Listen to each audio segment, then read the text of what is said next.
Have you ever seen these stickers on my back? Do me a favor and take them off. Malazines like to play pranks sometimes.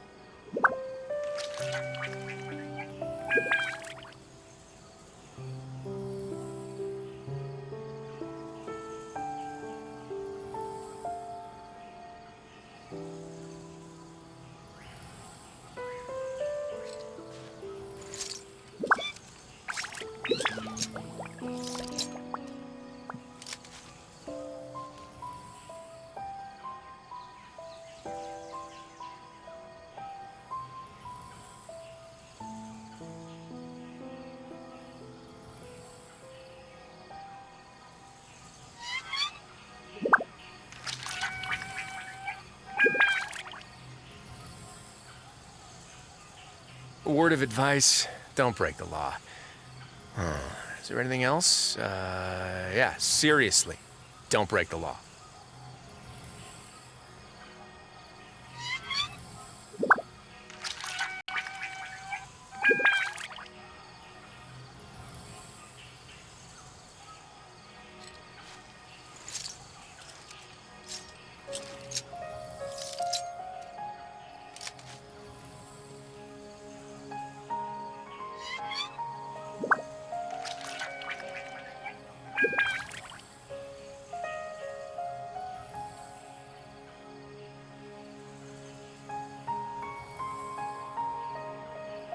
Have you ever seen these stickers on my back? Do me a favor and take them off.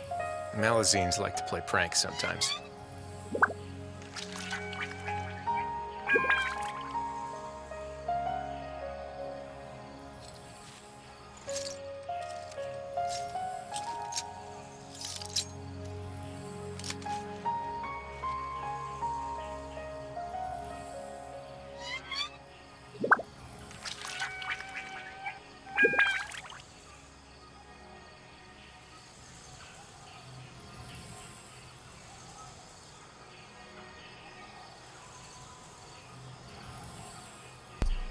I once considered keeping some pets in my office, but soon gave up on the idea.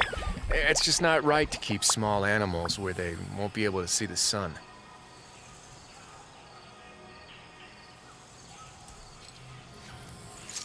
Hello there, travelers, and welcome back to my channel. We are back. It is time to get this ball rolling. We are going to start on the Archon quest. We have a new Farina, and I'm so psyched. Oh, also, remember to do all the fun things. The likes, the follows, the subscribes, all that good jazz, because it appeases the algorithm Archon and it keeps me in your feed. Okay, so we just pulled Farina, and we're probably going to do a little bit of leveling on her today, hopefully. And let's get into all the fun with the Archon story quest. I haven't touched it yet. I haven't touched the new region yet. So we're just going to dive right into that, all right? And boom. Boom. Boom. There we go. Everything's back in order. Okay, let's go ahead. We just got to put her on a team. I know she's like level 1, but she has to be on the team. So here we go. Excuse me, I once considered keeping some pets in my office, but soon gave up on the idea. Oh, look at that queen. It's just not right to keep small animals my goodness, where she's they so gorgeous. won't be able to see the sun. All right, let's take a quick peek-see. Let's see what I've got. See what I've got that I can put her in. Oh my goodness. I'm so excited. All right. We'll start with, let's see how far we can level her. And boop.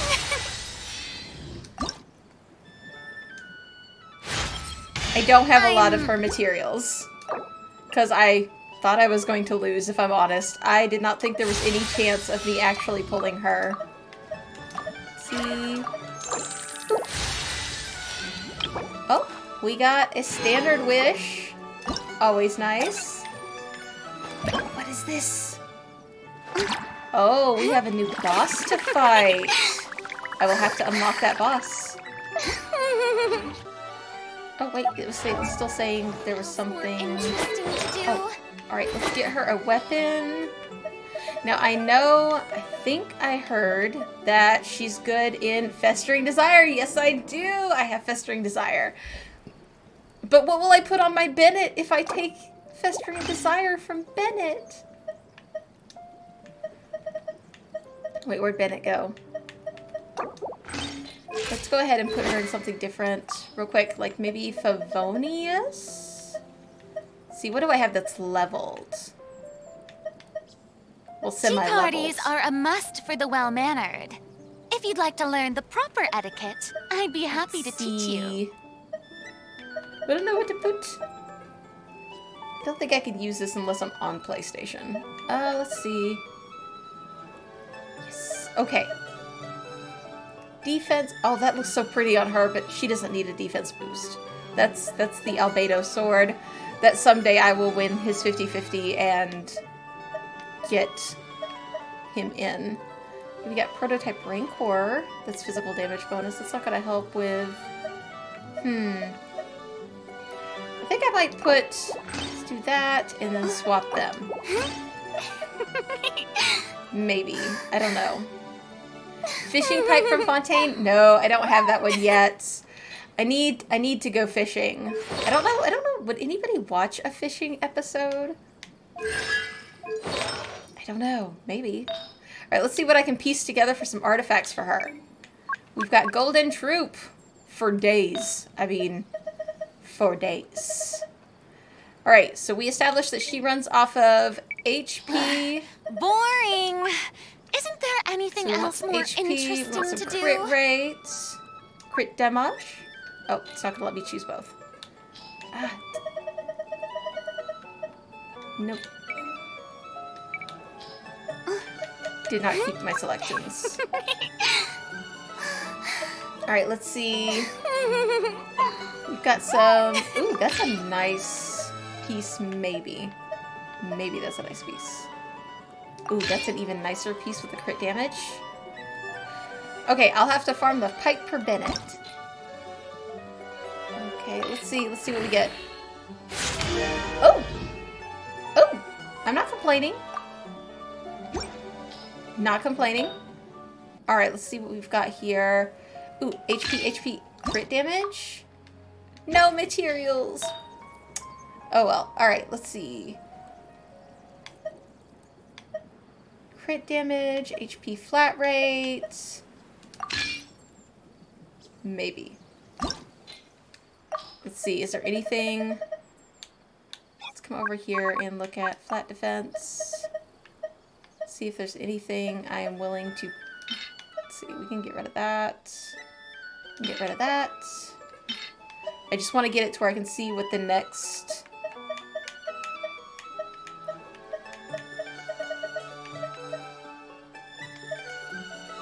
No, those are pretty. Those are pretty pieces. Let's see. Maybe here. Don't see anybody needing double defense in Blizzard Strayer. Tea parties are a must for the well-mannered. If you'd like to learn the proper etiquette, I'd be happy to teach you. What? What? Stop. Stop. Stop. Stop. I'm confused.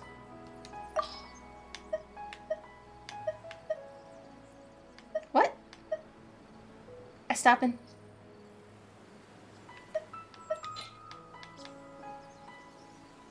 You're leveling a defense piece. Oh my gosh, thank you. My brain. I appreciate you. Boring. Isn't there anything else more interesting to do? That would have sucked. That would have really sucked. Main stat. For some reason, I always just... I forget about the main stat. I'm so focused on sub-stats. That's what happens when you've got to be picky. Ooh, double HP. That's nice. Let's see. We want Hydro here, right? Do I have a Hydro piece? Let us see. Hydro piece? Nope, no Hydro piece. That'll have to be off piece. And for her, do you want crit rate or crit damage? Thank you, Tomcat, over here saving my life again. Who knew the people would adore me so much? Ooh, there's an HP piece. Is she HP or is she crit rate? HP crit rate. Not sure. Go ahead and grab her a hydro damage piece. HP? Okay. I will give that a go. Alright, let's see. Let's look for a hydro damage piece. Boop. Ah, look at that. That's a pretty one, just lying around. We'll take that. So we do have a set of artifacts-ish pieced together for her.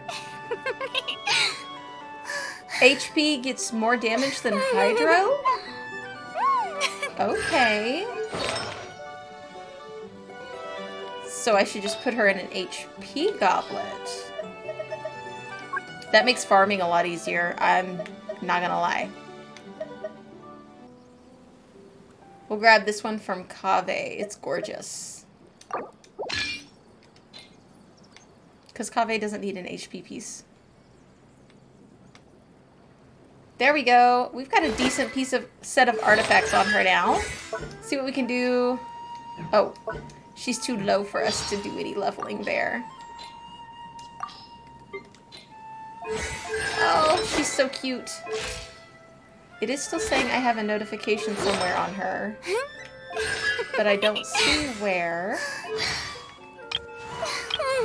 Okay, there we go. It cleared out. So there is our little baby Farina. A bitter pill to Farina baby. I love the Farina baby. We pulled her at the perfect time because we're about to go do all this questing and we're going to level up her friendship. Oh, which reminds me, while we are here, step inside here.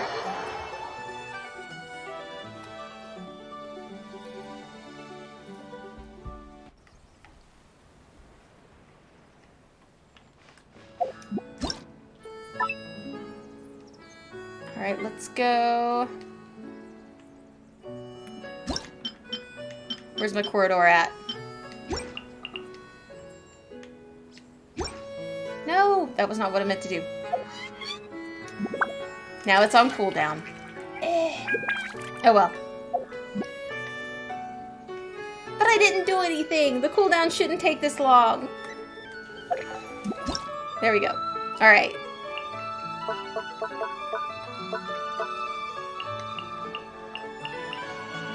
Alright, we are going to take Monsieur Duvillette out of our home. And then we are going to go locate. There are still some rooms in this home that need some love. There we go. I'm gonna go grab Wrightsley and go to the corridor and grab our Wanderer because we need to put Farina in here. If I can find her. There she is. Oh. Where'd she go?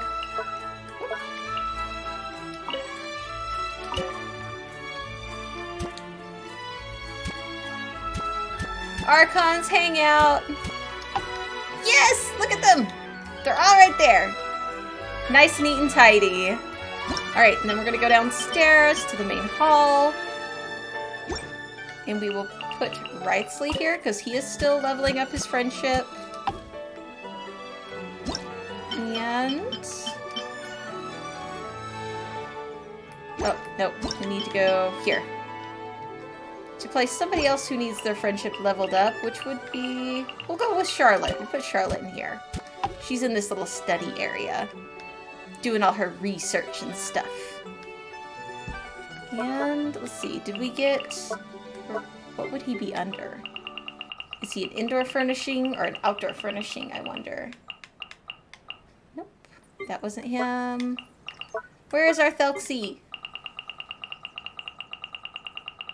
Where's our new little friend? I doubt he would be under tables. He must be an outdoor furnishing. Let's go ahead and save our changes.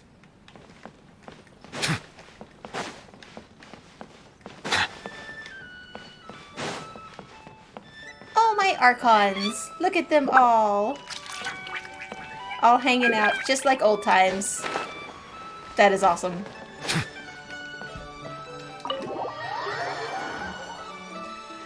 Yes, most of their friendships are maxed out. Do I care? No, because they're all together. Hanging out like best friends do. Alright, let's see if we can find Thelxie here. I doubt he's going to be under large furnishings.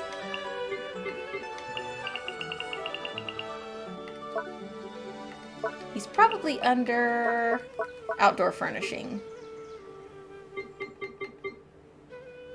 Or not. Landscape, maybe? Let's see. Yeah, this might be where he's at. Nope. I doubt he's lighting. Lighting doesn't make sense. Landform doesn't make sense.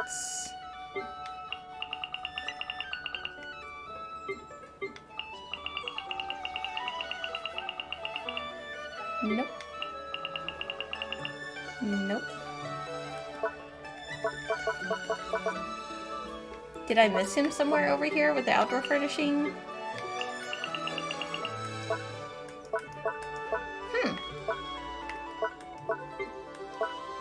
Is he under animals? I mean, I've seen otter.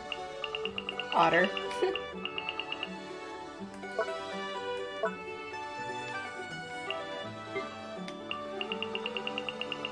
He's not like our little Aranara buddies. See, right here it seemed like it would have fit. This would have made sense.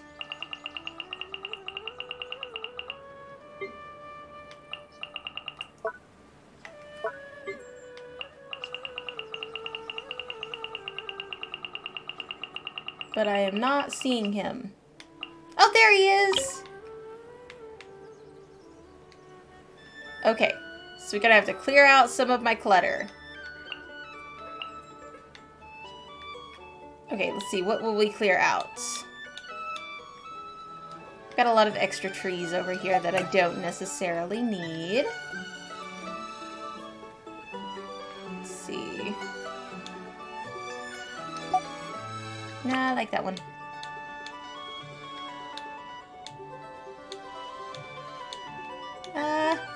We can clear out that one.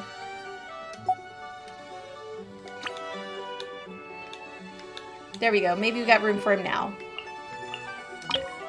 Nope.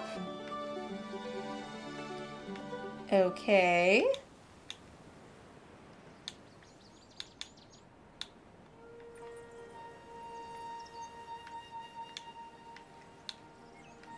I'm horrible at remembering the controls here. Alright, let's see. I could probably drop some of these back here.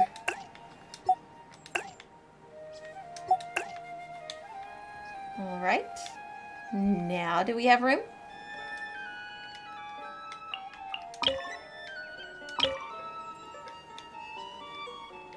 Okay. Zoom in real good. Maybe it's our floating dude here. Now let's see. Thelxie? Yeah! He's gonna come over here and guard the hot springs. Because he's adorable like that. With Dodoko. There we go. How cute. I love it.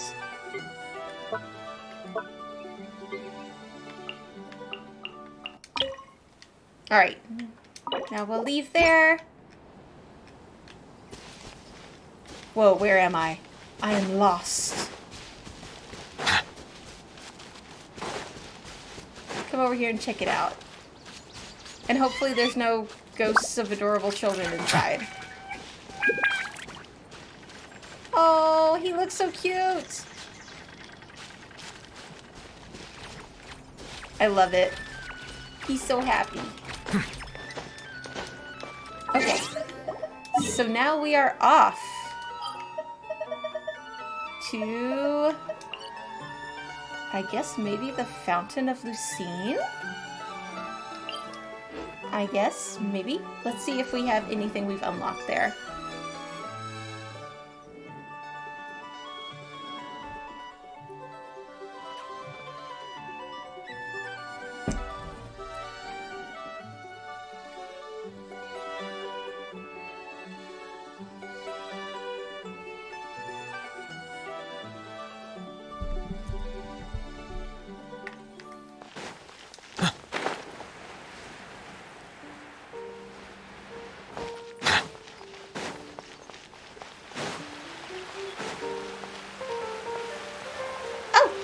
Where did our Farina go? One second, let's go over here. Party set up. We will grab her again.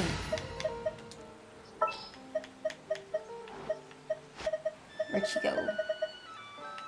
There she is. I knew you'd miss me. Oh, don't you know it though. Alright. Fountain of Lucine. Yes, we do have enough for a reward.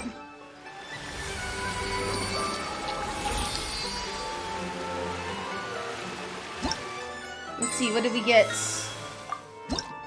We got... Ooh, some justice books. Yes, please. Now let's see where we need to go for our next leg of our quest. The Masquerade of the Guilty, Deluge of Wrathful Waters. Ooh, the Fortress of Mirapede? Okay.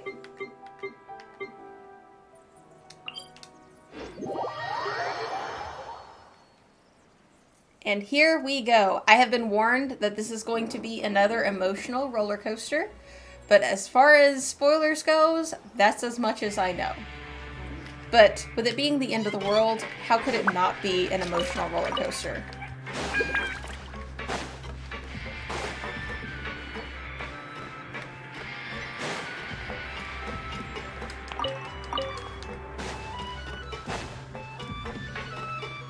Okay, let's return to the dormitories.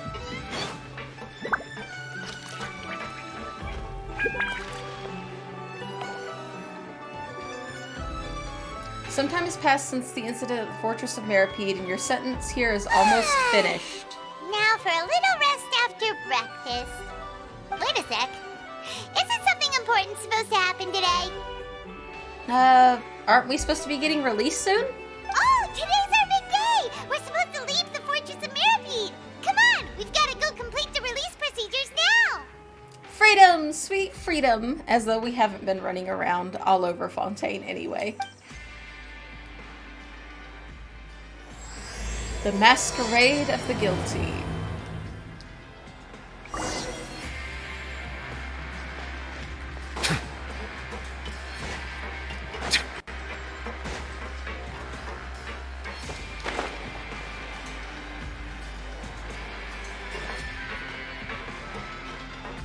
Now, just a quick recap, in case people may be a bit lost in the storyline. Last we left off, here in the Fortress of Mirapede, the primordial waters almost burst forth from the vault underneath the fortress. I see the value in Wrightsley my was own able work, to hold but I off the also waters see the until meaning in all Monsieur the Neuvillette endeavors of the people showed of up Fontaine. and quelled the waters. I believe I will Temporarily. continue to take pride in We do fulfilling not my have a duties. long-term solution yet as far as what we're going to do about the situation. Everybody wants to know what Farina's doing about it, but she just keeps saying something's in the works. She doesn't give us a definitive answer as of yet. The knave from the Harbingers was trying to press Farina for information and did not get any. The knave did have an attempt on Farina's life, but We don't know what happened with that, or why things unfolded the way they did. So, we're moving on, and now we are going to see about getting released from our trumped-up charges at the Fortress of Meripede, and I see a chest! How have I missed that this whole time? Look at this!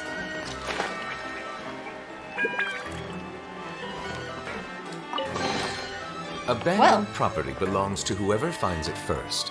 So, it's legally yours now. A chest within a chest. I'm here for it.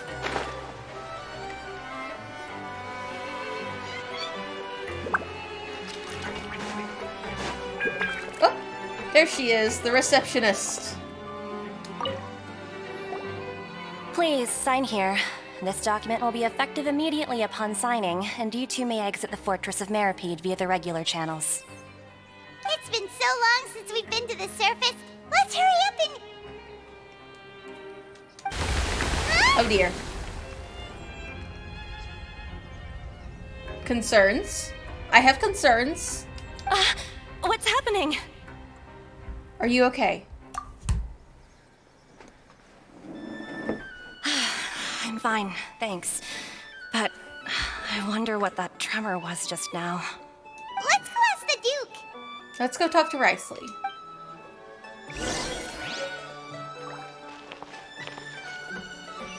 So much for freedom.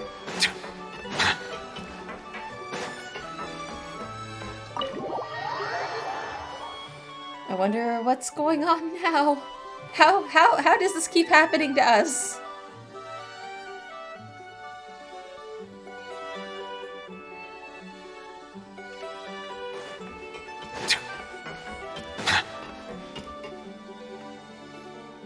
Your Grace? Ah, good to see you two. Is there something you wish to see me about? What about the earthquake that just happened? Yeah, what was with that earthquake just now? Yeah, what Paimon said. Ah, that. The tremor didn't originate from the seafloor. In fact, it seems it came from the surface. What? That's not how earthquakes work. Over the years of serving as the warden here, I have developed a sense for distinguishing between what occurs on the surface and what occurs underwater. Besides, the seal that Monsieur Neuvillette set in place won't fail so easily. So the fortress is okay? If you recall our last incident, if there really were a problem, there would be crowds of inmates in a panic right now. Huh, you've got a point. Okay, seems we need to get back up to the surface and ask about what happened. Yes, that is what we must do. By the way, do you know what day it is today? It's release day. I believe today is this month's pipe cleaning day. Wait, seriously? Actually, today is the day that we say goodbye to the Fortress of Meripede. Ah, yes. Have you completed your release papers? We're working on it. Yep. It's you two. Oh, are you leaving now? I cannot wait until she's a playable character. I really hope she's a playable character. If she's not, I will cry. Because she is the cutest. I mean, look at the adorable little Melazine. I want to play as a Melazine. I want to be cute and tiny. That's right! Today is our last day in prison! But now that Paimon says that, it doesn't feel like we were confined here. It's actually been pretty nice! She's so cute! A lot of people have helped us out, including Sijuing. Oh yeah, Paimon feels fond of this place now! Then be sure to come back and visit. I'll miss you. Oh, she's so cute! If you've signed the release papers, then you're free to go. The guards will escort you out. You're not going to see us off? Aw, Riceley doesn't like us like that. I knew you'd ask. All right, sure. Let's go. Yes, personal escort. Well, you actually agreed. No worries, you must be busy. Paimon was just joking. Ah, so you do have a polite side, I see. After being down here for so long, I imagine you must feel like you're lacking companionship. Shall I come along too?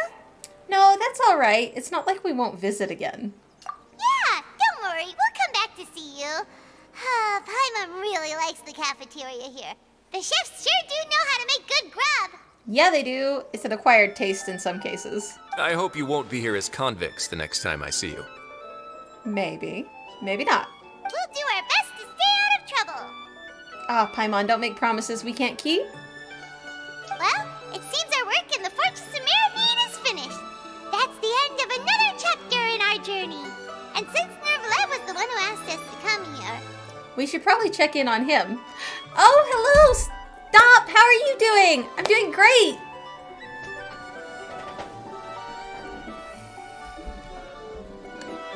we should probably go report to him now. Next up, the Palais Mermonia. To Palais Mermonia. You're going to see Monsieur Nervilette? Please pass on our kind regards. Of course we will, Seashwing. Have you been? Stop! It's been a minute. I'm sure just your regards will do, no? I believe it would be the polite thing to do. You're right. I've heard the Palais has been terribly busy these days. Tell him that I hope he hasn't been overwhelmed by the recent string of troubles.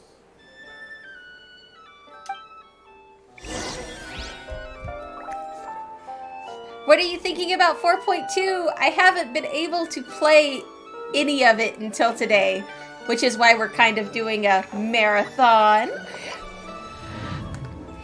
But I was also psyched to see that we're finally at 100 followers on Twitch. So I was like, yes, new content, new followers. Let's do it. Let's do the thing.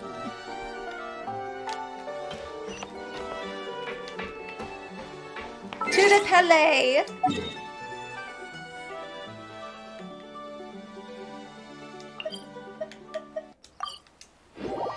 Plus, we just leveled Farida, and I haven't done anything in that region, so I haven't even found the boss that I need. We've got to level our Farina. I might grind through at some point today and level her as far as I can in one day. Alright, into the Palais.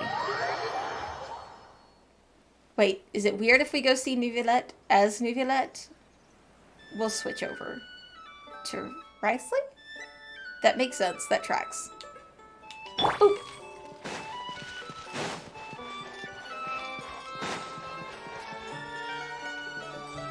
The Palais Mermonia sure is buzzing with activity today. Halt! Huh? Oh, it's you two. Apologies. Monsieur Nervilette did say you'd be welcome at any time. Hello, Sadine. Excuse me, would you mind helping me take a look at this report? I'll be right there. Sorry, I've got my hands full here. You can see yourselves in. Everyone's Sadine so, is so busy. cute. Seems a lot has been happening.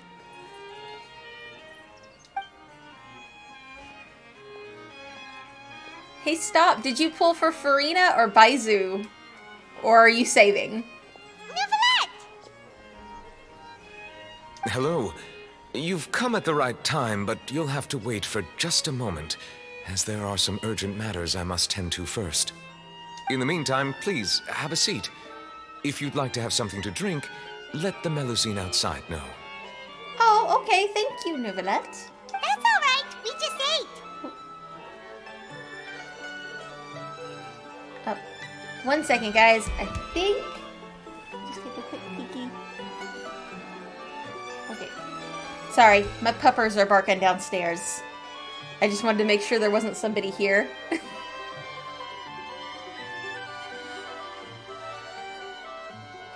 Oh, okay. I get that. Have you already got Charlotte? Very well, then. Let's take a break over there while we wait for him to finish his work. Sometimes catching them on the rerun just makes more sense because sometimes they're buggy. Like, I know I pulled for, who was it? Miko? I pulled for Miko just because I adored the character. And as soon as she came out, I saved like a crazy person. I got her to C1, I think. And then her playstyle was so laggy and so clunky, and they fixed her later. But sometimes it's great to catch a character on the rerun.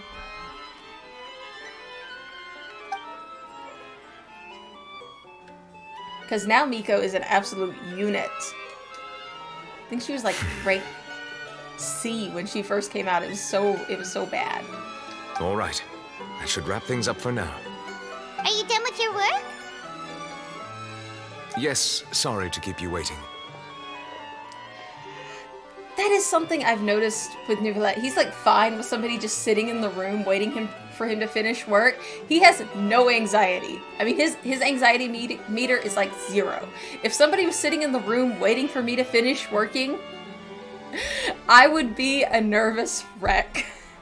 I can't even shop when somebody's waiting in the car. It's like, no, I have to hustle. I gotta get this done. I gotta get it done now because I am inconveniencing people. Go, Neuvillette. Keep your chill. Today should be the day you were released from the Fortress of Meripede, and it appears that you have managed to complete all the release paperwork. That's right, and we came here to see you right away. Because of an earthquake. We tell Neuvillette everything that happened since the Primordial Sea incident. A massive whale. Yes, a massive whale. Do you have any idea what that might be? That's right, we had a vision of a massive whale that's kind of tied to Child in some way. Or Tartaglia. Judging from your Tartaglia. description, that cannot have occurred in any ordinary waters, but rather something like the Primordial Sea. Oh. A whale of that size and shape cannot usually be found in the waters of Tevat. Therefore, we can only assume that Child is presently immersed in primordial seawater. Well, thank goodness he's not from Fontaine. I think he's natively a Mondstadter, right? So he should be okay. Immersed in primordial seawater? But how? And is he okay? Yeah, he's not from Fontaine, so he won't dissolve. Most people wouldn't be capable of entering in the first place. I'm not completely sure how he could have gotten there myself. There is something that we wanted to ask you about. Yes? What is it? What was that tremor we felt earlier? Oh, right! Paimon felt it too! With her not touching the ground feet. We asked the Duke and he said it wasn't from underwater, so we figured you might know something about it. It turns out that I have just received a report about this particular matter. In fact, that's exactly what I was busy with a moment ago. The source of the tremor was here on the surface near Poisson. After the shaking stopped, the water levels in the Poisson area rose at an alarming rate. What? The water levels rose? Oh no! What about all the people there? Fortunately, the water levels only rose for a short period of time and have already returned to normal now. However, I still have a bad feeling about the whole phenomenon. If the change in water levels is connected with the leaking primordial seawater, then the situation in Poisson may be much worse than it appears. Navia should be in Poisson, right? We need to go check on her! Yes, let's go check on the Spina di Rosula headquarters. I would also like to go there as soon as possible, but I'm afraid I can't leave just yet. We must immediately formulate disaster prevention plans for the surrounding coastal areas to avoid potential catastrophes. Okay, we'll check it out for you. You hang here. I'll have to ask you two to go to Poisson first. I'll meet you there to check on the situation once I've finished things here. Sounds like a plan. There's no time to lose! Let's get going! Please be careful. Let's go check on our girl Navia. I can't wait for her to come out as a playable character with her axe. Ah, it's gonna be so awesome. All right, here we go. Here we go. Here we go. Here we go.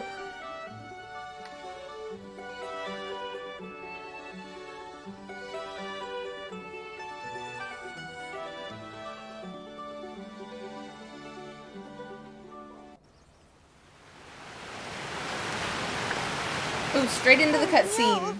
What happened here? Oh.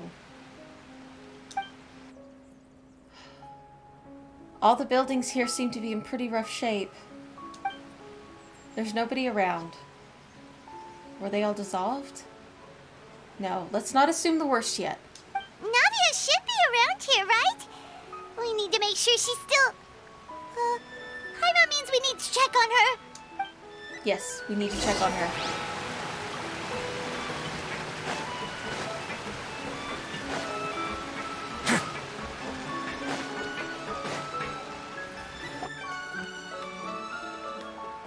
haven't seen a single soul all the way here. Oh, this is getting scary. What will I ever do now?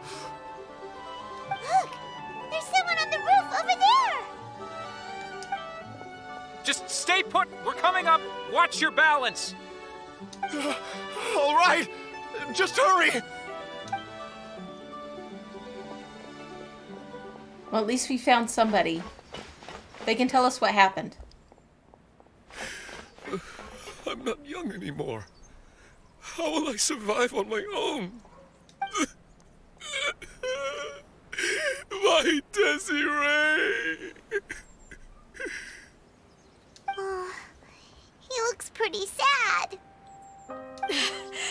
My leg!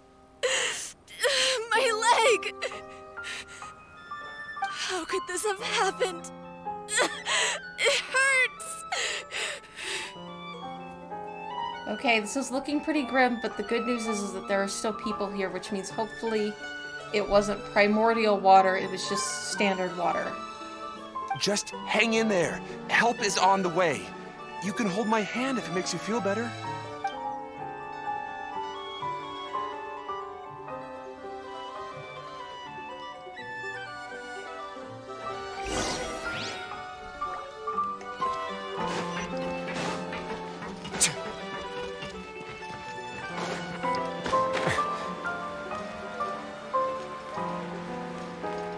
There's Navia. Oh, it's Navia. She's over there. Hey, Navia, are you okay?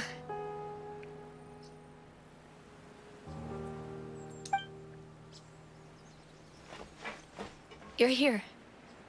We heard there was a situation in Poisson, so we came as quickly as we could. Yes. As you can see, the water level suddenly rose. It caused quite the disturbance, in fact. I would say more than a disturbance. Demoiselle! There was a wounded resident next to a building southeast of here. We've already transported him to safety, but we've run out of medical supplies. He's wounded? How badly? We can take Baizu over there. Instant heals. He fell, so it's probably a broken leg. He's pretty shaken up. When the water level rose, he desperately climbed up to the roof. Once the water receded and he saw the ground, he became terrified and eventually... He jumped down then. Find the leader of Squad 1 and tell him to take the wounded resident to see a doctor. He should know where to go. Understood. I'll take over his search and rescue mission in the meantime.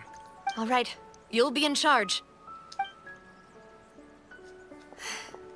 I'm sorry. Where were we? The situation in Poisson? Ah, right. Allow me to explain. A little earlier, we suddenly heard a loud noise. At first, everyone thought that something might have exploded in the waterways. But before we knew it, water started pouring out from everywhere.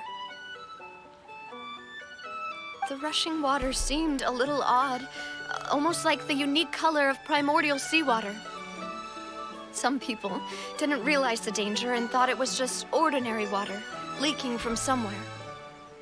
Everyone on the street who happened to be close to the water didn't have a chance to escape. As the water levels rose, they suddenly disappeared. They were all dissolved. Oh, damn. I'm sorry, stop. I know it's the heavy content. It's always the heavy content. Oh, it's the end of the world though, pretty much for Fontaine. It's the apocalypse. They've never given us an apocalyptic storyline like this. We've had war, but how do you fight water? Those who realized what was happening started to flee in a panic, desperately trying to get to higher ground. Many were injured in the stampede, and some people fell from significant heights. The Spina di Rosula initiated rescue operations as quickly as possible, but there have been a lot of casualties. Fortunately, the water began to recede after some time, and the chaos came to an end. Yeah, a canoe would probably be handy. I would probably just sit in one at all times, and hopefully not tip it. The water that flooded the area contained primordial seawater, so the lower levels of Poisson are still hazardous. To ensure everyone's safety, I've asked the people there to leave as soon as possible. No one knows if this could happen again. All we can do for now is try our best to help evacuate the residents. We still haven't completed the head count, but we'll have some numbers soon. How awful. And all of this just came out of nowhere. Well, when you stop one leak, water's gonna look for the next weakest point. It was quite frightening indeed. I only wish that everything that just happened was a bad dream. Is there any way we can help, Navia? Yes, put us to work. We can help. Thank you for being so willing to help in a moment of crisis like this. You don't know how much it means to me. I really can't express how grateful I am. Flute music? I'm not hearing any flute music. Could it just be the game, or are you hearing a different sound?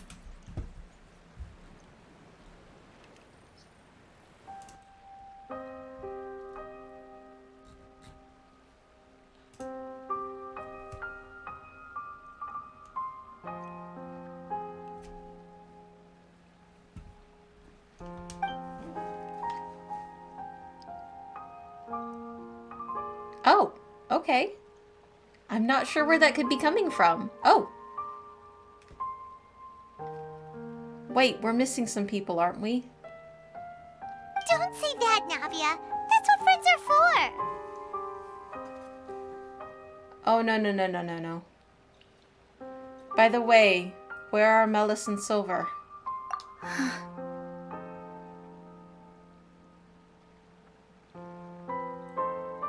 Demoiselle!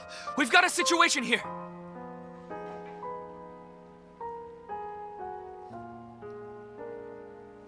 Let me check something.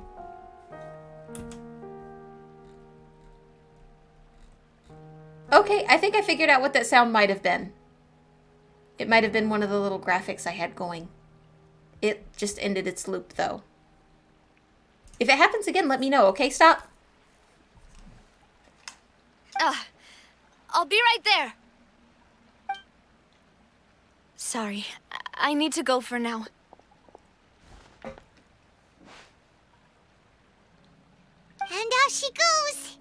Seems it might be a while before she can take a break. Well, her people are in desperate need of help.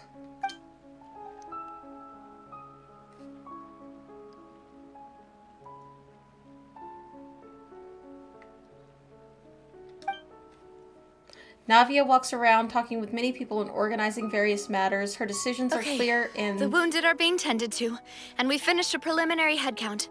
More support has just arrived, so I suppose I finally have a moment to focus on my own matters. Okay. Of course, we should remain ready for anything, and continue doing our best to rescue others. I'll be sure to have everyone at the Spina di Rosula ready to render assistance. Traveler, Paimon, would you two accompany me to my father's grave for a moment? Of course. Huh? Right now? We understand. Thank you.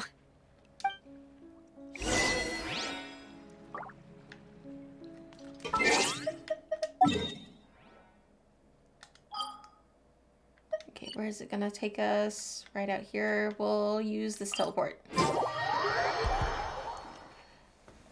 I have concerns. Ah, it's raining? That's all right. A real problem would be if we could feel water dripping on our heads in the fortress of Maripede.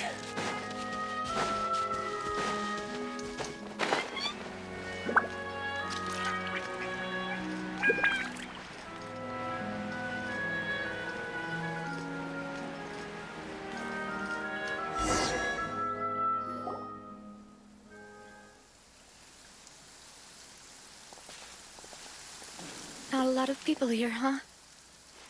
Well, given the time of day and the whole situation in Poisson, Paimon doesn't think there'd be a ton of people here visiting graves. This is true. Right. That's how things are now. The living are so exhausted that they've no strength to spare any words for the dead.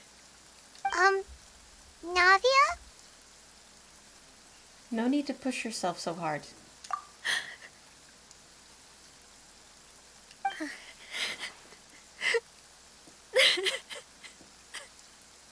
Navia, what's wrong? Sorry. I just... Malus and Silver. They won't ever come back here again. They didn't make it. What should I do, Papa? Huh? What happened to them? Navia. Everyone agreed on the rescue plan, but still, I was the one who initiated it.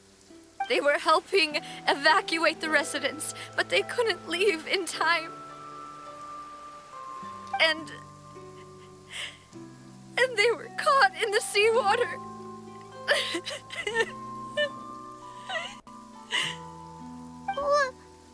What should we do?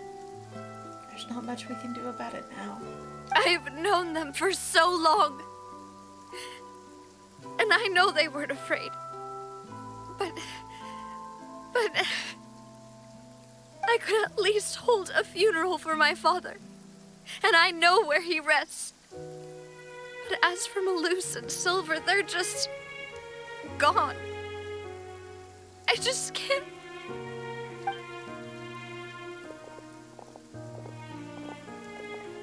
Everything looks so clean after it rains. Even the gravestones. I didn't expect that you'd enjoy a glass of red wine in front of Master Callus's grave. I can understand. Besides, the scenery here isn't half bad. See, it's not just me. I always want to bring something when I visit Papa. Perhaps we might even have a picnic. He wouldn't be angry, would he? How could Master ever be upset with you, demoiselle? Yet the cemetery is the home of those who have passed, is it not? Everyone ends up here sooner or later, no matter who you are. Buying yourself a plot in advance, are you? No need yet. But when I do, I hope you'll let me be buried beside Master Callus, demoiselle. Oh. Hey, stop joking around. I'm quite serious. That way, it'll save us both the trip to see each other whenever you visit your father's grave. That makes sense. In that case, could I be buried on his other side?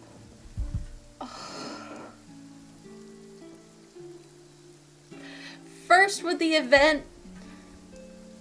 After all, besides you, demoiselle, the two of us could certainly be considered Master's closest companions, no?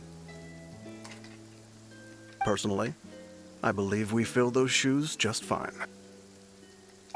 Why are you bringing this up all of a sudden? Seriously. All right. I'll remember your requests. But I'd really prefer not to talk about this stuff. And what do you mean by saving me a trip? I'd make the journey even if I had to visit you two somewhere else. I'd promised to let them rest in peace here. But here I am breaking that promise. You're not breaking the promise. You can't control everything. I'm sorry for letting you see me in a mess like this. I don't usually cry, really. Paimon doesn't know how to help you feel better. But, well, she understands how you feel. I had always thought I could make my wishes come true. But now that I think about it, that never solely relied on me. Many things can only be accomplished with someone else's help. Malus and Silver have helped me so much. But by contrast, I could do nothing for them. How do you fight water? I'm so sorry. You can spend as much time as you need here, Navia. We'll stay with you. We're here for you. Thank you. Right now, you don't know how much that means. By the way, you can have a look at this. It's a list of victims from the incident that took place here. Obena, Khan, Burnett, Giverny, Francine, Karina, Daisy Ray, Joinville, Jolienne, Esson, as well as Malus and Silver. So, everyone else is safe. But still... It's okay. I know what you're thinking. And you're right. We lost Malus and Silver. But we were able to save more than we anticipated. The overall outcome indicates that the cost was worth it. No one's sacrifice is necessary. Right! Don't think that way, Navia. One person might be saved at the expense of another, sure, but that isn't something we should ever consider a trade. Malus and Silver were not the price for saving anyone. They're heroes. Exactly. You're right. Thank you, Paimon. What you said just now was pretty amazing, actually. I'll remember your words. Oh, really? Seems you've become more eloquent in the time since we last met. The knave? The knave? What are you doing here? Is everything going well on your side? What? Navia's working with the knave? Yes, my people are carrying out the mission according to your request. All the residents of Poisson have been evacuated, and we're preparing to relocate them to higher ground. As for these supplies, we have everything taken care of. There is no need to worry. Thank you very much. Wait, do you two know each other? We just met recently. Right, Miss Navia? Usually, I would call this a coincidental encounter. But that doesn't quite fit this time. Besides, it never even crossed my mind that a Fatui Harbinger would come looking for me. Thanks to the Knave, Spina di Rosula received generous support from the Fatui, which allowed us to complete the rescue and evacuation work so quickly. Oh, I see a pyrovision. Yes. Now this lady is a real box of surprises in the story thus far, isn't she? She does seem to pop up at the oddest time, but I honestly feel like she does have the best interest, or Fontaine's best interest at heart. I really do feel like she is there for the people of Fontaine. Based on, if nothing else, her children and their viewpoints, I think the Knave is a good guy. I know she's a Harbinger, so is Child. Child rides that line, why can't the Knave? That's where I'm at, personally. Mutual aid is essential to fostering positive developments. We were already in the area, in any case, so it was nothing. Yeah, mathing. She said they were already in the area. Did they anticipate this and not say something? That said, I must say that you're a lot sharper than you let on. I'm sure you understand what I mean. I apologize for all the ways in which I tested you previously. We've never worked with a Fatui before, and it's extremely important for us to know who we're working with.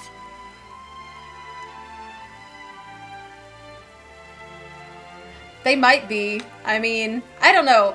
I know Senora had a lot of love, and I know she has a very tragic backstory, but I just could not get behind Senora.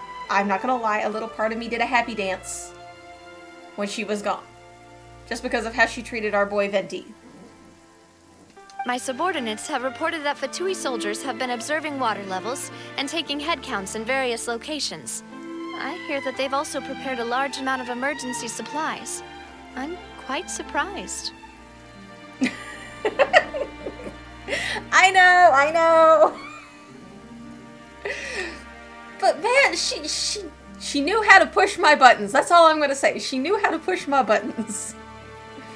This is nothing to brag about, nor do I intend to. It is simply the way of powerful organizations to act forcefully, whether they are doing good or ill. You've witnessed that firsthand, in any case. As I've told this traveler before, I know of the prophecy, and I intend to prevent the impending disaster. Lending your organization a hand was a natural first step in accomplishing that. As such, do not be troubled by this token of our sincerity. Perhaps one day, you'll also be able to help me in the same way. That being said, though, I was very surprised when Signora actually died. I really thought she was going to be a playable character at some point. Like there was going to be a redemption arc like we've seen with so many other Harbingers. But she did not get that, and I do feel kind of like her fan base was cheated there. I'm not going to lie. Without your help, there would have been many more casualties. I won't forget your kindness. Furthermore, I sincerely regret what happened to Malus and Silver. I only wish that my people could have arrived a little earlier to prevent this from happening. Don't say that. You and your subordinates did everything you could. As Paimon said, Malus and Silver didn't choose to sacrifice themselves for any specific person. And they weren't the price paid for other salvation. They chose to become heroes themselves. I've never liked hearing people put it that way. It's like trying to relieve pain by saying some noble-sounding words. But right now, there's nothing more suitable. They really did become heroes. You're right. I'm sorry for your loss, Miss Navia. Water is life to Fontaine's people, and it also spells disaster. It's no wonder that people always say that prophecies represent fate. Fortunately, I've never been one for such opinions. So, you're one who will try to change fate, then? Of course. That is why I'm going to Hotel Bouffe de Thé. I still have some things to take care of, and the children need my attention. Oh, she's such a good mama. Daddy. By the way, Traveler, Parent. Paimon, one more thing. Alright, then we'll just... Huh? This isn't right. Paimon thought you would ask us to walk with you for a moment so you could tell us something in private. That has been her MO. That is a clever and useful conversation technique, which I do like to use when necessary. But there's no need today. It would not hurt to have Miss Navia listening in. I completely agree as far as Signora goes. Going back and forth between appreciating the drama of her sudden demise and then but at the same time, whenever you dig into the lore of her background and her storyline, she would have been the perfect character for a redemption arc. I mean, the amount of heartbreak and everything that went into her character development, it just seems so abrupt for her to meet her end the way she does. At the same time, though, it drives home real-world consequences. Kind of gives it a little more realism to... Not everybody gets the end of the story told. Not everybody gets the chance at redemption. And it's... Unfortunately, it is what it is. So it makes it a little more real to me. And maybe that's what the devs were going for. I don't know. I'd like to think that might be the case. Which scares me with an apocalypse story arc that we're developing in Fontaine. Traveler, I'm sure you remember that I said we could work together when we had the chance. You and I both know that there may be issues with the Primordial Sea. Previously, it was the Fortress of Meripede's sluice gate, and this time it was the water levels in Poisson. These are both signals. So the time for jolly cooperation has come. Indeed. Allow me to share the latest intel I've received from the House of the Hearth's intelligence network with you. During some recent investigations, a child claimed to have discovered some ruins near Poisson. The ruins date back to ancient times and seem to be worth investigating in many ways. Judging by the dating of the ruins, they may be related to the prophecy and the coming crisis. The situation is becoming more urgent, so any pertinent information will prove extremely precious. Ooh, okay. So, ruins, primordial seawater. This checks. This tracks.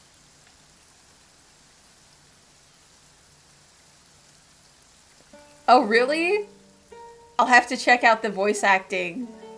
My people initially came to prepare for ruin exploration. Unexpectedly, this disaster struck. And at present, we're all busy prioritizing the rescue effort. So that's why the Fatui were already in Poisson. I wanted to take the children along, but unfortunately, Linny, Lynette, and Fremine have all been dispatched to higher ground to assist affected residents. Linny told me that outside of the house, the person they trust most is you. Well, I should hope so. I've kept them all out of trouble. Which is why I want to give you this task. Are you sure this will be okay? Can you trust an outsider like me? The House of the Hearth's members see each other as family, but Linny, Lynette, and Fremine said that they also see you as such, even though you are not from the house. I'm sure you already understand how earnest they consider their friendship with you to be. Oh, that somehow makes Paimon feel kinda happy. Me too. The intel I just shared about the ruins could fetch a high price. But since the children consider you family, it's only natural that I freely share it with you. Got it! So all we gotta do is go to some ruins, right? We can handle that. Oh yeah, we got this. We got this. Excuse me, but may I tag along? Of course, Navia. You're always welcome. You wish to join, Miss Navia? But are you sure you're up to exploring some ruins? You need to rest. Also, this is an area that has been affected by primordial seawater, and you are from Fontaine. You need to stay on high ground. Well, I'm sad, yes. But I can't just go back and plop myself into a chair by the roadside and do nothing. There's no point in being depressed while we still have a disaster on our hands. As my father's successor, I must live up to the hopes he had in me. Besides, I'm also doing this for myself. I need something, a distraction, to keep my mind off Malus and Silver. Navia's strong, but she needs company right now. We can be that company if she goes to explore the ruins with us. Since you put it that way, I have no objections. What do you say, traveler? We'll go to the ruins together. All right. The ruins are to the south of Poisson. Here's the map.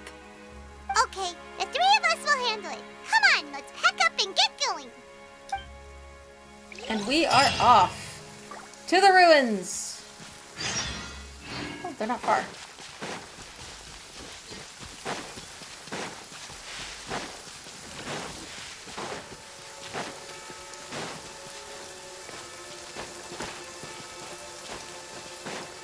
Running away from our problems.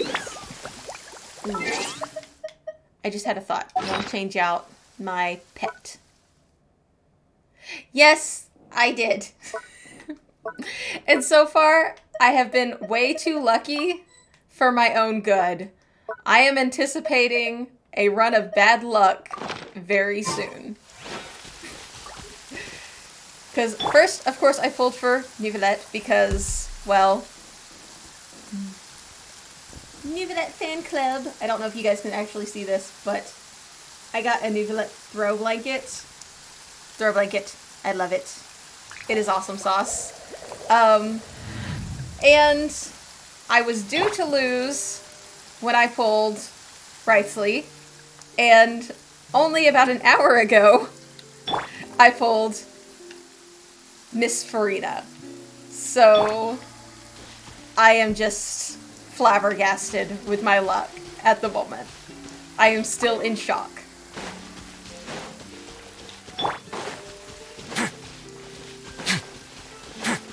And I think I am officially a Neuvillette main. I've never really mained a character, well, since Ch.4 when she was the only 5-star I had. But I just can't build a team without him. I love him. He is my favorite character right now. So I have to get all of his friends, you know. Hopefully Siegewing included. And then I'll have a Melazine on the team and it'll be like Team Neuvillette. Oh, I did not mean to slam. I did not mean to slam. Okay, I survived it. Whew. That was scary for a second. Thank you so much. It was dumb luck. So, are these the ruins the knave was talking about? Whoa, talk about old. Ooh, yes. Here we go. More ruins. They seem to be pretty ancient, all right. Let's go in and have a look. Just be careful. We will be careful. Promise. Alright, here we go. To the place of secrets.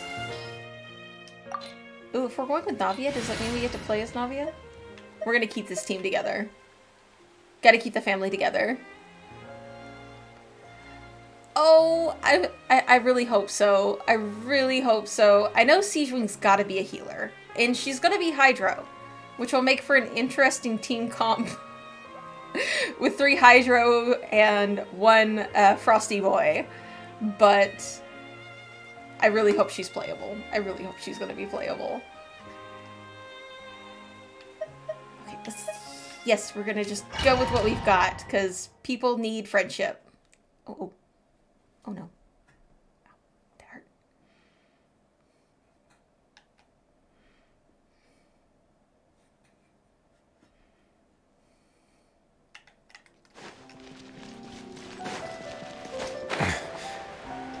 There we go. He's got his damage bonus going. I have a feeling we will have mobs. Yep, there are the mobs. Taking a turn for the best. And boom! Here we go! Blast them to oblivion. Let the mighty be humbled. Yeah. Oh, yes! I am finally back! We are celebrating today because we have... Well, first off, I'm back. Then we have 100 followers officially on Twitch, which is awesome sauce. And so we are celebrating with a Monday marathon. I will be streaming, well, I started streaming at 8 o'clock this morning, Eastern Standard Time. And I won't be wrapping up till around 8 p.m. So we're doing a long haul. I have missed you guys. It's so great to be back. Floor here isn't safe. As soon as I went to land, they were gonna drop the floor out from under me. Way now. Boom! And boom! Wrightsley's over here cleaning up the light work. Let's see, where are we going? It's like, oh yeah, just a fly down. Here we go.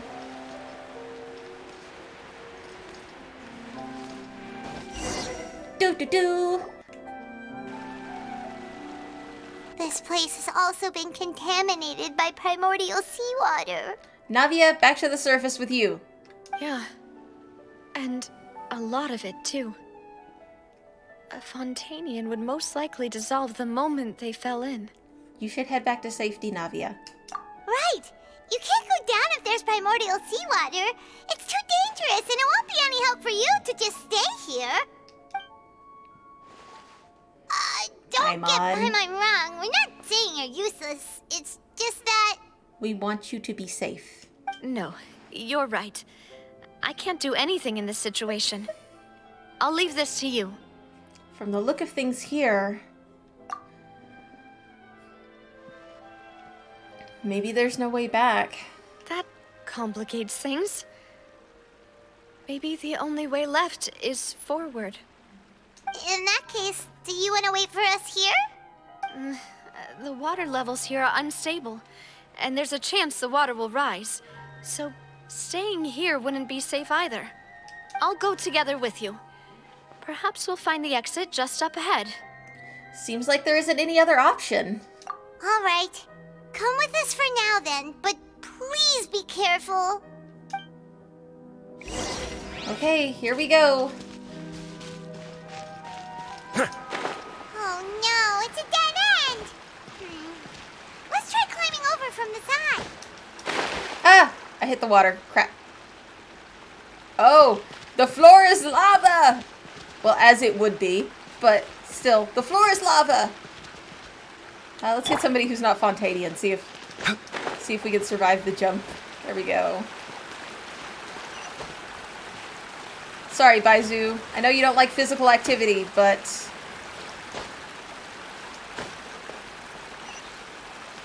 Well, I mean, I don't think Farina would dissolve. Or Neuvillette, for that matter.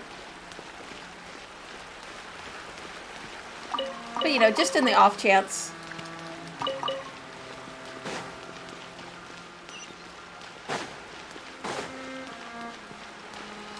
Oh, this seems dicey. I don't like that Navia's with us. I mean, I love seeing Navia, but I don't like the fact that she's with us right now.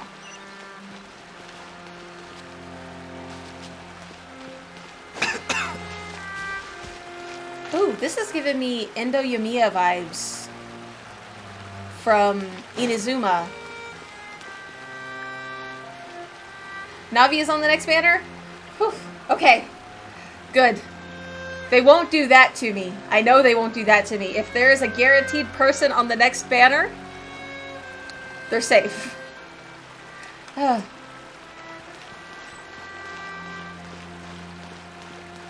should hope. Wait, there's something wrong with this bridge. Run for it! Oh dear. What happened? Did I make it across? Okay, we made it. Maybe. Banner armor. I love it. I love it.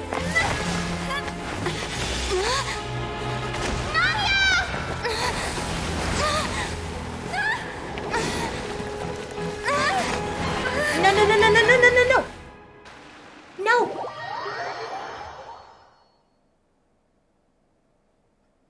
Banner armor. Banner armor. Banner armor. Oh, my nerves. Oh, no, no, no, no, no, no. No, no, no, no, no. They can't do that. Okay. What?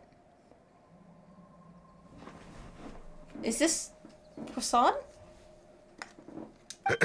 Demoiselle. Huh? Demoiselle, what are you doing here by yourself? Would you be standing here till dark if I hadn't come to get you? Okay, this must be a flashback. Maybe she just wants some time to herself, Malus. Hmm? Oh, was I sleeping? Yes, it would appear so. I must be tired. That's quite possible. However, you were the one that suggested we go out for a walk. Oh, right. I nearly forgot. It must have slipped my mind when I dozed off. I haven't had a nap today yet. Have I? Must be nice to nap every day. I'm one of those people that can't nap. This is a familiar feeling, yet something's a little strange. Is something the matter, Demoiselle? Oh, no. No, I'm fine. I was just trying to recall why we came out for a walk. Do you remember Mr. Giverny? He'd requested our help before with foreign merchants who had a debt dispute with him, and we'd resolved the matter not long ago. Mr. Giverny, wasn't he on the list of the lost? We were headed to see how things were going with him at the moment. Ah, right. Yes. I remember now. Oh, Miss Navia. Ah, Mr. Malus. And Mr. Silver, too. It's good to see all of you. How have you been? I've been great. Thanks to your help, those bothersome merchants finally realized that I wasn't the one they were looking for. Why, I wasn't even the guarantor for that person. They were knocking at my door day and night. Even my neighbor, Obina, was getting fed up with them. Sometimes force is required to calm someone down and get them to listen to what you have to say.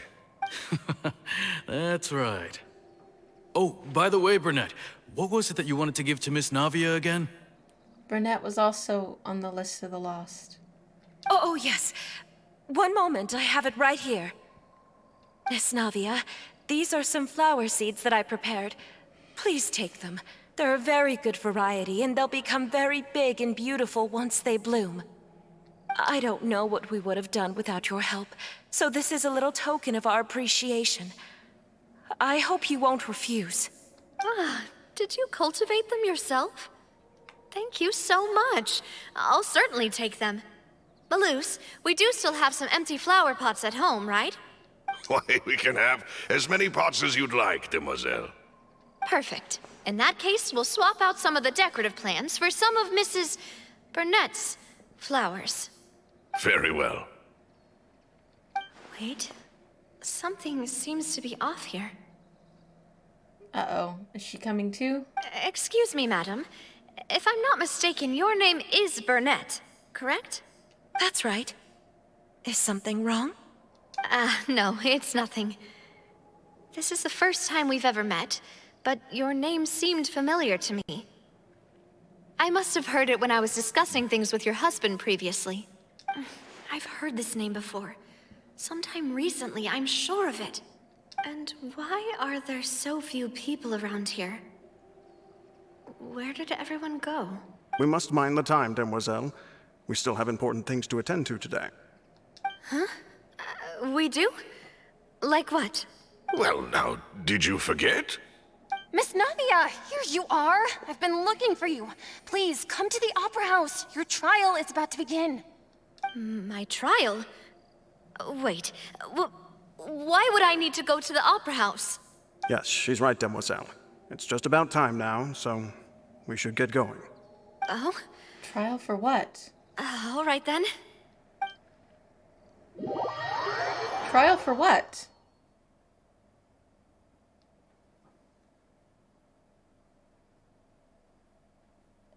I am completely confused now.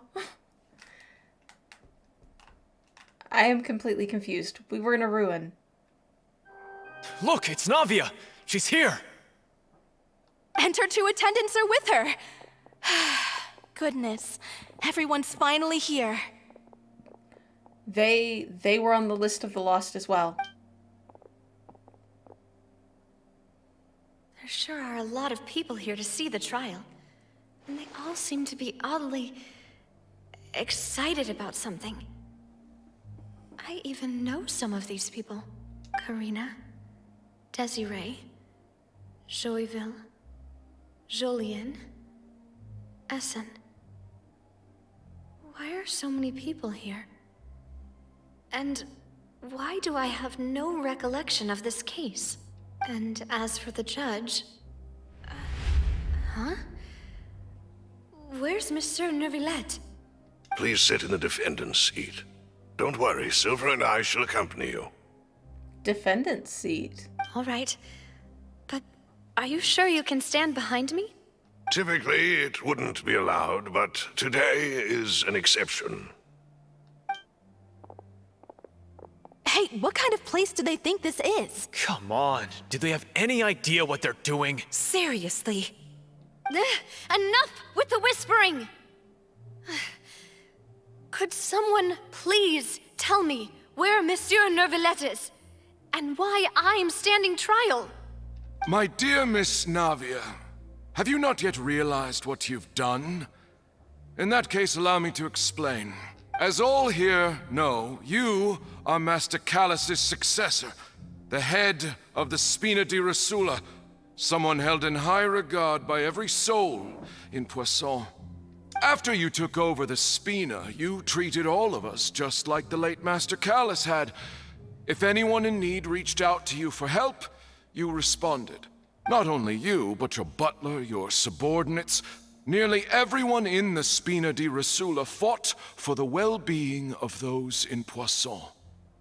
Wait a moment. Aren't you just proving that I'm a good person?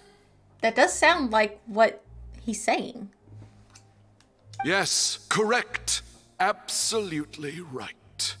And that is why you stand accused. You have helped so many people get through so many difficulties. You are one with us. We are inseparable. We are one big family, all of us who are from Poisson, inextricably linked. And with you being so important, we couldn't possibly do without you. Therefore, this fair and honorable court shall declare you guilty, and you shall stay here. You will be together with us forever.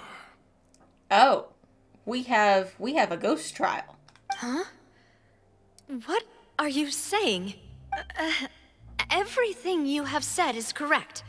I have indeed done a lot for my hometown, and I would be willing to be with you all, but what is the purpose of having me stand here like this? What is there to discuss? Ah, well, if that's what you think, then I have no further comments. How wonderful, Miss Navia!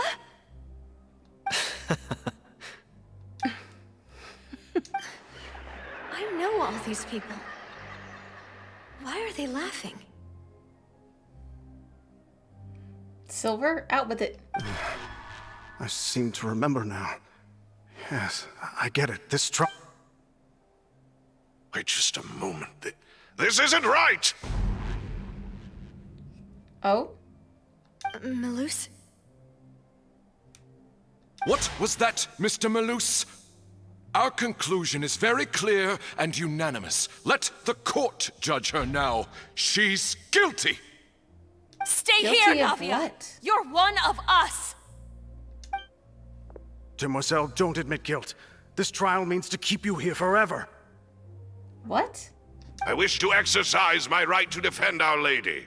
Mr. Joinville, you only know of Navia's goodness, but nothing of her utterly independent mind. She was born a free and independent spirit. She has never been tied down by anything. Indeed, even the death of Master Callus couldn't stop her. Her actions cannot serve as proof that she identifies herself as part of any group. She merely acted as an individual, extending her hand to help others. Please do not mistake her actions as being otherwise. Really? As an individual, you say? Don't forget, we are all Fontanians here. This is the nation of justice, the nation of Hydro. Even if Miss Navia only voluntarily rendered her assistance, that doesn't change the fact that her beautiful soul must return to everyone. Water accepts all, blends with all. It will surely accept her kindness. Everything is measured here in the nation of Hydro, and in the end, everyone shall meld together. Thus, when a unanimous opinion emerges, that opinion represents justice. Now, I speak for everyone. Our opinion is consistent. Navia should stay. We and Navia are one. And you would call this justice? Preposterous. Have you forgotten how much you all once longed to become individuals, to become independent? Do you mean to defy our justice? If your justice is flawed, then why should we acknowledge it? As you said, we can also have our own justice. Silver and I shall defend Demoiselle. And that is how we will enforce justice. Ugh, my head... it hurts. Demoiselle. Silver, it hurts. My head is spinning. All I can see is stars swirling in front of me. I remember now. Everything that seemed odd from the very beginning.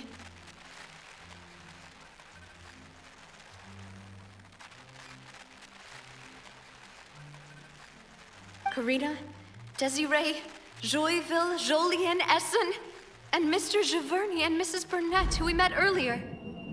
Even Malus and Silver. I don't want to admit it, but But they're all dead. A trial of ghosts. Don't be afraid, and don't admit guilt. We will protect you to the very end. You already Absurd! did. Who are you to say that she cannot be judged? We are the majority, and in the nation of trials, the majority is absolute justice. We are the will of all. Don't let them escape!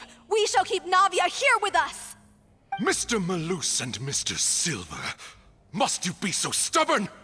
How could the two of you possibly hope to stand against the collective?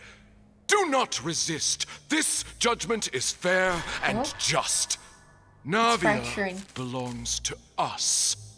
After all that happened, she should not be left alone in That's an Poisson. Oceanid.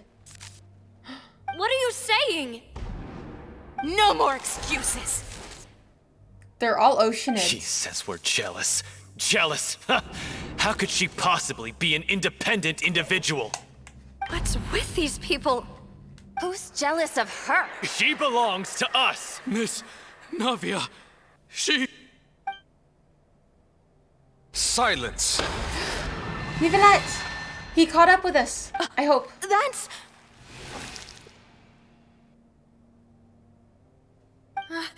Monsieur Neuvillette! Such commotion is prohibited in the court. The accusations you just presented are nonsense and cannot constitute a proper trial. The court will adjourn for the rest of the day.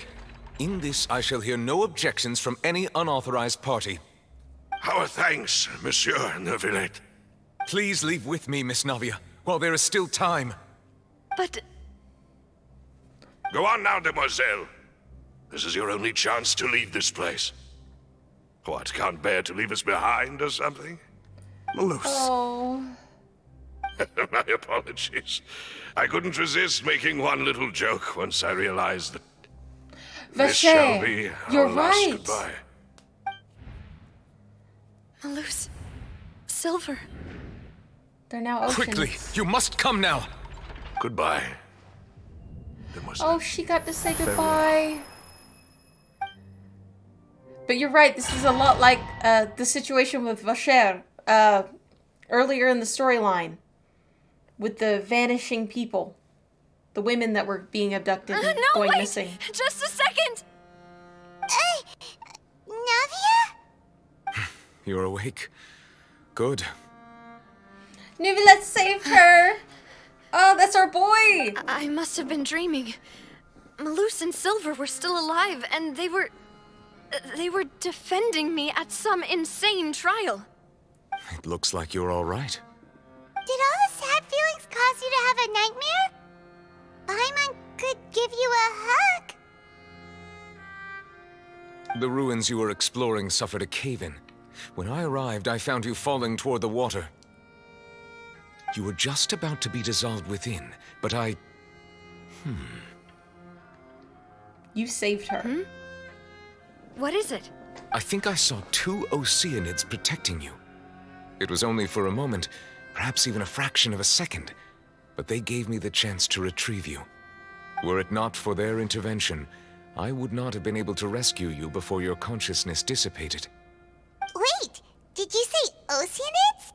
You mean like what happened with Vacher? See? There, yeah, Vacher. You were right. You called it. Stop.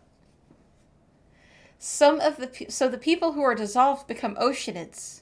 Perhaps those 2 Oceanids were the people you saw in your dream. I always told them that they didn't have to protect me.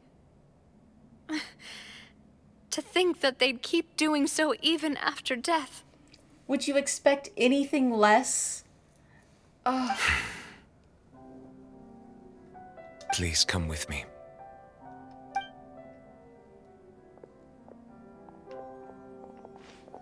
Neuvillette, are you okay? Oh, I am quite all right.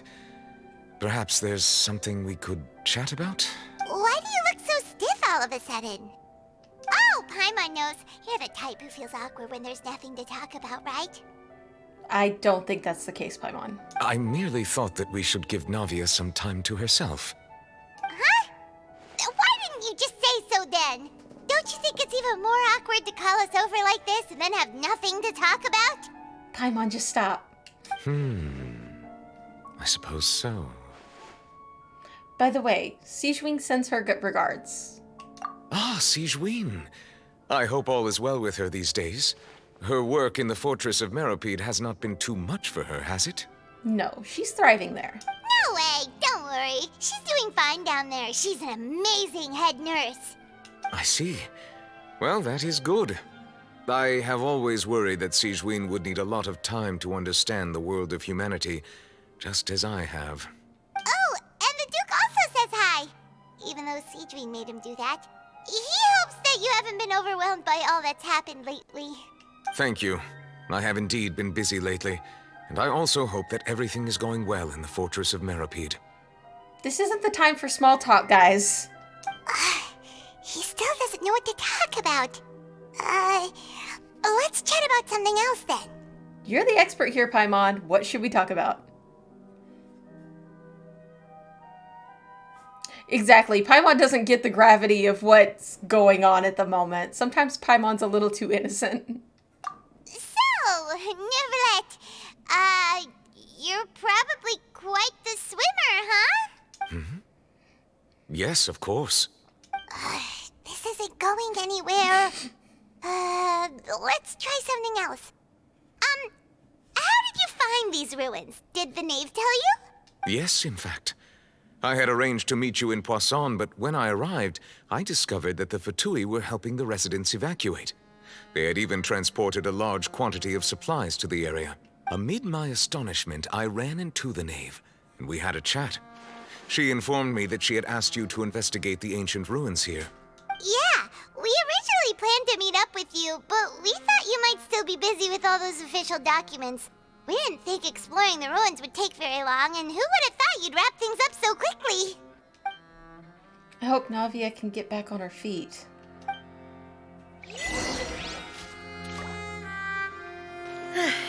I'm sorry to have kept you all waiting like that. I'm feeling much better now.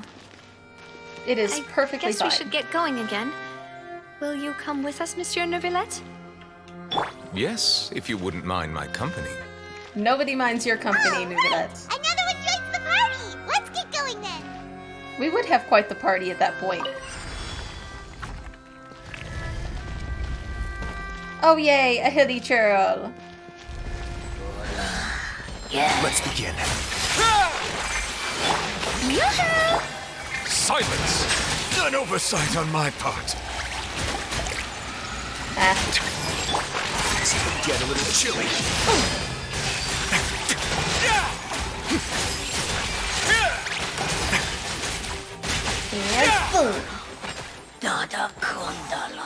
Bye-bye, hilly churl.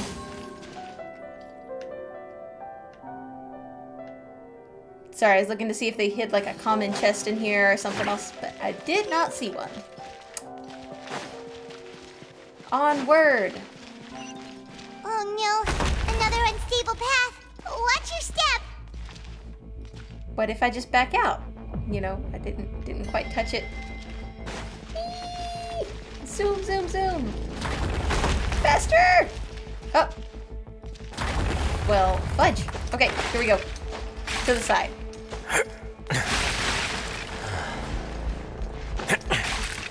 Hey. Oh! Ouch. Okay. Have fun with the event. It's a doozy. That's all I'm gonna say. Is a doozy. Alright. So we got a parkour here. Parkour! Come on, jump! To the side! To the side! Ah! I can do this. Maybe? Oh. Let's see here. Let's try again.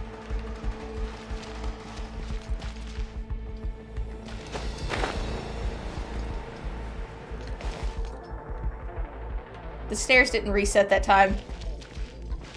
Alright, here we go. Zoom. In hindsight, I should have just brought Katahara.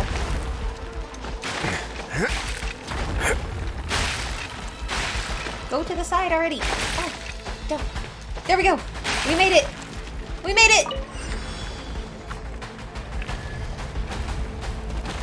Yeah, that was a weird mechanic there. That was a bit different. Watch out! There are rocks falling over here! Throw some Farina love. We're gonna go rice leaf. Keep on frozen.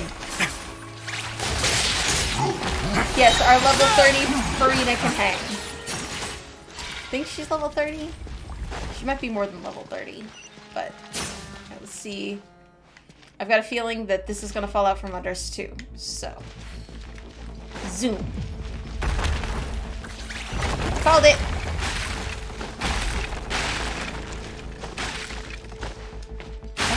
Seems we're almost at the top. Keep it up! Trying. I've only got so much stamina. That was tricky.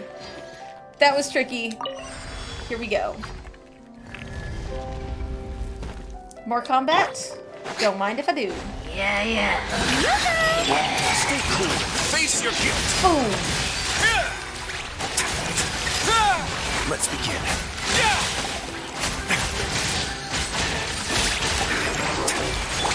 Time to shine! Fanfare! Ouch! Ouchie! Bow your head. Baizu, Seems love. like an emergency. Mind the side effect. Be sanctified.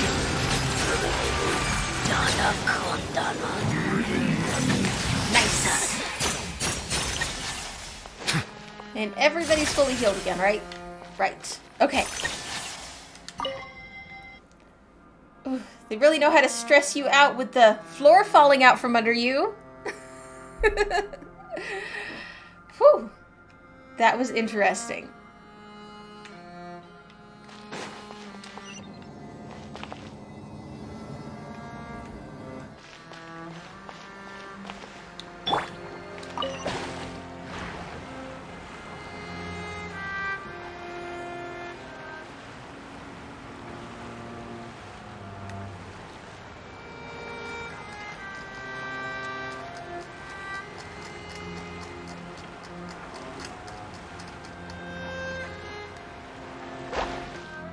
Okay, here we go.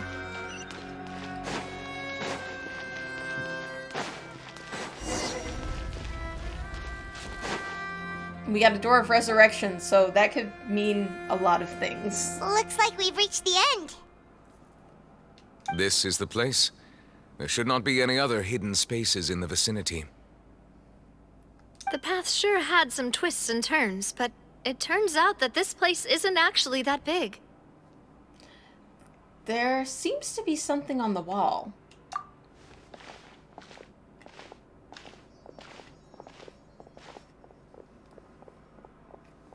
Stone slates. It seems like they were put here as an offering. Could we take them down and have a look? Perhaps we should just leave them be for now. Maybe a picture with the camera? There are 4 locations in total, but only 3 stone slates. The slate that should be in the first empty spot is missing. The surrounding walls also show signs of damage. There's something written below. Let Paimon see. Reason dictates that this nation be destroyed. I shall record the history of its future here in its past. Say what? That's confusing. It feels like someone left these slates and these words here for a purpose. But does he mean that Fontaine should be destroyed? That would fit the circumstances dictated by the prophecy, yes. Indeed, the slate's contents correspond to it. Take the second slate, for example. There's a person kneeling here. She seems so dedicated. And there's a whole bunch of other people behind her doing the same. She's facing this... what is this? Some kind of island in the sky?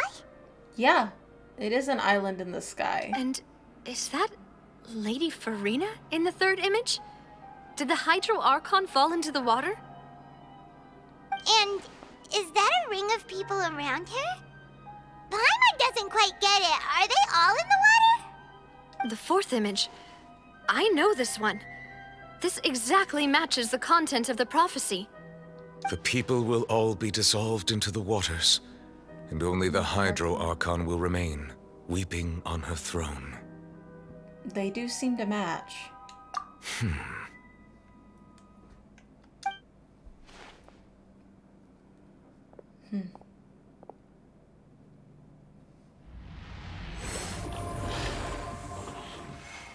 Water has memory. More information should be hidden in these slates, but I fear I cannot easily uncover it, most likely due to us missing the first slate. I am very sorry. Can we piece together the rubble? Don't blame yourself, Monsieur Neuvillette. Deciphering ancient stone slates isn't one of your duties. Ooh, Paimon's getting the chills just looking at these slates. This says that it's the history of the future, right?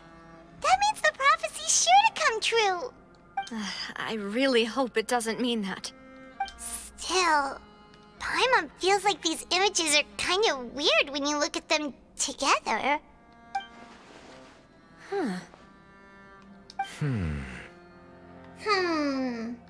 That's right. Sorry, I felt like if the images are in chronological order, shouldn't the fourth, the waters drowning Fontaine, come before the third, where the Hydro Archon herself falls into the water?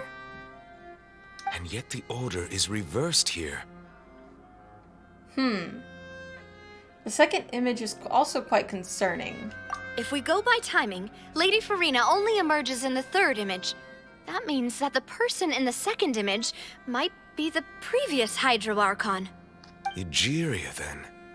I had never met her, but her appearance here does match the records. The previous Archon kneeling before the floating island in the skies, as if confessing a sin. Did she herself commit that sin? And if not, why would she be in such a posture? That's a good question. Also, I'm still wondering why these ancient stone slates are here at all. Judging from their contents, could this place be the origin of the prophecy? Does that mean that someone, or some people, once saw these slates? But who would have created these slates and left these words here? Farina? Maybe? It seems that any further clues will have to come from Farina. In that case, there's no time to lose. There's nothing else to be gained here, so let's head back first. Yeah, we better get somewhere safe for now. I don't know, this all seems weird.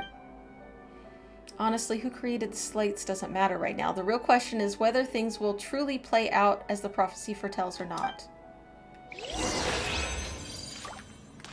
Oh, it's a pretty chest. We like a pretty chest. What does Farina say when she opens a chest? She says nothing. Oh well.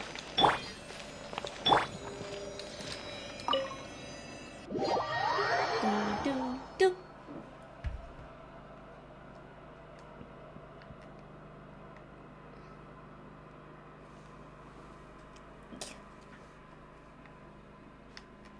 Let's split up here. I'm going to check on what's happening with the Spina. You know how it is.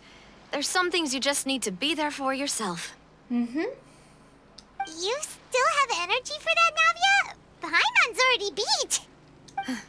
Just head back to the Fleuve Cendre and have a rest then. Thanks for keeping me company all this time. Anytime, Navia. I'll depart as well. Thanks for your hard work today. Rest well, everyone. Traveler, I will go talk to Farina tomorrow morning to ask about the stone slates. I'm sure that you're concerned about this matter as well. If you have time, drop by my office.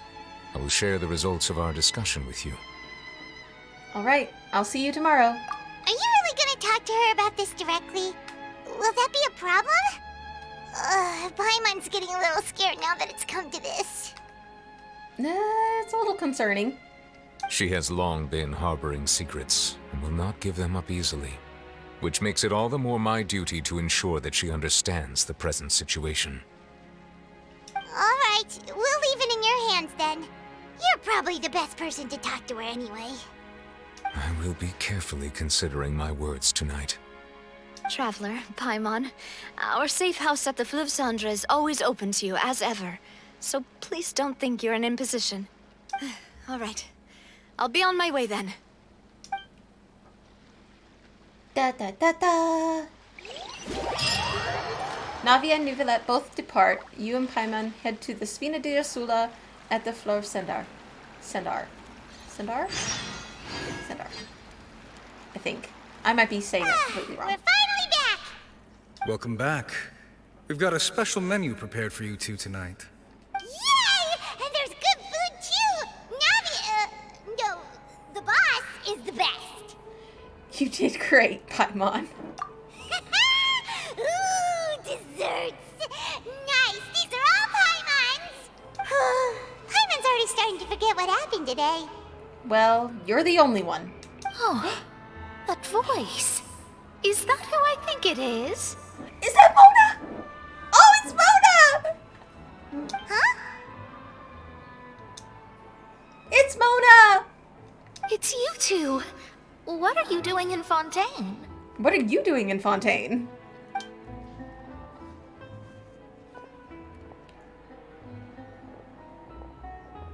It's Mona! Lady Magistus. Wait, did the stars not tell you we were going to be here? No, we're just going to Lady Magistus. Seriously, nobody just uses a scry glass whenever they've got time to just see who they'll meet on the road. Still, we didn't expect to see you here. Wait, you're not a Fontanian, are you, Mona? Well, I have some business to attend to here, so I booked a hotel in the city. I was just out for a stroll when I bumped into you. Quite unexpectedly, if I might add. You didn't answer our question. We need to know if you're a Fontanian. If so, get your butt back to Mondstadt. Why did you think I was from Fontaine, though? Is that because Magistus doesn't sound much like a Mondstadter surname? No, that's not it at all. Yeah, let's go with that. Well, I used to have my own surname, which was, well, some other thing. Either way, the old hag told me when she took me as her disciple that the first step to being a great astrologist's pupil was to change that name. There was nothing for it, really. She really is amazing at astrology, so I changed my name to what it is now according to her wishes. To my surprise, however, Magistus is not the name of some ancient house or clan. It isn't? Nope. Although it is used by us in place of surnames, it generally just means great. Wow! Imagine including a boast in your name. Wait, are you gonna have to put that into your genealogy as well? That'll be interesting. I reckon so. In any case, I'd give my disciple a name like this as well, if I were to take one. May I ask what your master's name is? Astromancer Barbeloth Trismegistus. Oh, okay. Whoa, that's a long one. Does it also mean great or something? My name means Mona the Great Astrologist. As for the old hag, hers is, in plain speech, the thrice-as-great Scholar of the Stars. Just take it as a title specific to astrologists. Okay. Thrice as great? That's so petty. Yes, that is very petty. I know, right? That's just how she is. She used to call herself Magistus, actually, but when she took me in, she changed her name to Trismegistus. Talk about excessive. Right? That's a bit extra. She's extra. Magistus is thus the calling card of our school, so to speak, which makes it about the same as a surname. It's all right if you don't get it. You can look into it further should you need to study astrology more deeply. Or triple appetite Paimon? That sounds terrible! But anyway, you're not Fontanian, are you, Mona? You're from Mondstadt, right? Well, I was born in Mondstadt, yes. My parents migrated to Dornman Port, and I traveled with the old hag for a while, after which I settled down in Mondstadt City. Okay. Oh, that's a good thing then. At least we know you won't be dissolved by Fontaine's waters. Speaking of that, I'm sure you're aware that a bunch of things have happened here in Fontaine, right? I know you're not a local, but I'd avoid getting too close to any water that looks strange all the same. There's something ominous about it. Well, the water, I mean. Yeah, we know all about that. That was the main reason, yes. Just a while back, the Steambird invited me to take part in a panel and speak about the circulation of the prophecy as an astrologist. The invitation was sent quite early on. I don't think anyone expected Fontaine to be in this much trouble. What do you make of that prophecy, Mona? Just tell us what you think as an astrologist. Your word would go a long way to make things more certain and less scary. Yeah, what Paimon said. What I can tell you is that I'm an astrologist, and that this prophecy concerns the fate of Fontaine, even that of all Tevat. Ascertaining this is akin to reading the fortune of the whole world. I'm afraid that this is not something that just anyone can do.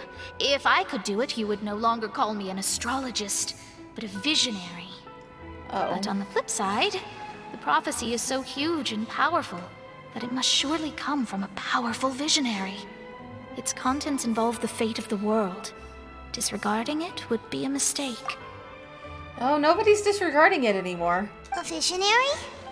Sounds really powerful and all, but does such a person really exist?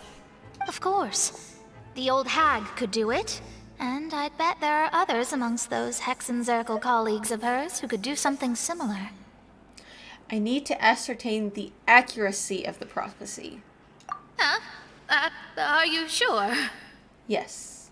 All right, I'll help you.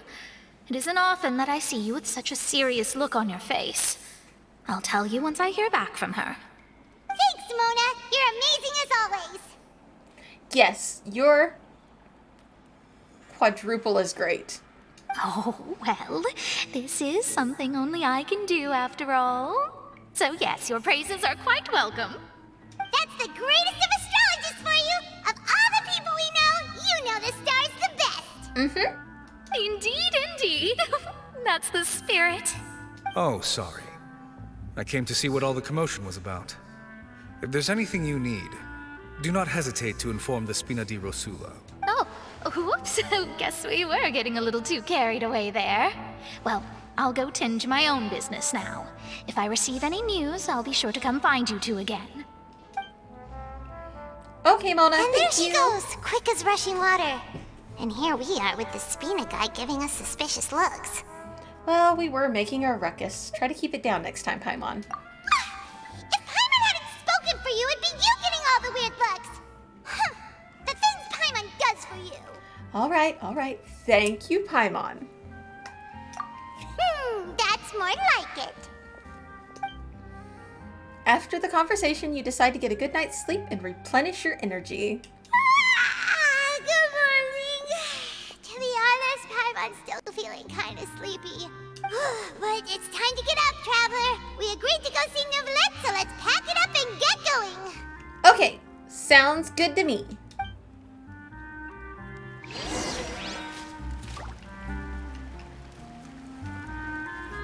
Okay, on that note, I need to take a quick break. I'm gonna go do a quick bio break, replenish the snacky snacks, get something to drink, and I will be back. Give me about 10-ish to 15-ish minutes, and I will be right back. And boop.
Tea parties are a must for the well-mannered. If you'd like to learn the proper etiquette, I'd be happy to teach you.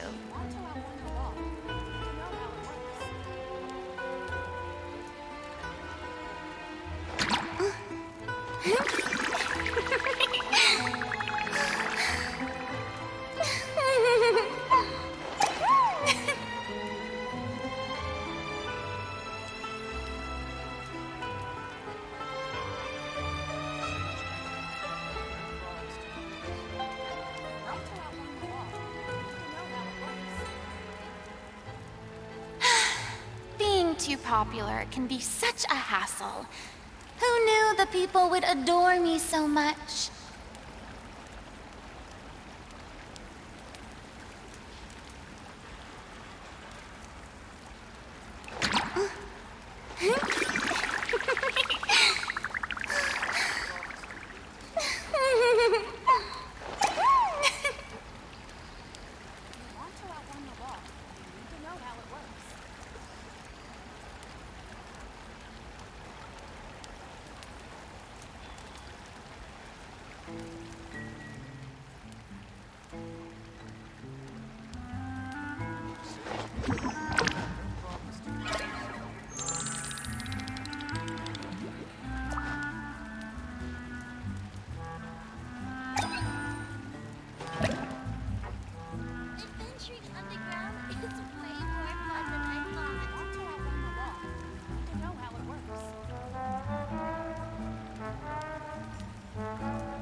Boring!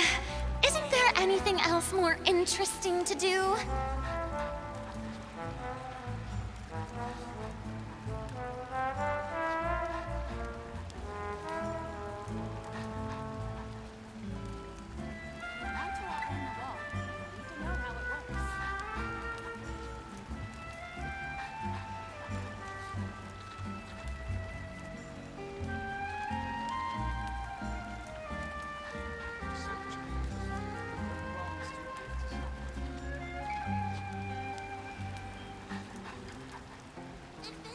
Underground is way more fun than I thought.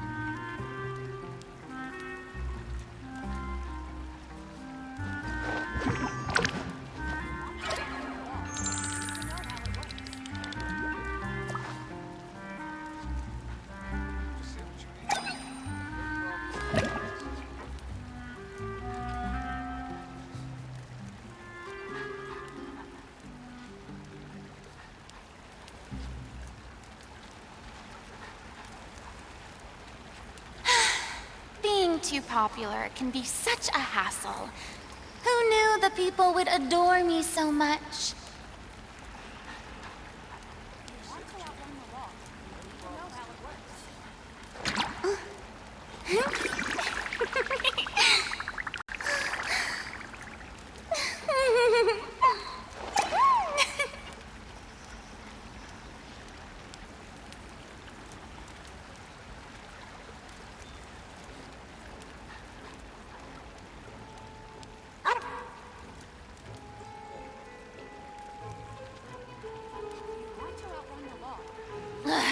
Boring!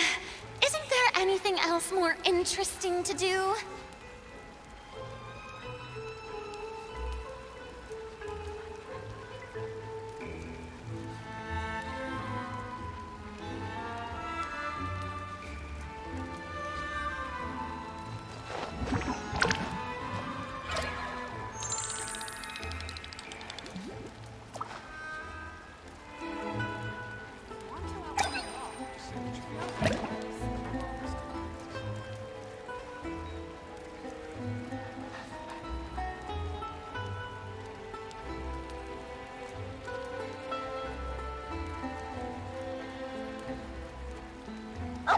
Tea parties are a must for the well-mannered.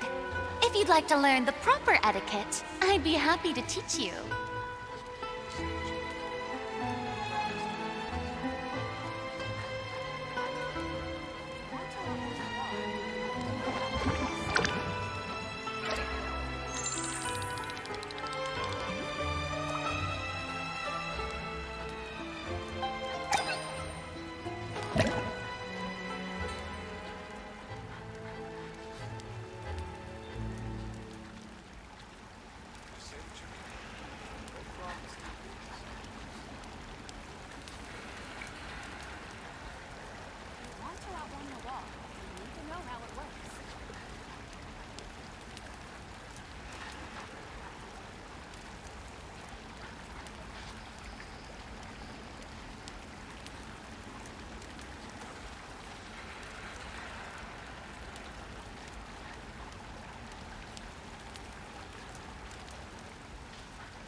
Being too popular can be such a hassle. Who knew the people would adore me so much?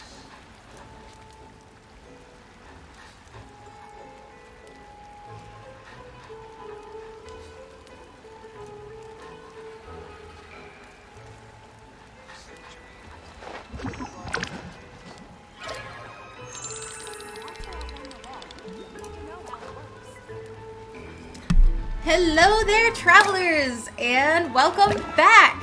Okay, so last we left off, we just ran into Mona Magistus, and she's going to try and get in contact with her boss lady, the lady she calls the Hag, to hopefully find out how valid the prophecy in Fontaine is.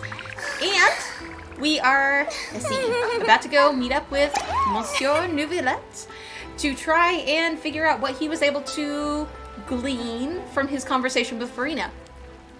Also, I came back with my lunch. I got some yummy, yummy almond toast from where I baked bread yesterday, and some yummy yogurt. So, Isn't there I'm gonna be anything else more snacking interesting to do? while we continue our storyline.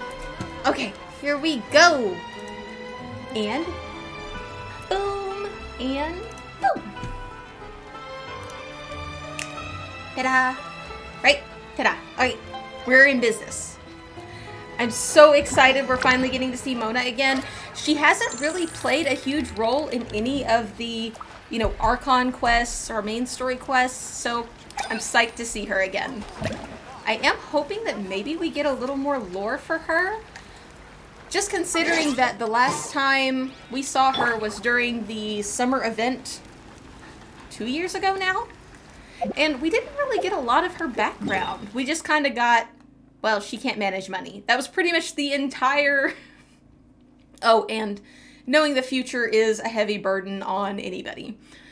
But, I mean, those kind of things are obvious. It's not like really giving us depth of character, if you know what I mean. So, oh, 1 second. I forgot to push a button. All these buttons. wonder if there's like a way I could have like a little manual control panel down here that I could see without having to switch screens all the time. That would be awesome. All right. Either way, let's get into it. And boop to the palais. Da-da-da. Doo-doo.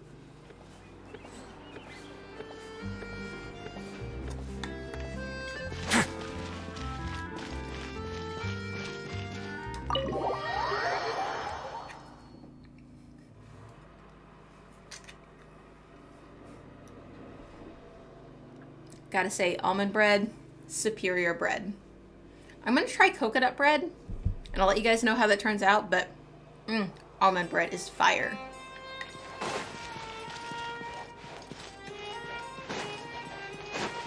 Oh, let's see. You're here! Finally! Finally, did something happen while we were gone? Is something wrong? Monsieur Neuvillette and Lady Farina, they seem to have gotten into a dispute. Please go see for yourself. Something went wrong.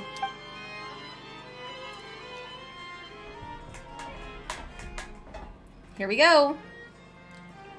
Like I said, I've already explained everything. Have you, though? And yet the problem has not been properly solved. There is little space for excuses between us. It is not my intention to offend you, but please, tell me where you stand. You are the Hydro Archon Focalor, are you not? Look at this. This is a list of the victims from the recent Poisson incident.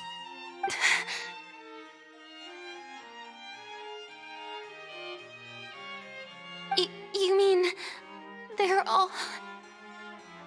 They're all gone. We did not arrive in time to avert this disaster, and I will not have it happen again. Neuvillette over here putting his foot down, as he should. As he should. I will say this once more. You must tell me everything you know. Yesterday, I found 3 stone slates in some ancient ruins near Poisson. Do you know anything about those? Seriously? You're questioning me like this is a court case now. I don't know anything about that. Should it be a court case? Probably. But you found them in some ancient ruins, you say? That's correct, which is why I came to ask you some questions. There should have been 4 slates, but one of them was missing. The other 3 featured different images that seemed to correlate to the prophecy. The prophecy? The second of these slates depicts the previous Hydro Archon Egeria kneeling before a floating island in the sky, as if confessing something. Do you know nothing of this either? I don't. I've never seen such slates. I'll ask you again. Do you really have no information regarding the previous Archon? My deciphering of the slates indicates that the Hydro Archon Egeria once had to confess to, or apologize for, a certain sin. If anyone would know about it, it should be you. This is true. She is her predecessor. She should know what happened to the previous Archon. All gods don't have the same secrets, you know. She was herself and I'm me. Is it really so strange that I know nothing? Mm-hmm. I understand your concerns, but I'm sorry. I just don't have anything to tell you. I don't know if I believe her. Forgive me for saying this now, Lady Farina, but I have long known of your various secret investigations into certain matters. There are several indications that you have been investigating the prophecy on the sly. This is not strange in itself, considering that you are the Hydro Archon. But it is strange that you should also claim to not know any of Egeria's secrets, as well as do nothing following your inquiries. You have never been as superficial as you have presented yourself to be, nor are you a fool. And yet, your behavior is very inconsistent.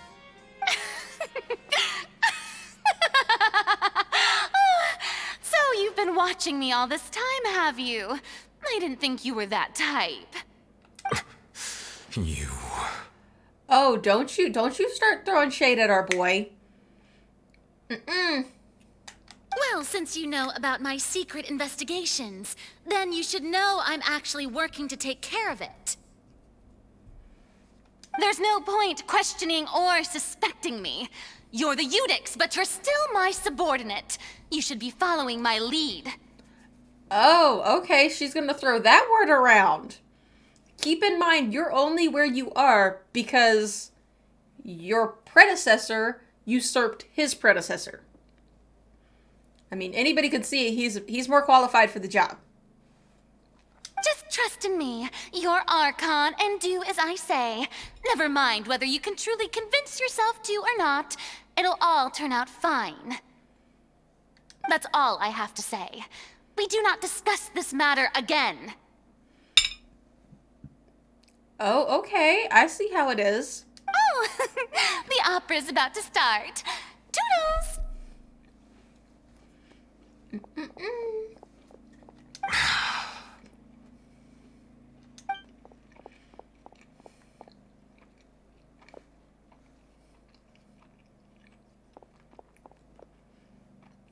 Did Farina not notice us standing by the door?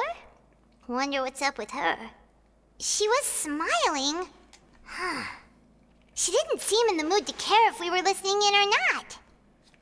She seems like she's deeply troubled about something, but I'm not comfortable with how she disrespected Neuvillette. Man, he is so over her shit. I mean, it was just all over. So over it. I assume you've been outside for a while now? For a hot minute. Oh, you noticed. Seems Farina didn't even realize we were here. She was in a great panic, though I cannot discern the reason. Our discussion reached impasses time and again, a state of affairs that we cannot allow to continue. Still, I do not understand. Dialogue is the basis for understanding, so why did she keep refusing to engage? I'm afraid questions alone might not suffice. Oh, hello! Thank you for joining us! Thanks for the follow!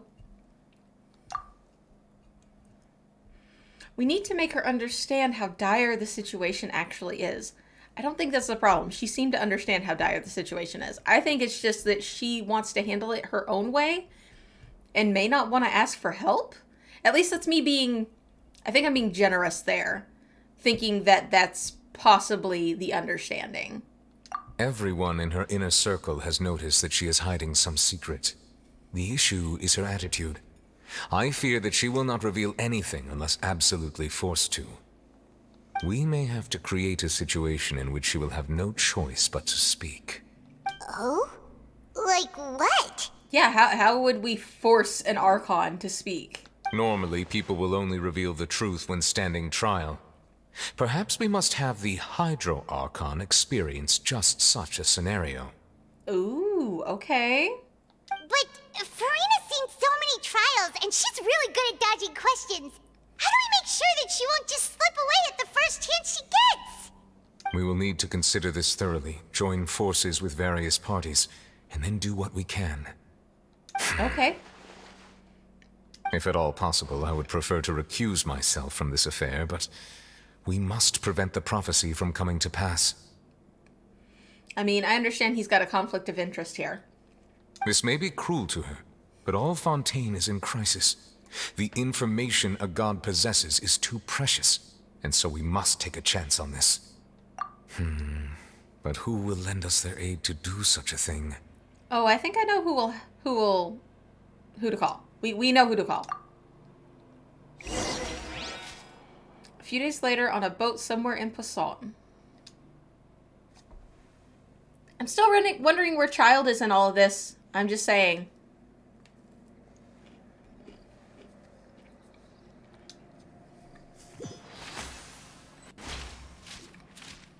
Well, that's everyone, huh? Speaking of which, it was pretty smart of you to think of hiding here. Poisson was just involved in a disaster, so it's presently devoid of people. That naturally makes it the best choice. Ooh, the knave and the kids. And here you are drinking tea like it's the most natural thing in the world, huh? That's what families should do. Sit and enjoy a leisurely time together. It's nice to enjoy tea here, you know? Care for a cup? Lend me your ears, everyone. Or perhaps one of you might like to start us off. How about you, friend? Me? No, I don't think I can. Oh, Fremine. Then how about you, good sir? I fear that I will cause the mood on this boat to become as somber as it is in court. You probably will, because you're having to deal with a bit of a crisis on your own. Well then, I guess we're lucky we've got a local like me to organize things. Wonderful, the spotlight at last. I guess I'll be facilitating things from here. That was a little long-winded, don't you think? Here. Oh, you might be right. Anyway, to cut to the chase, our friend here, the Traveler, has brought us together to discuss something. As for what that is, well, let's start by saying that we'll be pooling our efforts together to create a series of traps. Oh, how intriguing. Well, it's just an expression, really. One that I just learned from Chlorand, and used on the spot. So... Huh? Didn't you say that you would be facilitating this? Chlorand's like, how did I get put in the hot seat? Man, that button, though. Oh, come now. Your work doesn't involve much public speaking, right? This is a good chance to practice.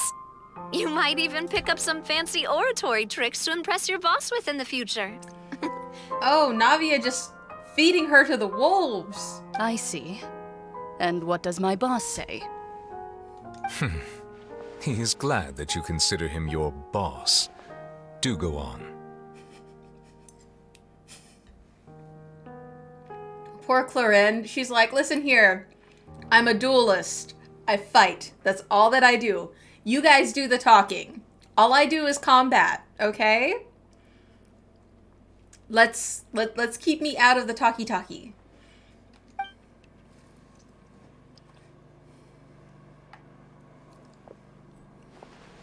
In that case, do any of you have experience hunting? Oh, 1 second. Let me check something real quick.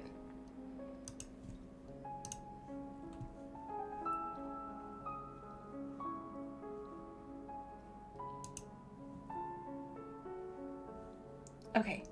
All right. It looks like everything is working. All right. Just wanted to double check something. Oop. Oh no, my buttons. All right, here we go. Back in business. Awesome. All right, here we go. Do you have any experience in hunting? Not that I recall. Fremine and I once used a wooden stick in a basket to catch wild rabbits when we were younger. As for Lynette, oh, right. You were sick that day, weren't you? I can see that. Lynette wouldn't have any part of hunting. I've also gone diving to catch some fish before. Does that count? I'm afraid not. You may or may not have heard, but Fontaine once played host to a group known as the Marechaussee Hunters. Marechaussee. Marechaussee. Marechaussee. I'm going to be able to say that next time I run that domain. Though that was their name, they did not hunt animals, but rather various monsters left behind by the ancient dynasty of King Remus. Today, Fontaine's monster population has already thinned greatly, so the hunters have blended back into society, taking up arms in other lines of work. They even left a unique methodology of hunting in their wake. Ooh, okay. Like? A trap comprises of the following components: bait, a trigger, and a containment device. Sometimes a lethal implement will also be necessary to deal with the prey. So, if we were to build a trap together, right now, what would you choose to build it with? Ooh. Logic? For me, I would prefer something basket-shaped. Pigeons and rabbits will see the bait and naturally enter the snare. Our line of work requires a deft hand, and we're some of the best in the industry, so you can count on our techniques. You used some of those techniques while moving the people of Poisson, didn't you? My subordinates mentioned that you even perform some magic for the bawling children. Yes, and I even managed to gather some intelligence in the meantime. I'm quite the multitasker if I do say so myself. I'm afraid I can't claim that as my strong suit. I prefer more stable methods, like placing bait in the water and waiting for the fish to come within reach. That's the kind of method I would count on. Okay. Calm and steady. Exactly the kind of person who would catch loads of fish. Mm-hmm. And I can be their assistant. With discretion, I'm sure. I'd probably use some sort of mechanical animal. Papa once bought me some small clockwork squirrels, mice, and such. When placed in the forest, they can attract others of their kind. I remember that you liked those too, didn't you? I did. And that would be a good way to go about it. If they're realistic enough, animals of the same kind will follow them all the way to the trap. Oh. What about you, Monsieur Neuvillette? I fear I do not have any related experience. That makes sense. You usually solve problems directly, without the use of any such tricks. But I do have one more question for you, Monsieur. If we were to create a trap now, how would you design it? I would like for it to be effective, but bring no harm to the prey. A more gentle trap would be ideal. Kind, as always. However, our intention doesn't necessarily change the containment device and the type of implement we need. If we wanted to kill the prey in one strike, we would need a powerful implement. However, that also goes for prey that must be captured and safely contained. Wait, why's that? Only a hunter who's a true expert at subduing their prey can snare it without harming it. The line that divides life and death is often exceedingly thin. So, are we going hunting together? I think we're hunting the truth? Maybe? Hopefully? Hopefully we're not hunting an Archon. Huh. We hadn't thought of seeing ourselves as hunters. It kinda works, but maybe it's still not the best metaphor. If our means of capturing and dealing with our prey is to put them on trial, then the hunting metaphor is actually quite accurate. But we shall require much more courage than any hunter to judge a god, a being whose seat is an exalted throne. This is true. Are we putting Farina? Well, we know based on the trailer that Farina... Okay, this must be about... Alright. Brain, words, things. So that's what's going on. Sounds very interesting. Clarenne's hunting metaphor was just that, a metaphor. You will not call this a hunt, because that's not what you should do at present, nor the relationship between you and Farina, nor has the relationship between you and Farina reached such a dire stage. What you need is simply the secrets that she's keeping. Attempting to take her secrets is an act of sacrilegious disrespect. But it must be done to prevent Fontaine from seeking into the waters, as foretold in the prophecy. There is neither hunter nor prey, but there must be a trap, and that is what we need.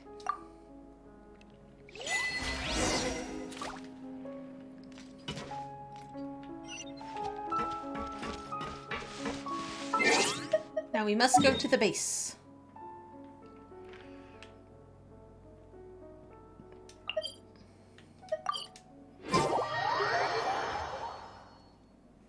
Ooh.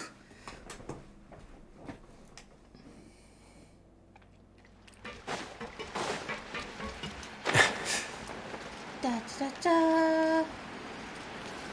Here we go. How to catch an Archon. Hopefully we run into Mona, It's been maybe? a tough few days, hasn't it? So much has been happening. Yeah, you can say that again. Paimon didn't think the meetings would go on for so long, but everyone seemed pretty fired up, huh? Yeah? We think that Archon is Thought they'd be at mismanaging the least country. a little frightened. Well, Fremine was, now that Paimon thinks about it, but everyone else just looked a little surprised. Do you feel more confident after the meeting, Paimon? Well... It's hard to say.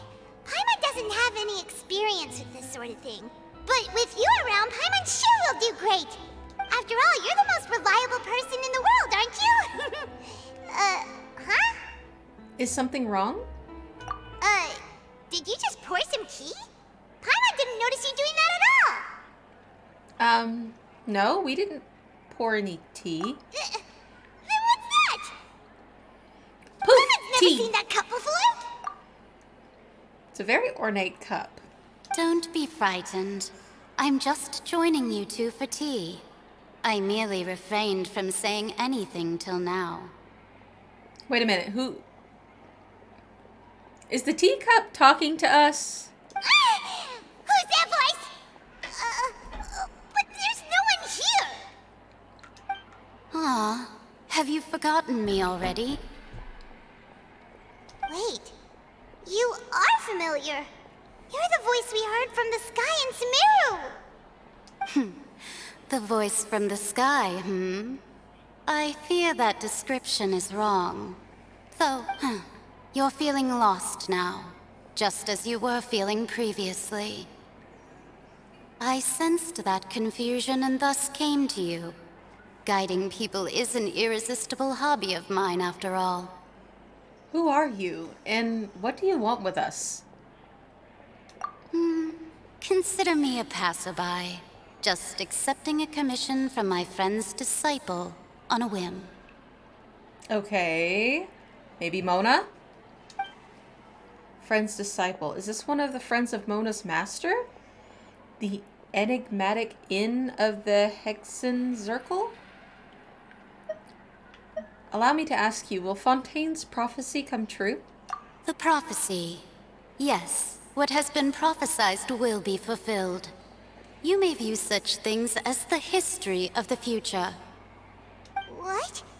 Then is there any way we can stop it? I believe you have witnessed a failed attempt with your own eyes. Can everything in Tevat so easily be changed? Can there really be no exceptions? Ah, so you've caught on. Just as prophecies are usually only the future as seen from the perspectives of the gods, could things be happening in hidden corners where the gods' gaze does not fall? Ooh. Are the things that you shall see different from the fate that the gods perceive? What is she talking about? It all sounds really impressive and important and stuff, but it also sounds kind of scary. The tea in the cup is just about gone as well. I believe that you understand, right? Some things are insignificant, but others you must reach out to change. Ultimately, fate shall serve as your only guide, no matter what will happen in Tevat's future. All you need to do is to play your part. This was good tea, by the way. Thank you for your hospitality. Well, that'll be all for today. We didn't do anything with the tea. I think you brought your own tea. The voice. It's gone. Mage Inn. Is this the clue you're leaving for us? What?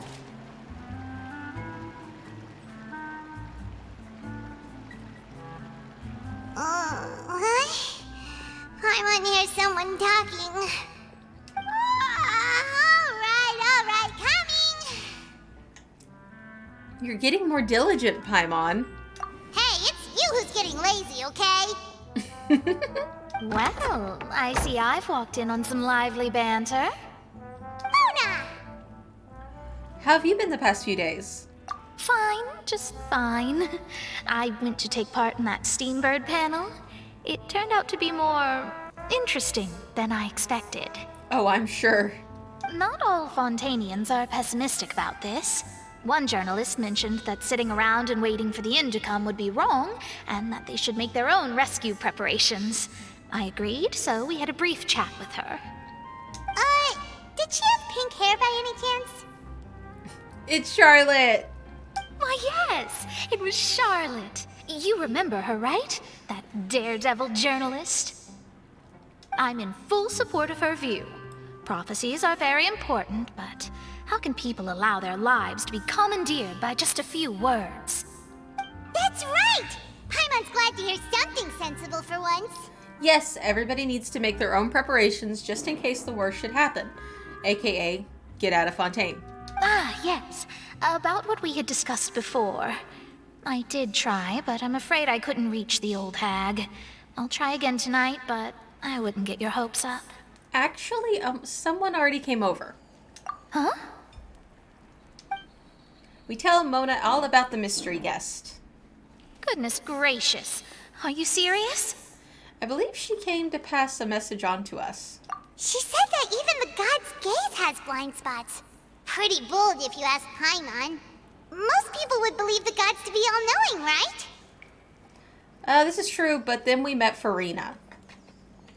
The Hexen Circle members are certainly anything but ordinary. As for the mage named N, the old hag has mentioned her a few times. She said that N's sense of direction is incredible, and that she loves guiding those who are lost. That checks out. That completely checks out. But I've never met her, and if she were still alive, she'd be... Well, suffice it to say that the hag's at least a few hundred now, and N's been around for longer than that. Ooh. I mean, if the Hexen Circle are so long-lived, are they like the Elvish race, like what we see with Klee? I wonder. Maybe? Well, wait, isn't Klee's mom a member? Alice? Ooh. I really hope we get to meet some of them. Whoa. The Hexen Circle sounds like a scary group. But they must really stay in shape to live so long. That too. Their abilities alone are pretty terrifying. If she came to see you personally, then the problem you're facing must truly be of great importance. Well, it's not like Paimon could understand anything she said.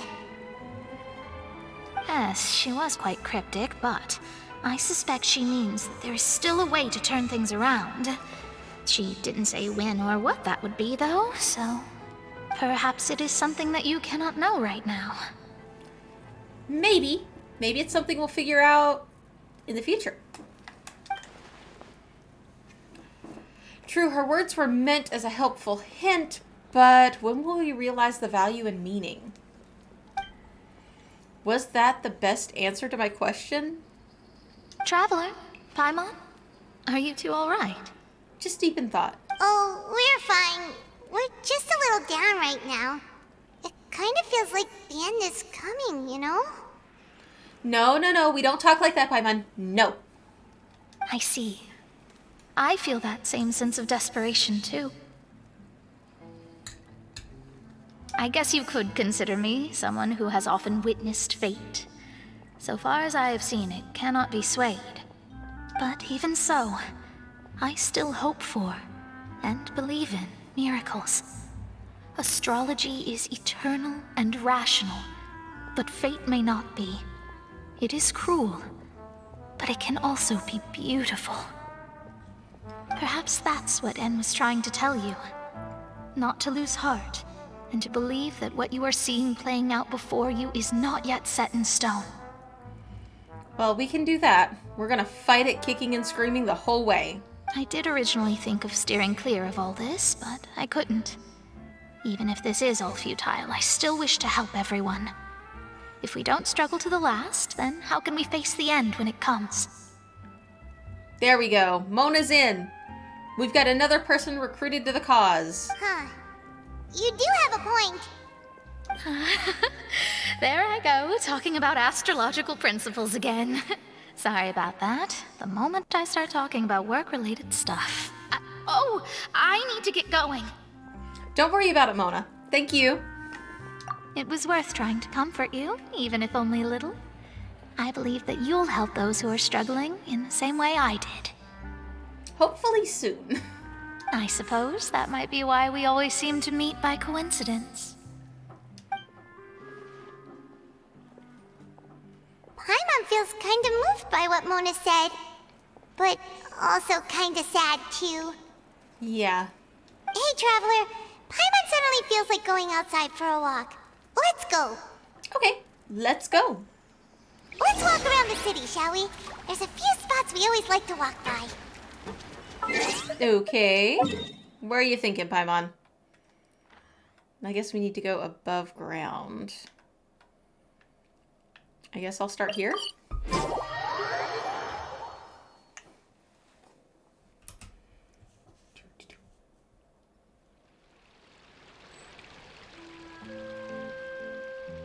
And boop. Okay. Here we go. Let's go for a walk with Paimon.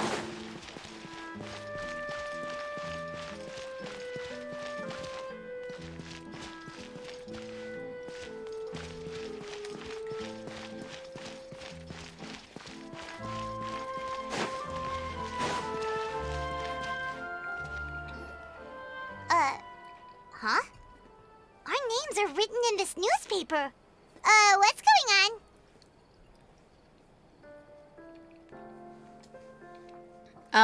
We're kind of famous. Let Paimon see! The underwater stronghold, the Fortress of Meripede, has continued in its noble autonomy, but that does not mean that others cannot interact with it. My recent attempts to enter the fortress bore little fruit. Huh. Guess Charlotte still hasn't given up on that. Charlotte's not going to give up on that. Thus, did an Outlander friend become the focus of this report? A blonde adventurer with their white fairy, legends trailing in their wake. It is said that this mysterious traveler once visited the underwater fortress. So while the fortress's interior remains a mystery behind closed doors, do not fear, for the tales of the traveler contain surprises in spades. Journalist Charlotte's biggest scoop yet, the Traveler's Trail, World Walker. Huh. Charlotte took so many awesome photos of us and we never even noticed her. She hasn't been able to get a hold of anything at the fortress, so since we're easier to find, she's using us as the subject matter instead? That seems to be the case, and I mean, it's the next logical step. Ugh, seriously? Well, fine. Those headlines and photos do look cool, so Paimon will forgive her this time.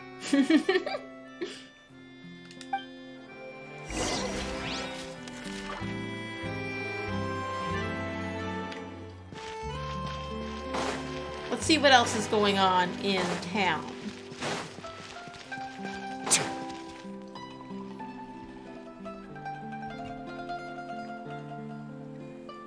We're here! Cutscene. Paimon's hungry. Should we go in and get something to eat? Sure, why not?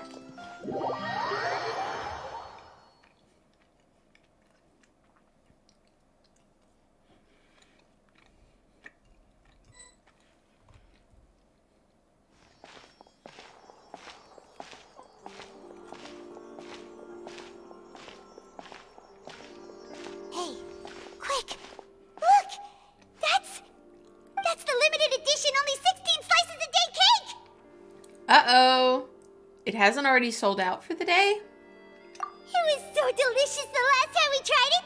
Despite the tense situation we were in, let's give it another go. Paimon's sure it'll be great. We can't let anybody beat us to it. Let's go. 1 slice of cake, please. Someone showed up after all. Oh, wait, you're the one from the Palais Mermonia. Oh, are you here to buy cake too? It seems Monsieur Nervalette was right. You really can eat. Wait, did he really say something like that? Wasn't that our trumped up charge at the Fortress of Meripede? Because we stole cake from Farina? That's right. Even he has his own preferences when it comes to food. As for me, I love the cake and coffee here. Do you come here often? Usually every day. Every day? It's part of my daily schedule, apart from work. I shall have my cake and coffee. Then what if someone told you one day that this place would be closing soon, and you wouldn't get to eat cake here anymore? What would you think? But why would it close? Well, Paimon doesn't know either, but Maybe the waters will rise tomorrow. You know, like in the prophecy. Oh, the prophecy. To be honest, I haven't paid much attention to that. No. Still, even if there'd be no more cake tomorrow, that wouldn't keep me from having some today. That is a beautiful outlook. Sadine, thank you. Also, what happens to the Melusines if the water rises? It says the people of Fontaine. Does that include the Melusine? No. It's the same for eating in general. You might not be able to eat tomorrow, but if you can do so today, then you should carry on. That's what people call living, you know. Huh. Don't be sad. Excuse me, could I have 2 more slices of cake to go? These 2 slices are for you. Sijuin said that this kind of expression you're making is what humans call being sad. Oh, you know Sijuin? I sure do. She was born before me, and she sometimes comes to the surface to teach us things about humans. She said that humans are creatures that are saddened easily, yes, and you can only lift their spirits by feeding them delicious food. So please try the cakes here. Oh my god. Sijuin is too pure for this world. I've got something else to do, so I'll be going now. You 2 try to stay in a good mood after eating, all right? Bye. If your human is sad, just give them food.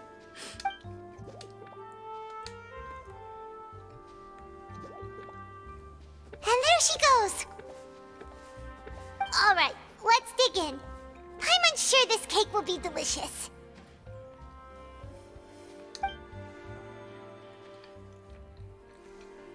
It's more delicious than last time, and the flavor gets even better with the sip of tea. It sure would be nice if we could come again tomorrow. Sure would be nice if we could always eat delicious food here.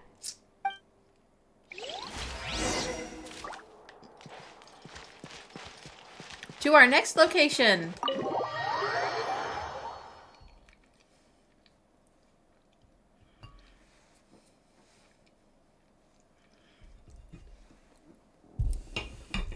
Oh, we're near the Steambird office.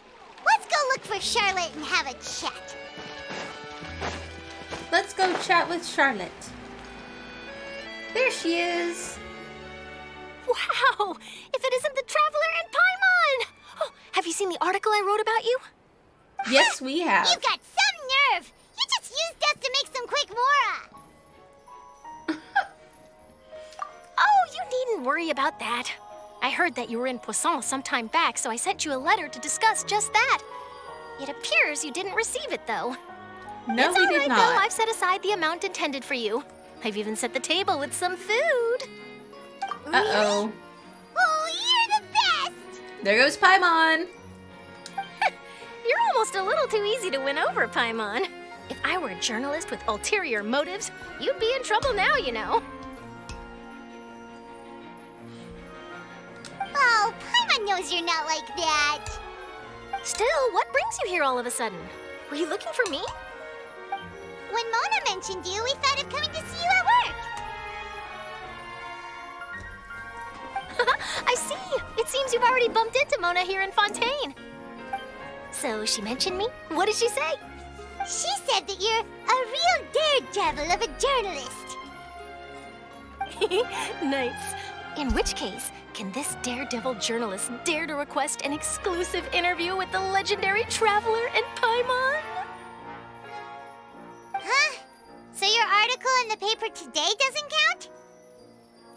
Oh, of course it doesn't. That was more like live photography. What I'd like to do is dive deeper and ask you to talk about the things you've seen and experienced.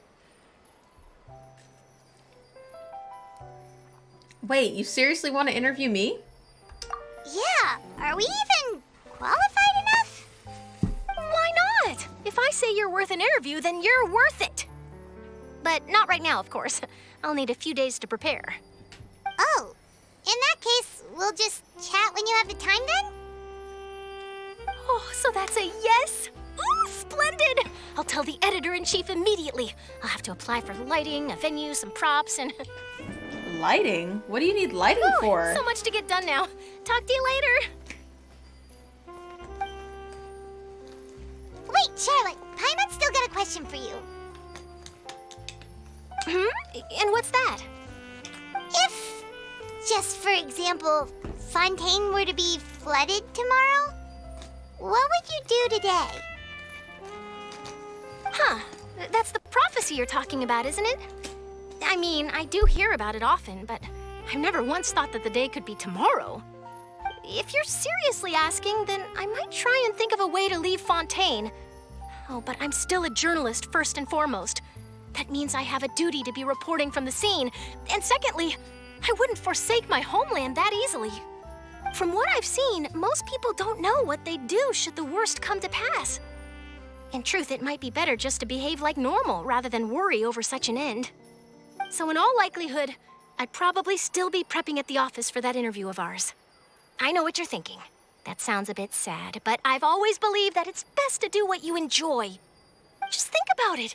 If this nation really were to be suddenly destroyed tomorrow, but I still successfully finish an exclusive interview with a truly unique person, then the story I would wind up writing would truly be timeless. And then do you know what I'd do? Well, I'd write that story, send it for printing, and use messenger pigeons to get copies out to the various nations as soon as possible. I'm not a dreamer, nor am I a workaholic, but I do love my job, and I'd be proud of leaving such an article behind. I guess you could say that I was born to be a journalist. But anyway, that's my answer. And on that note, I'll get back to my preparations. That's so nice. All of a sudden, Paimon actually kinda envies her. Anyway, let's go and take a look at the sea, shall we?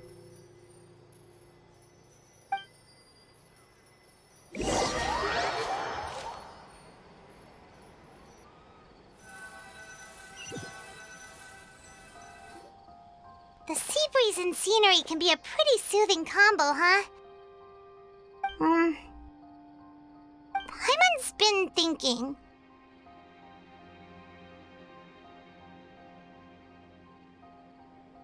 Yes? If it wasn't Fontaine, but all of Tevat that would be destroyed tomorrow, where would we go and what would we do? No, Paimon should ask, if you could choose, what would you like to do? I would kidnap all of my friends and hide them in my Serenity pot. That is what I would do. If I could choose, huh?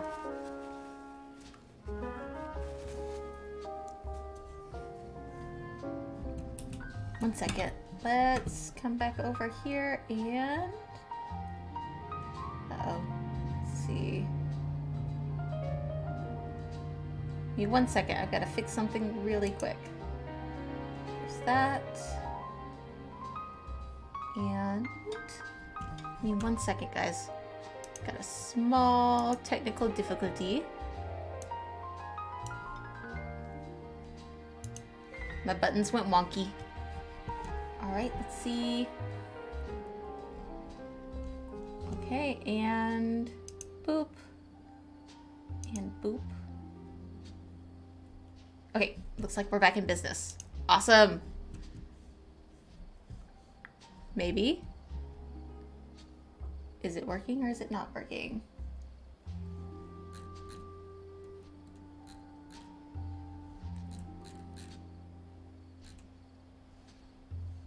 There, I think we go. Are we good? Yes. Okay. I think it's working. All right. We're good. Back at it. Okay. So if I could choose, it's just like Charlotte said, suddenly trying to consider what to do is pointless. We've always been moving to the next destination, so we haven't spent much time thinking about these kinds of things. We didn't have to either, with us always being on the road and whatnot. Until that moment comes, I think I'll just keep journeying on. You mean still traveling? Yeah, I think so. Oh, nope, I still see something wrong with my... Let's go boop there. Now I think it's sorted. Sorry, for some reason my webcam overlay went completely wonky. Which was odd. There we go. All better. I don't think I'll be working on the Abyss today. I might have already done my Abyss for this round. Sorry, I just saw that question. For some reason, it's not showing up in my actual chat feed. But hopefully that answers your question. Right. Yes. We will cherish every single moment while we travel. Huh. Wait, isn't that what we've always been doing? Yep. And why change now? Banter goes back and forth between the two of you as time slips away. As night falls, you return to your accommodations and end a busy day. The next few days are just as calm. Charlotte comes to find you and conducts the interview with the Spina di Rosula safe house at the Fleuve Sender. Navia, having finished her business in Poisson, even drops by to take a photo with the two of you. All goes well.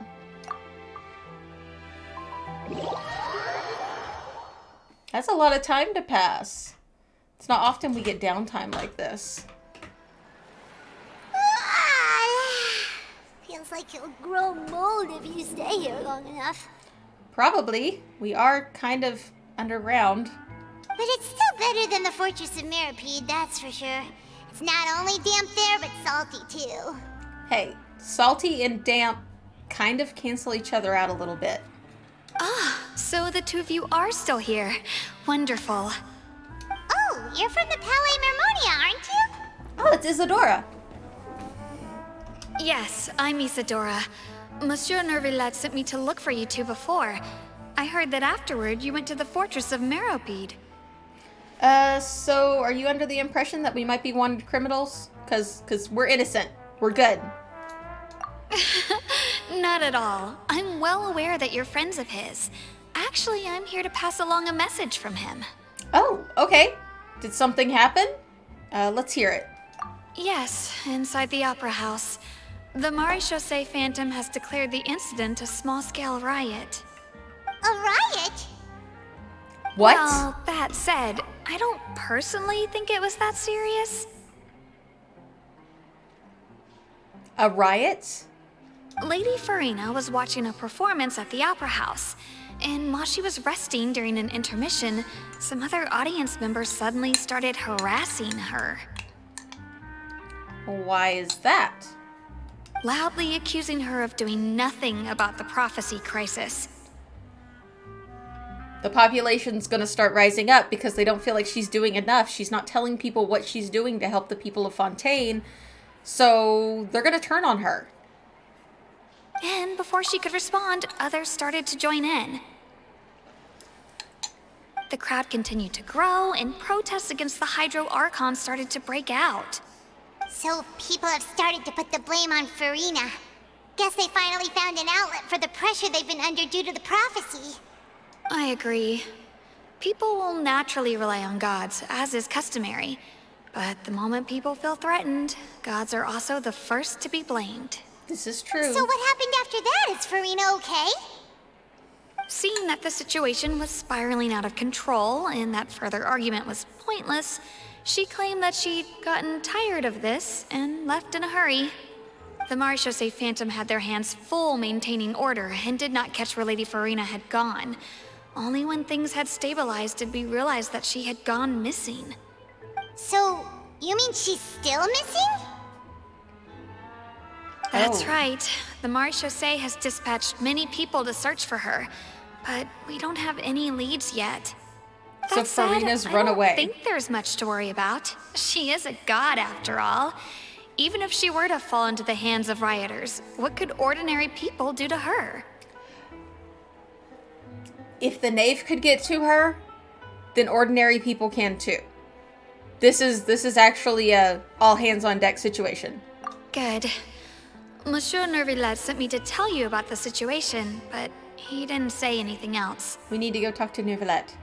Don't worry, this is more than enough to go on. Thanks for keeping us informed. Ah, is that so? Well, all right then. In that case, you two take care. I'll be heading back to the Palais now.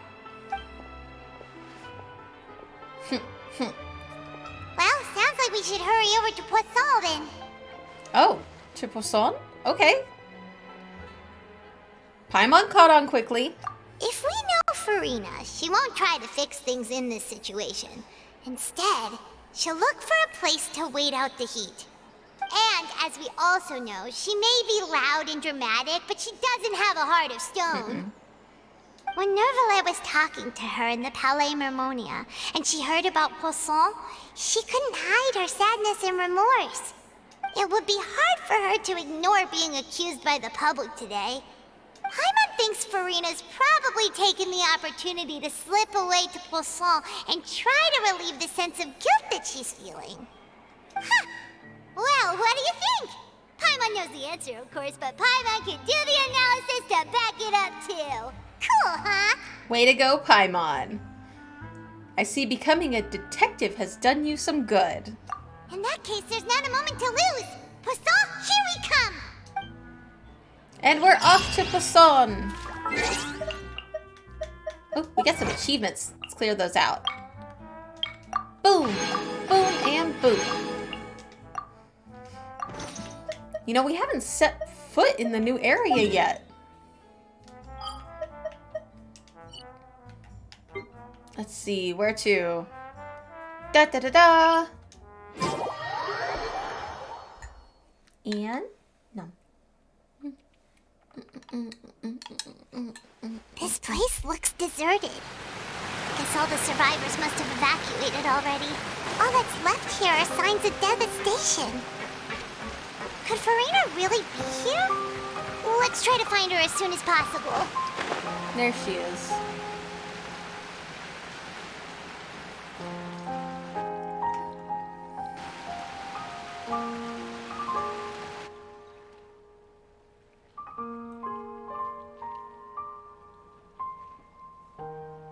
Oh, she looks so sad. That's Farina, right over there. She really is here all on her own. Stay quiet for now. Poor Paimon. Should I just give up? This is all meaningless. What was meant to happen did happen after all. Everyone's dead. I'm sorry. I am so sorry. Give up, Farina. There's no point in holding out. I'm sorry. But what can I even do other than to repeat meaningless apologies over and over? Who's that? Don't worry, Farina. It's just us. So it is you, blonde traveler from another land. Why, I almost thought you were someone from that mob of my ignorant subjects. Come to kneel and beg for my forgiveness. Okay. Nice recovery, but... Farina, you were crying just now, weren't you? The tear stains on your face are obvious. What do you mean, tear stains? Oh, I remember. The show at the Opera House earlier this morning was so moving. I'm still trying to process it. Mm-hmm. Yeah. Who did that uncivilized rabble think they were, disturbing my enjoyment of the arts? They even dare to doubt their Archon. I must teach them a lesson.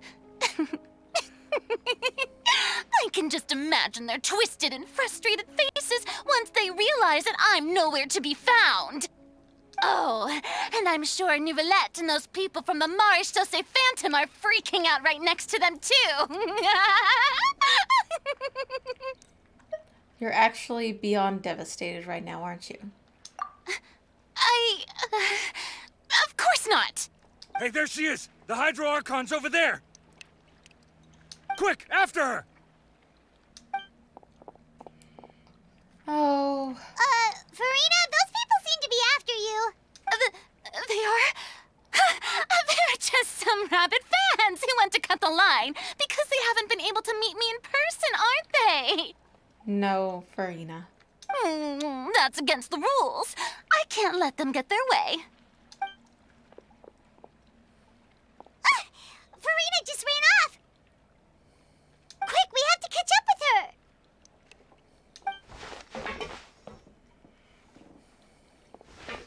There's delusional, and then there's just repression. And I think we're dealing with some repression.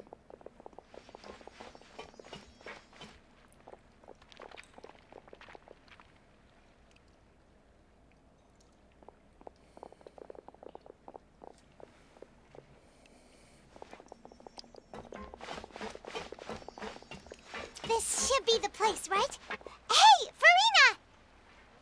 There's a good hiding spot over here. Quick, come to Paimon before the rest of them catch up to you. What is this place? Come on, hide. Over Hey, here. they're almost here! Fine. I suppose haste is warranted. Lead the way.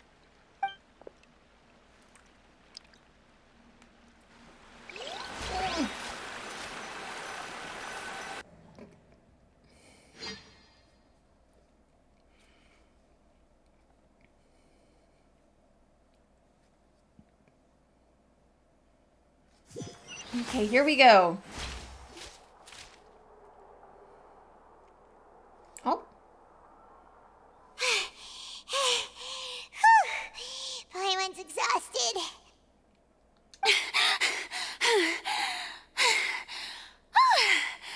I'm so tired.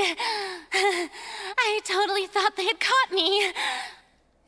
No, I mean, I merely gave in to the sheer enthusiasm they displayed. You might want to lower your voice to stay hidden. It's not exactly soundproof. We're in a metal building. You're right.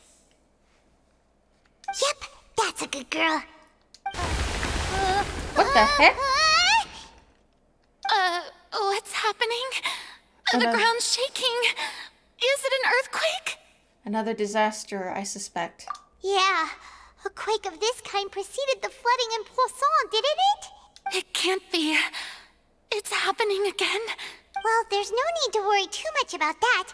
Neverlette's made some emergency plans, so the evacuation should go a lot smoother this time. Yeah, I hope you're right. But the people of Poisson, they've already... Has Farina finally reached her limit? Now that she's talking about her actual feelings, she looks far less stiff. We begin talking amongst ourselves as she calms down. I've been investigating the prophecy for hundreds of years. I once had informants all over Tevat, searching for clues and feeding information back to me. I've tried all kinds of ways, too, to hold back the sea. Anything to keep the coastline from advancing. But all my efforts proved to be futile in the end. Really, the truth has been clear to me for a very long time. We cannot make an enemy of the divine.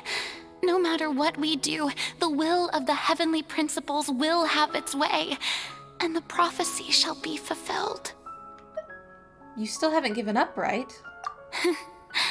Give up. I do love the sound of that phrase. It would mean finally coming to terms with fate, but also for me to finally be free. But that would also mean that hope would disappear. Indeed. I've thought about giving up so many times, especially after we almost lost Poisson. Fate is really unreasonable, isn't it? It has no heart and obeys no rules. The prophecy has only just started to come true, and so many people have already lost their lives. But just now, it all became clear to me. I still don't have the right to come to terms with fate on behalf of everyone else. As long as the final moment hasn't come, it's still not too late. She still has a lot of hope and she's still trying. I just wish she would tell everybody what she's doing to try. Don't worry. I will keep hope alive for everyone until the very end. Well, that's enough for now. I got the impulse to play the stricken maiden, but honestly, considering my rank and station, that wasn't a good fit at all. And just like that, mask back up. Don't take any of what I just said seriously. How could I possibly let Fontaine fall to the whims of trivial prophecy?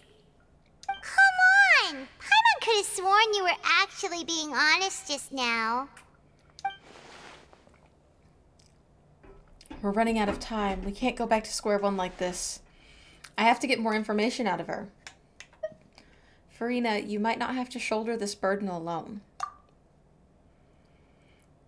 Although I don't know what you might be keeping from everyone, your people are more than willing to share the burden with you. Share my burden. That's impossible. It was fated right from the start that this would be my duty alone. But even if your burden doesn't need to be shared, you can still choose to confide in someone. Just share it with me. I'm what you'd like to call a witness. A witness? Yes. I've heard that you came to Tevat from beyond the stars, yes. In other words, you never belonged here. And if Tevat is, in its entirety, a show on a stage, then you're just a spectator, aren't you? There we go. There we go. Yes.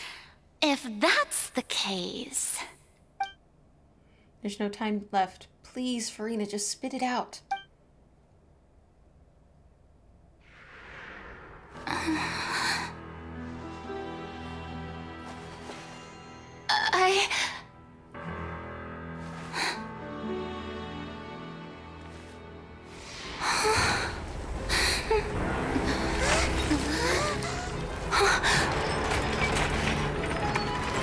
What the heck? Oh! That's a trap. That's a trap.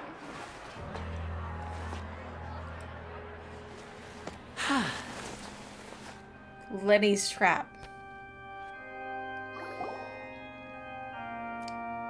Ladies and gentlemen, this concludes my opening performance. Now, without further ado, we may proceed to the trial of our god. Something about putting the Archon of Hydro on trial just seems so insane to me. So this is what it is. Yes, you deserve praise for the effort you took to raise the dramatic stakes. Do not forget, however, that I am Focalor, the god of justice, the embodiment of justice itself. Does it not strike you as even the least bit absurd to bring the very concept of justice to trial? May I interpret these words as your refusal to stand trial? In that case, you will have the opportunity to defend your honor through a duel. Oh. Okay. You would draw your blade against a god?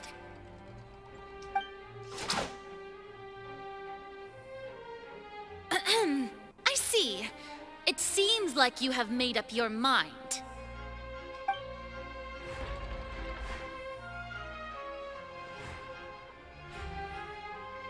Oh? That easy? Paimon can't believe it. She just surrendered. What the heck is going on? Did I just see an Archon surrender to a human? Wow, how utterly humiliating. Lady Farina, what is the meaning of this? Right? It would seem that there has been a misunderstanding. To be clear, the raising of both hands is not always an indication of surrender. Looking for excuses again, huh? I raised my hands just now to indicate my acceptance of the trial. No duel shall be necessary. I will admit that I've been running away for a long time. That's a nice recovery there, Farina. Right? Oh my god. An Archon surrendering to a human. I mean, I seem to think back to A in Inazuma and be like, that would never happen.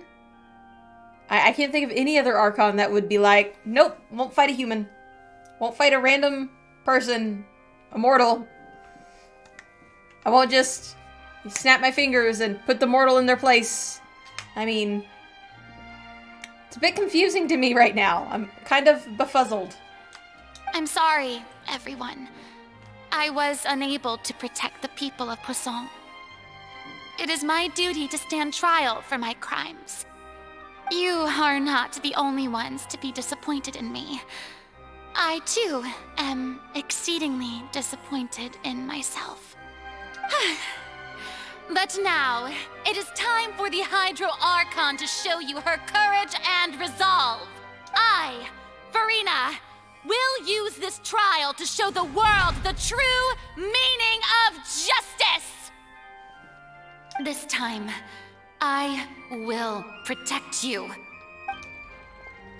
Applaud and rejoice. One of the most outrageous and fantastical arcs known to the opera epiclese is now unfolding before your eyes. Mark my words, this shall be one of the most exhilarating and brilliant shows ever to grace the stage of Fontaine. The trial of the Hydro Archon, Focalor, will now begin! Woohoo! They seem down for it. Okay. Oh, now we're making history. Nicolette is over it. He's just like, oh. Really? I'm trying to ground you. You are in trouble. Stop making it your idea. Why does it feel like Farina just took over the whole thing? Like, come on! Didn't she just get forced to stand trial for her crimes? Also, even though she's still acting super dramatic, she is taking this seriously this time, right? Oh yeah, I'm sure she is. All right, then. Who will be my opponent in this trial? The court asks the prosecutor to please take the stand. Thank you, Your Honor. Oh, we just tried to... No, wait. I got a small problem with this. We just tried to get her to confide in us and gain her trust. And now we're her opponent in her trial? This seems shady, even to me. This seems shady. Is that so? Very well. Then please speak, witness of Tivat, my accuser and fated opponent. We were so close to getting her to tell us the truth. And it still turned out like this in the end. It's okay, though. As long as we defeat Farina in court, we still have a chance at figuring everything out.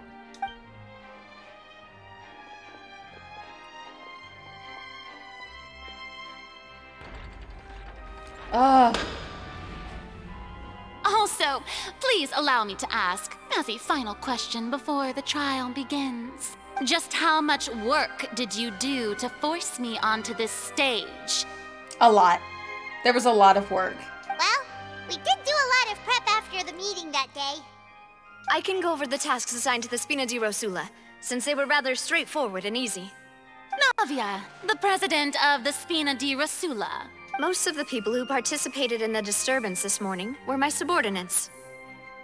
They changed into plain clothes and came to the Opera House as regular audience members, waiting for the perfect opportunity to incite insurrection against you. The people's resentment against their Archon has been building as more and more of the prophecy is fulfilled.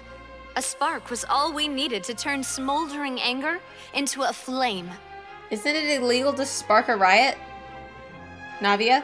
Moreover, according to our understanding and analysis of you, when something like that occurred, you would likely flee the scene and head to Poisson by yourself. So, we arranged for a second group to lie in wait there.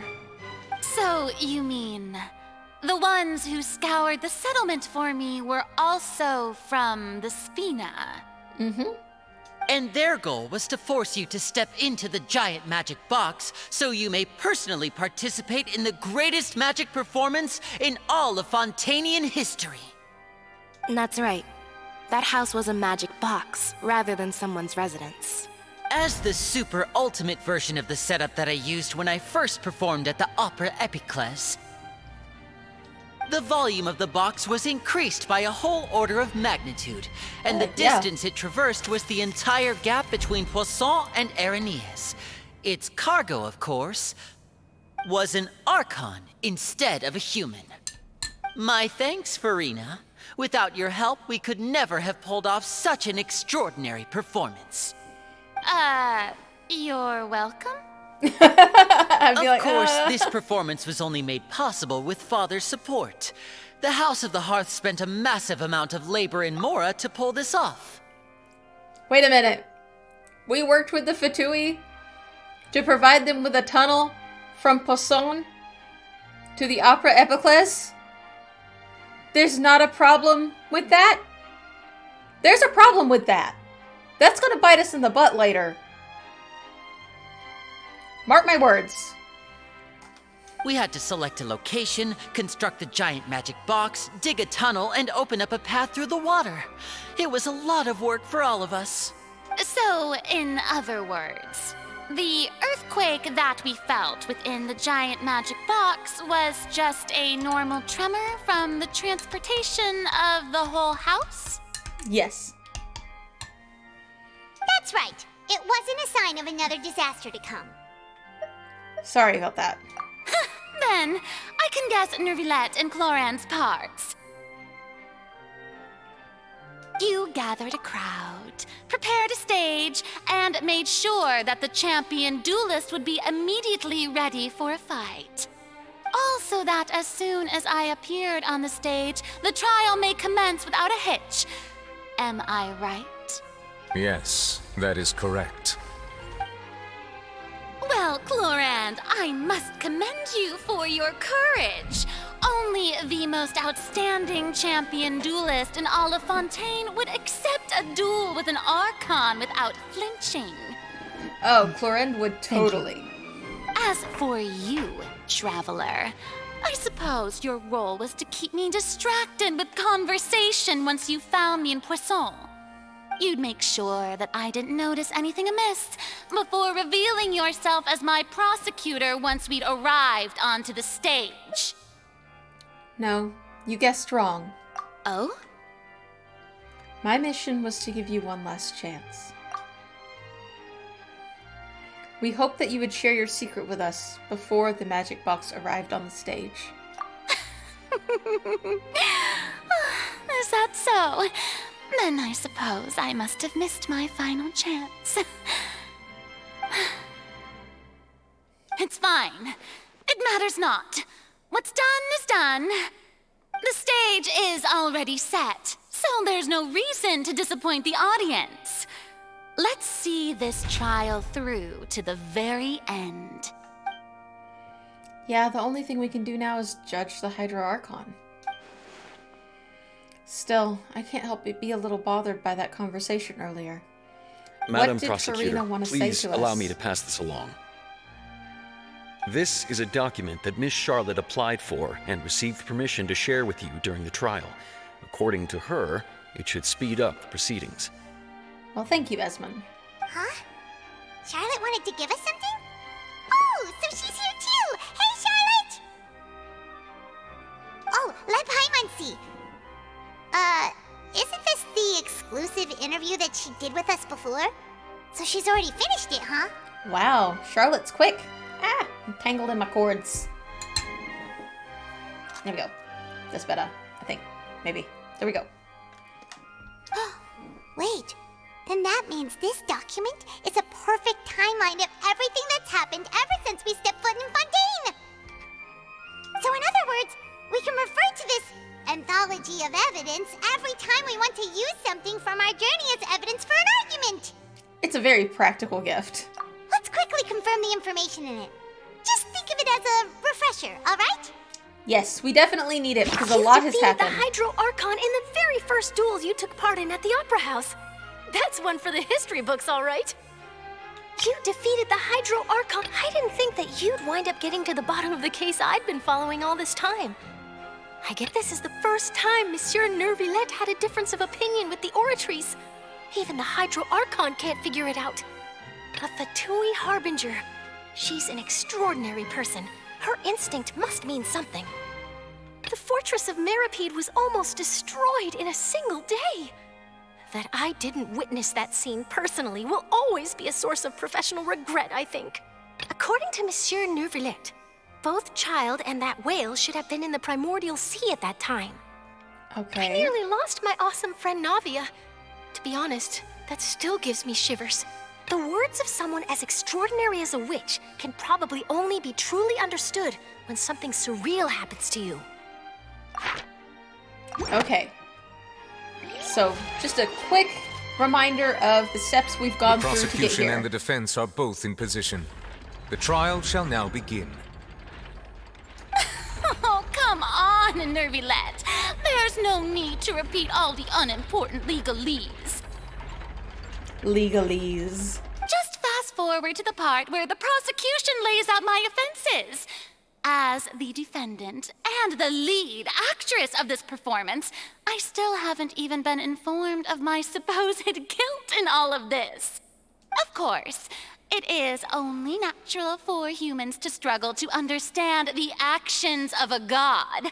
However, you will need more than that to convict me of a crime. That's true, but my charge here is unrelated to your conduct as an Archon. Instead, I would like to charge you as a fraud who's never been the Archon in the first place. Oh! Oh, we're going right for it! I've suspected this from the beginning, just because of how she conducted herself. However, I did not think we were actually going to get to the point of saying Farina is not the Archon. Wait, what was that? Lady Farina's a fraud? No. I just put her with all the Archons. She's got to be the Archon, right? Hey, I came here thinking that we were going to try the Hydro Archon for forsaking her duty, but did I hear that right? She's not our Archon at all? Charge accepted. Gasp is right, Tomcat. I am shooketh. Lady Farina, do you plead guilty to the charge? Lady Farina. I plead not guilty. How can I be guilty? There is no way that I, Focalor, otherwise known as Farina de Fontaine, a member of the Seven and the Regina of all waters, kindreds, peoples, and laws of Fontaine, could be anything other than your true Archon. They accused her of not being the Archon. That is what she's on trial for. Yeah. They thought Even she was though going Lady to Farina be can accused rather eccentric, isn't it going too far to doubt her very identity? They thought they were going to charge her for negligence. However, they're charging her with not being the Archon. And that kind of has me shooketh. It is literal blasphemy. I mean, she is their god. It's like looking your god in the face and saying, you're not a god. I mean, that's pretty much as blasphemy as you can get. Oh, this is getting heated. I'm here for it. Yeah, I've never questioned her identity either. Sure, Lady Farina can be super irresponsible, but what grounds does that prosecutor have to make such a huge claim? I have cause to believe that common sense will prevail in this case. Many of the members of the audience have known me as the Hydro Archon ever since they were born. There would be no fooling their memory. See? Even the Oratrice has decided to show me its favor. Are you sure you want to commit to a charge that will never be upheld? If you wish to drop the case, I can promise you as the God of Justice that you will not have to face trial for making a false accusation. We will treat everything that's happened as a dramatic spectacle and move on with our lives. What do you say to that? I don't think she's the Archon, guys! An argument with near impossible odds, huh? You have to not only refute Farina's claims, but also overturn the long-held beliefs of the people. The people only see her as the Archon because of their long-held belief that she is the Archon. They don't know anything else. Well, I tried to give you the chance to surrender. If you must persist, then let me ask. If you believe I'm not the Archon, then what manner of being do you think I am? Oh, the voice actor is amazing for Farina. I completely agree. She gets so much of that arrogance and emotion in her voice. It's like, oh, you just picture the overacting in the best possible way. It's one thing to overact. It's another thing to overact with intention. And if I was not the Archon, then how did I manage to live for over 500 years? Oh, is she a puppet? Like the Raiden Shogun?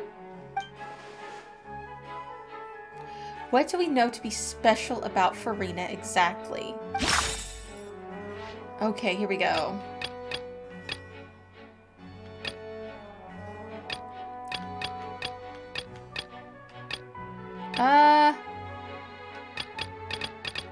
Why can Farina live so long despite being a human? Oh, the witches live for a long time? That doesn't sound right. Paimon doesn't think this clue can be used as compelling evidence to build our case. Okay. Let's see.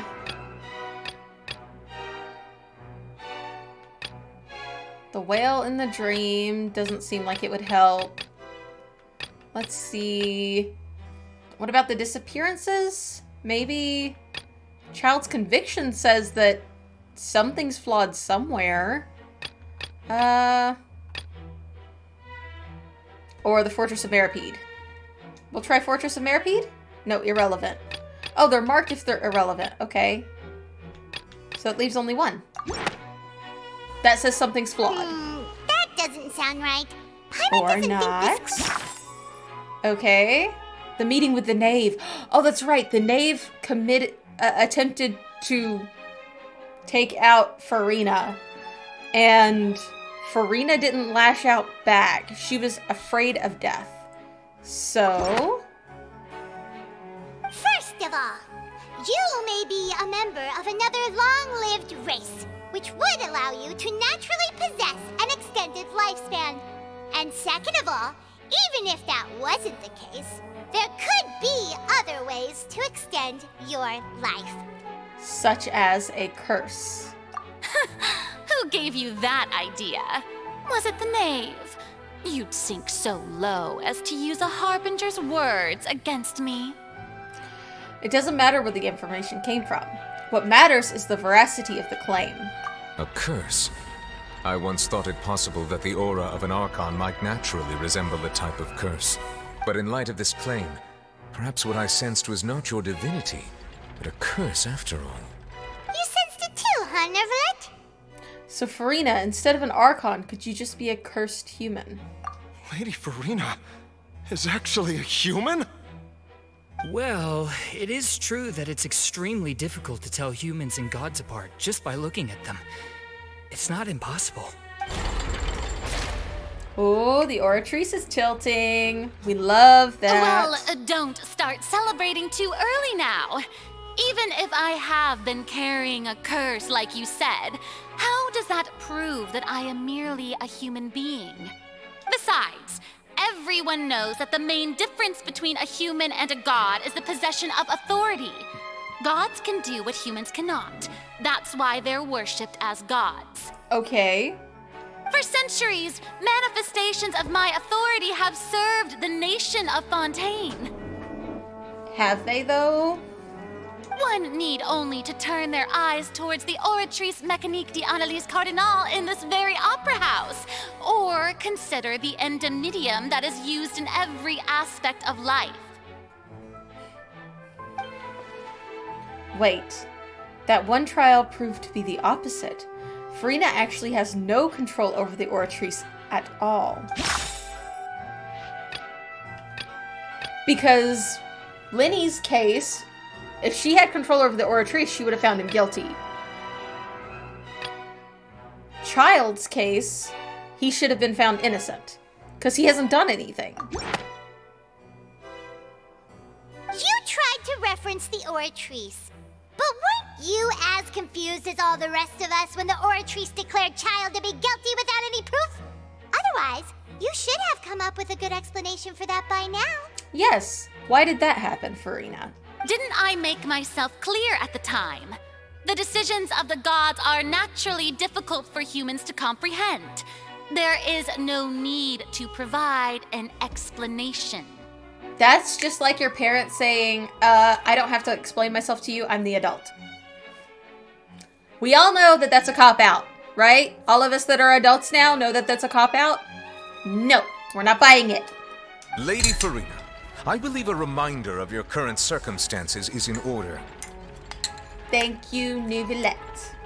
While the court is in session, the principles of justice and the law must come before all else. While you are an Archon, you are also first and foremost the defendant in this trial.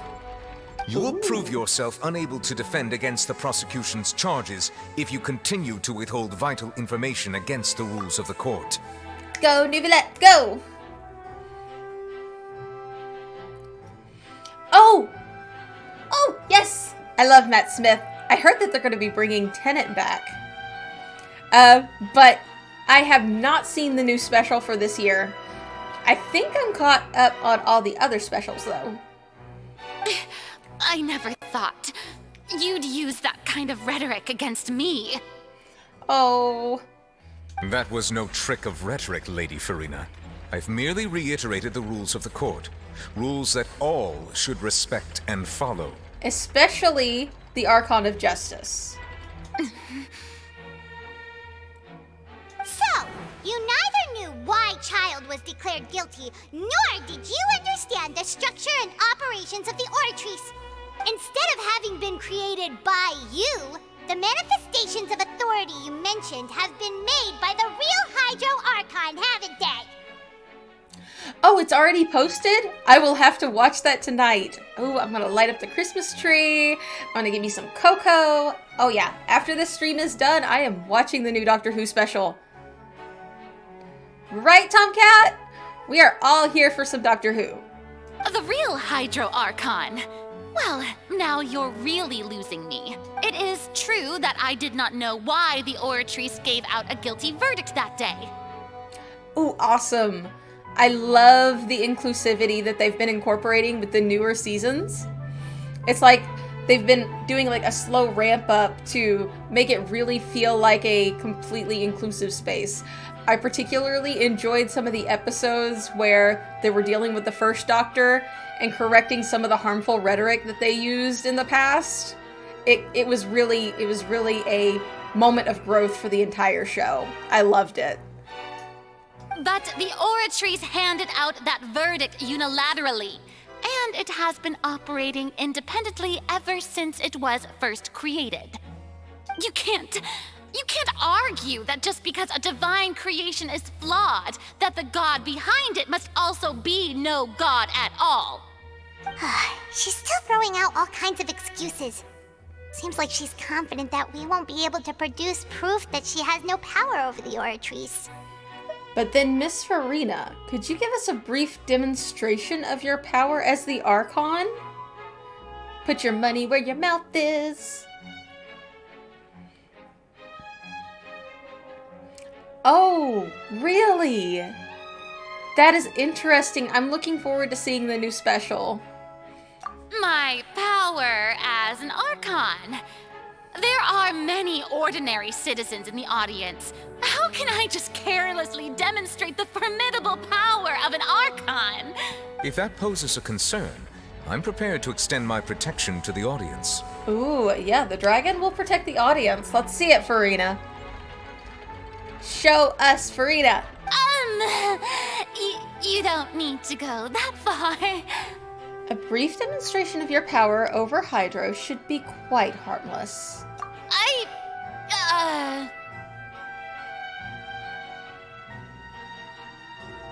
Oh no, I completely appreciate it, and thank you for sharing. We love hearing about new fan stuff, especially like if you see anything in my background, feel free to give me updates, because I kind of live under a rock and don't find out about things till after the fact usually. So I appreciate the updates, always. Aren't you the Hydro Archon?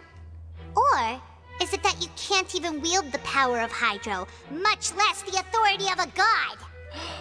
No, she can wield Hydro. She's on our team. Oh, of course she can wield Hydro, right? Indemnitium! Yes! It's all because of Indemnitium! All Archons derive their power from the faith of the people, and I've converted the people's faith in justice into Indemnitium. Thus did I give up all of my divine power to provide everyone with energy for their daily lives. Have you ever seen a more magnanimous god? Oh my goodness. Okay, so her excuse for not being able to wield any power of Hydro or display any of her powers is that she converted all of her powers into I can't say the word. The energy source for Fontaine. So not only is she saying that she has no powers as the Archon, because all of her powers are given to her people, but I don't know. This seems like an episode of Whose Line Is It Anyway? And it's not funny. Alright? This is Whose Line and it's not funny. She's trying to improv, but I don't think anybody's buying it. Isn't that a huge stretch? Right. Yeah, no matter how generous an Archon can be, how could they give up all their power? Can a god with no power even still be called a god? Ooh, that did not help you, Farina. Seems like nobody's buying Farina's excuse. Hey, come now, everyone. Please don't stare at me as if I was a liar. I'm still the same Farina you knew, right? The one that you loved. Shouldn't you want to believe in me? Please? You've got to believe me. If what the prosecutor said is true, she really has committed a grave offense. Did she deceive all of us? And all of our parents and grandparents too? And then all of our ancestors? Ever since they were born? Oh, right? 500 years of parading as an Archon. That's like 1,000 years in the Fortress of Meripede, minimum. Enough. That's enough. Tell me then, if I'm not the real Hydro Archon, then who is? Monsieur Neuvillette? I could totally see that. I could totally see that. If you have no evidence of another Hydro Archon's existence, nor can you find anyone who can back up their claim to be such, then what grounds have you to say that I'm not actually the real deal? Isn't that how long Farina has been residing over Fontaine? Isn't that when the last Archon died? It was about 500 years ago? Similar to Greater Lord Kusanali? Well, okay, yes, 500 years, but if she is a cursed human, forced to watch the passage of time, you know, I can see how she would live that long. No? Am I missing something? Is it already stated? Oh, okay.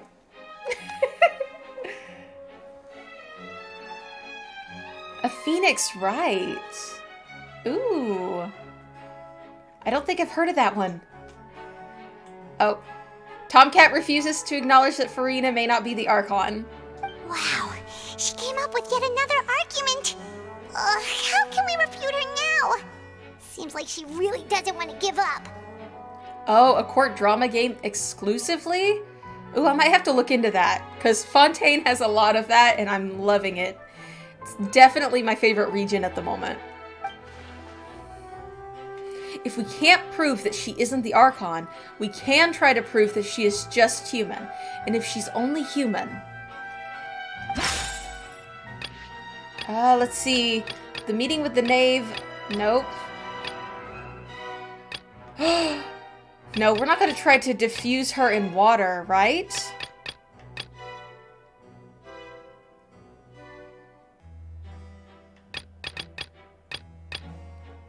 We'll see. I don't like the idea of primordial seawater. It has been established that all Fontanians can dissolve in water from the primordial sea.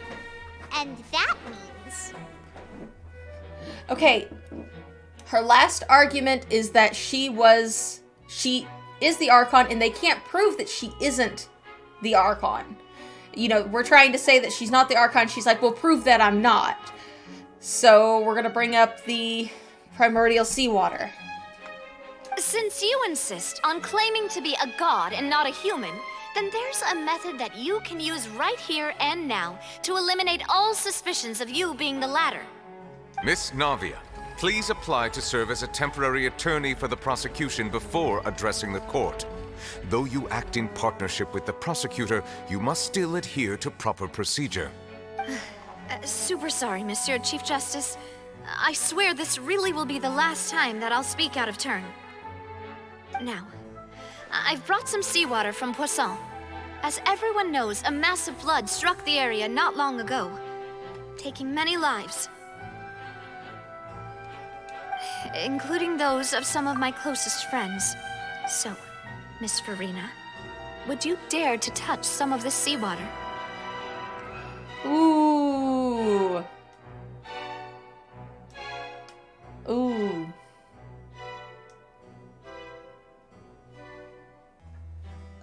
Ooh. Okay, this is dangerous. This is dangerous. If we are to believe that you are indeed the real Hydro Archon, touching this seawater would have no effect on you. All it should do is strengthen your case. Oh, I will have to look into those. Phoenix Wright. But if you don't dare to touch it, then we would have basically proved the reverse.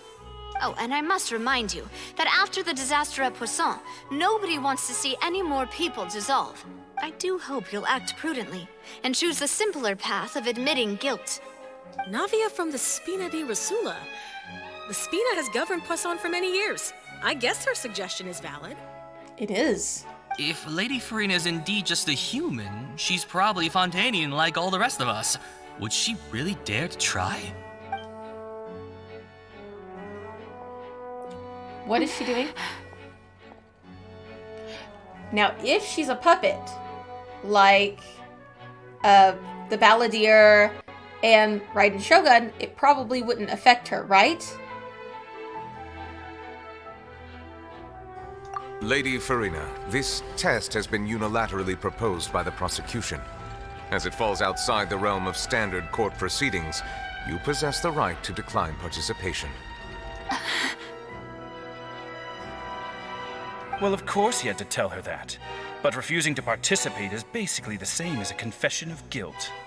This is true, too. She's just staring at the water without saying a single word. It really does seem like she's quite terrified of it. That could only mean... What's going on? Is she really planning to... that's not what we thought she would...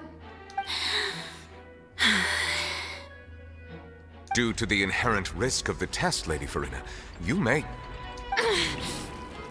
Oh! What? Hey!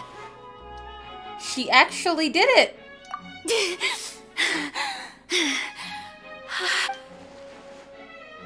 I'm fine! Look at me, everyone! My hand is still here! I haven't been dissolved! Who said that gods have no kryptonite? I mean, it looked like it hurt. Will you believe me now? I really am your Archon! I'm nothing like a normal human who would fall apart as soon as they touch this water! Really? Was this not the most obvious thing in the world? Miss Siegewing? If you're present, Miss Siegewing, please come forward and attend to the defendant. Siegewing? Don't be nervous. It'll just take a few seconds. Oh, Siege Wing! Let me see. Was the water swapped? No. That should be enough. Please announce the results of your evaluation to the court, Miss Siegewien. As everyone doubtlessly saw, Miss Farina was displaying symptoms of hyperventilation and flushed skin. These indicate that she was experiencing the adverse effects of exposure to primordial seawater. The extent to which she was affected is the same as other humans when exposed to primordial seawater of a similar concentration. Oh, it wasn't concentrated. Thank you, Miss Siegewien. Lady Farina, you may return to the defendant's stand. Oh, wait. What did she just say? I didn't get dissolved. Shouldn't that be enough to prove my innocence? Well, considering your tendency to run from your problems, we did originally prepare a direct sample of the seawater around Poisson. However, after extensive discussion, we exchanged it for a sample that is not concentrated enough to dissolve an actual human. After all, on the off chance that something entirely unexpected might occur. So basically, no, it was diluted. Kind of like what we ran into with Fremine. Remember when Fremine got really sick when he went diving outside of the Fortress of Meripede? It was a diluted version of the primordial waters, so it wouldn't kill her, it would just make her ill. So the test wasn't useless because Siege Wing is well versed in the symptoms. However, she did present the same way Fremine did. So... we don't want anyone else to lose their life to the sea. Yeah, so out of regard for Farina's life, you secured a low-concentration sample and asked the head nurse to serve as an expert witness. It's a great thing that the direct sample wasn't actually used. Farina could have died. I can't believe you... But what's really going on here? Farina couldn't have known the consequences of touching the water as a human. This is too unlike how she usually acts, unless it actually is more important for her to keep up her facade than to save her own life. But hadn't she given up on everything a long time ago? Listen to me, everyone. Please don't give me such cold and disdainful looks. What happened just now didn't prove a single thing. Think about it. How can you conclusively prove that an Archon can't also be affected by the primordial seawater?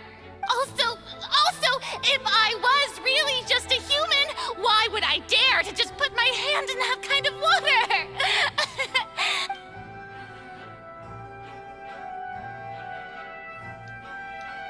Please, everyone, anyone, just listen to me.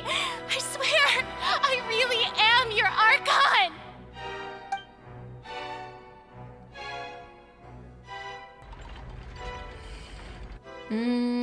This isn't looking good.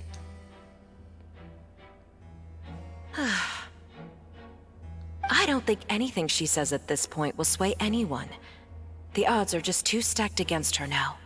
With all the things that have been said, Paimon doesn't think there's any way left for Farina to win. No, I wouldn't say there is. I believe the time for arguments and presentation of evidence has come to an end. If there are no objections, we will move on to the final judgment.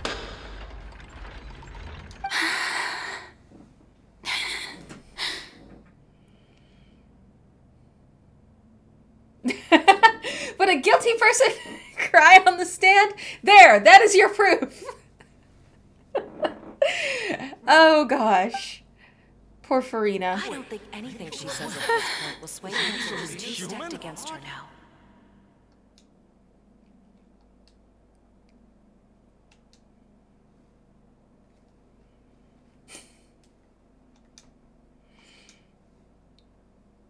In my capacity as Chief Justice, I shall now render judgment on Farina's misrepresentation of herself as the Archon of Fontaine. As a human who knowingly deceived her fellow citizens, Farina is guilty.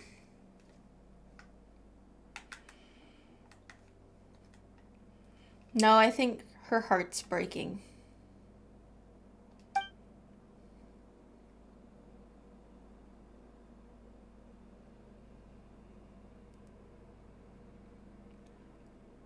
Isn't that the image from the... We shall now turn to the Oratrice Mécanique d'Analyse Cardinale to render the final verdict on the charges.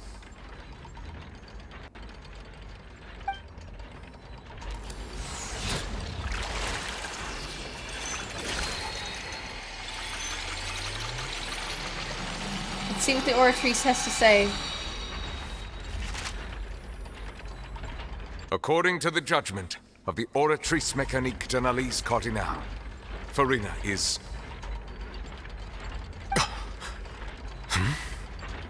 Well, what's wrong? What's the Oratrice's verdict? Did the Oratrice just declare her innocent? No. The Oratrice also displays a guilty verdict. Isn't that correct then? However, the exact wording of the verdict is thus. The Hydro Archon, guilty, to be punished via the death sentence. Wait a minute, no, we did everything to prevent Farina from dying during this trial. The death sentence? That's actually one of the available sentences? I've always thought that it was just a myth. Dum dum dum. That is pretty ruthless. I don't think that was a... I did not think that was a thing in Fontaine. The one and only time the death sentence has been handed out at the court, and it's been given to the very person we've worshipped as the god of justice? What an unexpected twist. Oh, if she isn't the Hydro Archon, then who is it saying, I'm so confused? Farina's been sentenced to death by the Oratrice? We just wanted to use the trial to show her the seriousness of things so she'd tell us the truth. How did things escalate this quickly? This outcome is indeed quite strange. According to Fontaine's current definitions of justice, as well as its recommendations for criminal sentences, is this sentence really appropriate for the crimes that have been committed? Yeah, even Vacher wasn't sentenced to death by the Oratrice. You know, the real evil mastermind behind the serial disappearances case. Let's just call him what he was. He was a serial killer. What's more strange is, instead of Farina, the Oratrice rendered the judgment to the Hydro Archon. Indeed. Not only is Farina's sentence overly excessive, the very point of our trial today was also to prove that Farina has never been the Hydro Archon in the first place. But now, the Oratrice seems to have deliberately invoked the title of the Hydro Archon. What does this mean?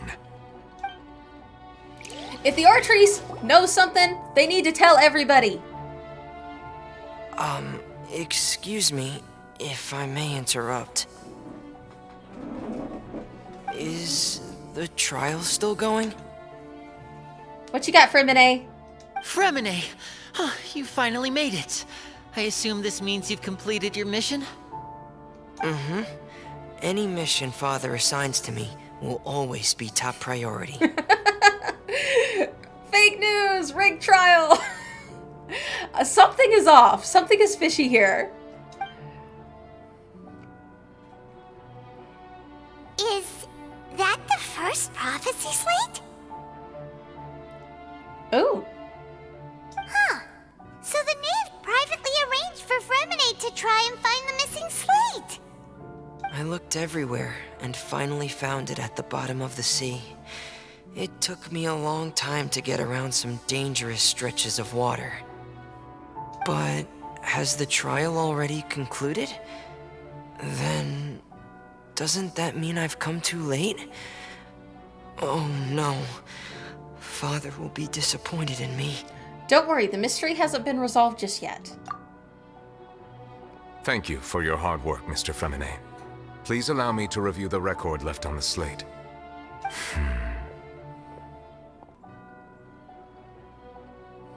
Traveler, I believe that you have already seen the other existing slates, and would like you to come here and confirm their contents. Okay. Huh? So what do you see? What is it? This looks like the previous Hydro Archon releasing her divine powers and turning the Oceanids to human beings. I believe I've now made sense of the Hydro Archon's crime. It has to do with Fontaine's lost history. Huh? Isn't the Hydro Archon just guilty of deceiving her people? Oh, wait, no, that's Farina, and we've already proven that she's not the Hydro Archon. So when you say Hydro Archon, do you mean the real Hydro Archon we've been kinda talking about? In truth, everything that you've encountered in Fontaine up until this point can be traced back to the contents of these stone slates. However, I'm uncertain as to how much sense they currently make to you. An association between the contents of the slates and the events in real life... Okay, let's try to recall the contents of the other 3 stone slates. Paimon will do her best to help you remember. Okay. So, we had... Oh, okay, they're gonna let us flip through them. Select the descriptions on the stone slates to extract the key information from them.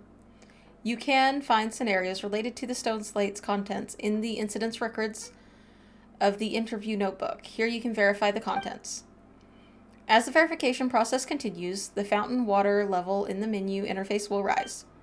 When you have finished verifying all of the stone slates, the truth behind the prophecy shall be revealed.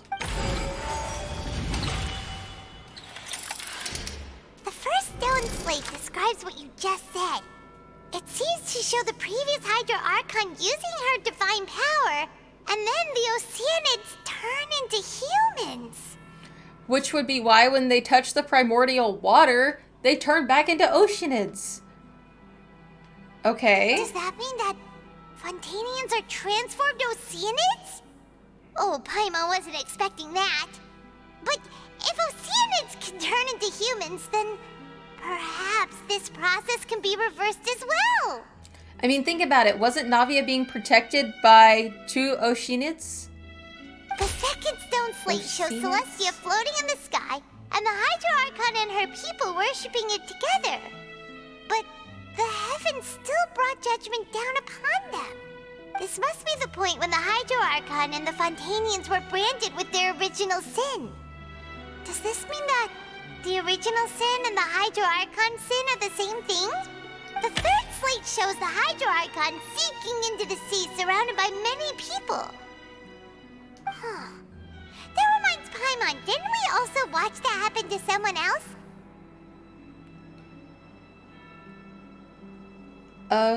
What, huh? Nids. Yes, Nids. Well, the fourth slate is the prophecy the Fontainians have been talking about. People dissolving into the sea, the Hydro Archon crying on her throne, and so on. We didn't believe that such a crazy disaster could happen at first, did we?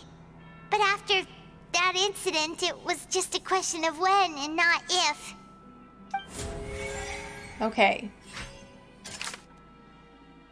So it seems that the Hydro Archon sinking into the sea, surrounded by people. Alright, here we go. Let's go to slate 1. Let's verify. Alright, let's come over here. Turns out... Navia, here we go. That doesn't sound... Ah, I really thought that her being protected by the Oceanids was gonna be the thing. Must be this guy. We know from the case of the serial disappearances of young women that Fontainians can be dissolved in primordial seawater. And this might be the reason that Fontainians can dissolve. Okay, because they're turning into Oceanids.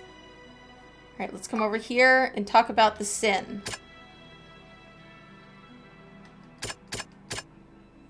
Let's see.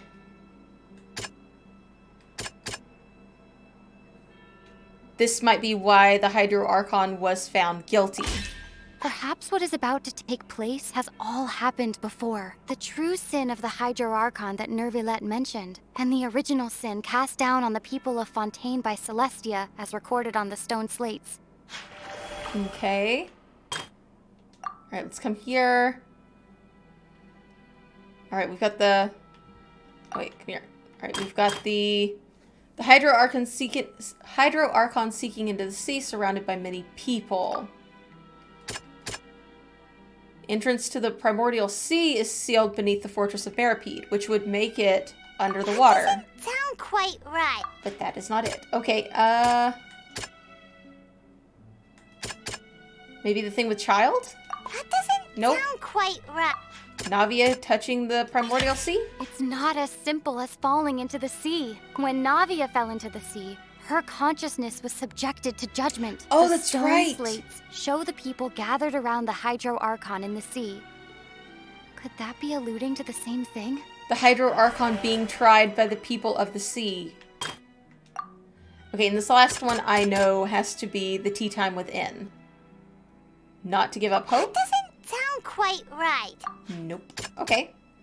The entrance to the Primordial Sea is under the Fortress of Meropide, or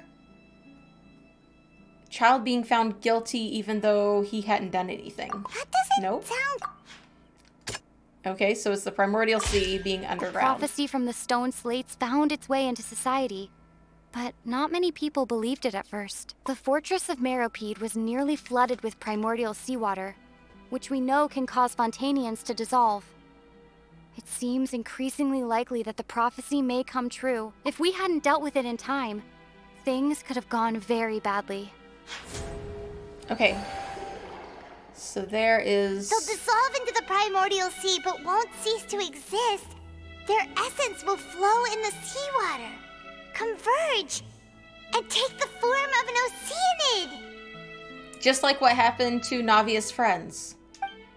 The Hydro Archon was sentenced to death in court, shocking everyone present. Perhaps this means that her sin was actually Fontaine's original sin. Navia fell into the water inside those ruins, and she nearly dissolved. She was surrounded by the people of Poisson in a court within her consciousness, and was forced to take part in a trial meant to make her stay. Which she was able to escape from, thanks to Nivelette. The eruption of the Primordial Sea at the Fortress of Meropide was the surest sign that the prophecy was about to come to pass no matter what. The prophecy's contents can all be verified by recent events. If we combine what we know together, loads of truths should come to light. Verification is complete.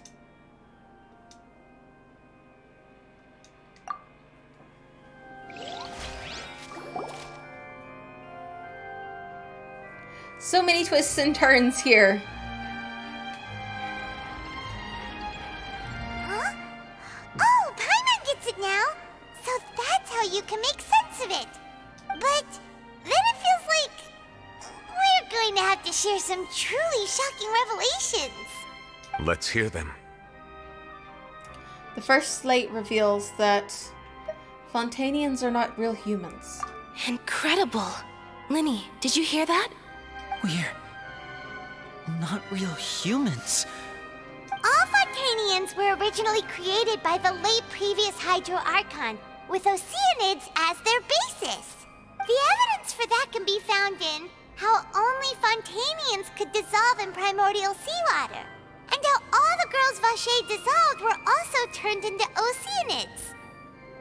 Oh, and according to Navia, when she was about to get dissolved, she also saw everyone gathered around for a trial, all of them in the shape of Oceanids.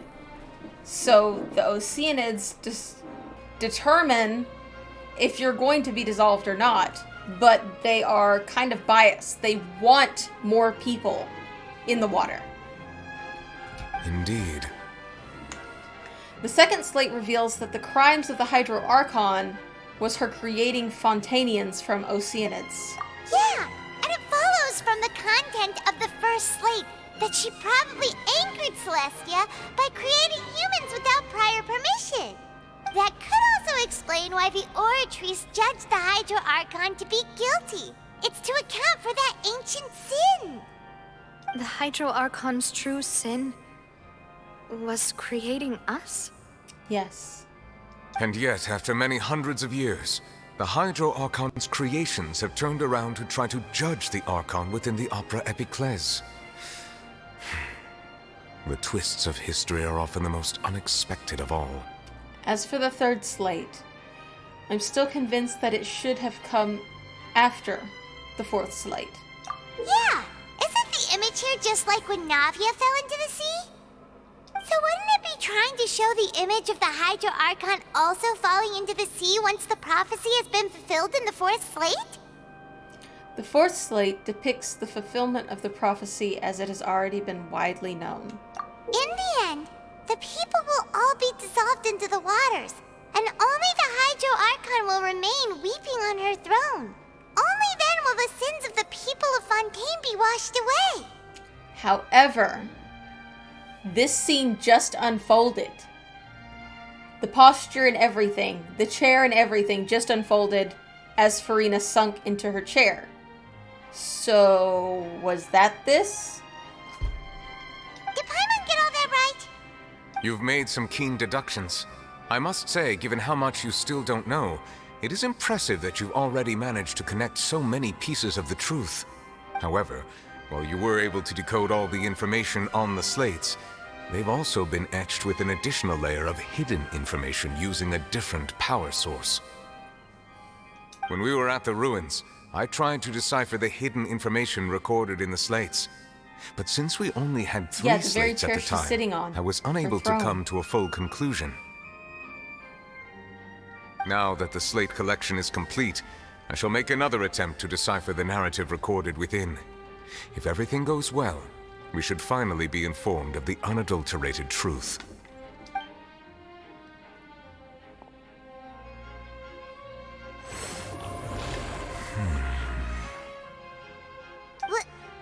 Well? Did you get it? Yeah, Nicolette, did you get it? I believe I should share this truth not only with you, but with all the people of Fontaine as well. I will try to briefly summarize it for you. Ooh, Nicolette's gonna do his court walk. We're here for the court walk. Come on. Your hypotheses regarding the origin of Fontainians and the sin of the Hydro Archon were both correct. In the Fontaine of old, Drop that the tea. previous Hydro Archon sensed the yearning of her Oceanid familiars for life on land. The Oceanids were enamored with the beauty and romanticism of human beings, and wishing to have those experiences for themselves, expressed to the Hydro Archon their desire to become of a similar kind. However, even though water as an element is intricately linked with the power of life, the Hydro Archon, as one of the 7, did not possess the authority to create a new form of human life. Not one to give in, she eventually found a way to create permanent humanoid bodies for her familiars by appropriating the power of this planet's primordial sea. She poured primordial seawater into the Oceanids' blood vessels, creating humanoid mimics in the process. But if Fontainians were to ever come into direct contact with water from the primordial sea, the power within their bodies would escape these artificial restraints and return to the sea. As a result, their forms would collapse, and they would be reverted to their original forms as Oceanids. Of course, the Hydro Archon never received permission from the heavenly principles to create a new human race. And thus, the Hydro Archon and all of her creations came to shoulder the original sin of appropriating the power of the primordial sea. That is the true history of how the people of Fontaine first came into being. So we were all Oceanids before we turned into human beings? That's way too much information for me. I think I'm just going to pretend that I never heard a single thing. That seems like such a realistic response. Be like, I didn't hear anything. My brain cannot cope. There's too much cognitive dissonance here. Nope, I didn't hear it. Ta-da! Did not hear it. Nope. Denial. Denial is more than a river in Egypt. She was weeping for them. Wait, but if that's the truth, we can't let the Hydro Archon be sentenced to death. After all, her only sin was creating us. This really might be too much information for your regular Fontainian, but it does answer a lot of our questions. Alas, your hypothesis regarding the 3rd and 4th stone slates was inaccurate. The slates' respective positions are, in fact, correct. Wait, so they're in the right order? What does What's the third slate supposed to be then?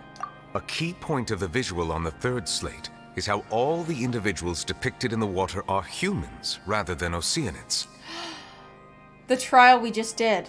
They have not been dissolved, which implies that the water depicted in this slate is not water from the primordial sea. The nation of Fontaine is the nation of Hydro, as well as the nation of Trials and Justice. Instead of being the literal element, the water in the scene symbolizes judgment and justice. You may also recall Navia's experience. When she fell into the sea, her consciousness was surrounded by that of many others who intended to hold a trial to determine her fate. Therefore, the meaning of the third slate is that the people of Fontaine shall try the Hydro Archon at the court of justice. It can't be. Yes, it refers to our present situation. I think I'm following now. So, what you're saying is, even though we decided to put on this trial to avoid fulfilling the prophecy, in truth, everything we've done has happened exactly as the prophecy foretold. So now, it seems, we're the ones making sure it comes true. Yep. What should we do? I don't know. It feels like there's no way out of this. Huh. No matter what, the prophecy will be fulfilled.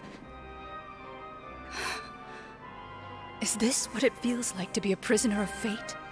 If that's the case, does that mean the scene in the fourth slate will also be fulfilled soon?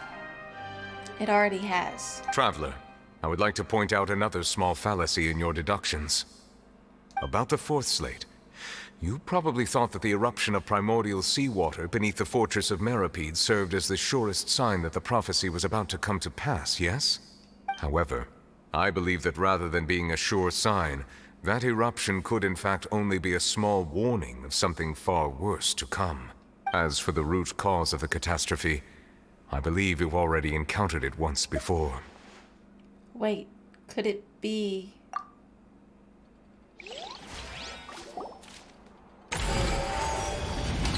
Oh, here we go. What is the true source of the catastrophe? This eruption was just a small warning of the things to come.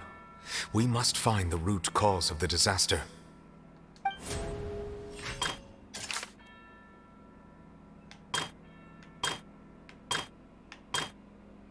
Humans who turn into Oceanids.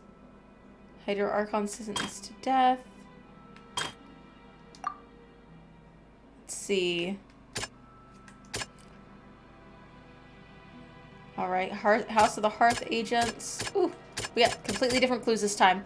A murder case unfolded in the midst of Lenny and Lynette's first performance. Although they were cleared of their accusations, their identities as House of the Hearth were revealed. Though Neuvillette believed Child to be innocent, the Oratrice judged him as guilty. Is she actually afflicted with some kind of curse? The Whale in the Dreams. And Tea Time Within. Okay.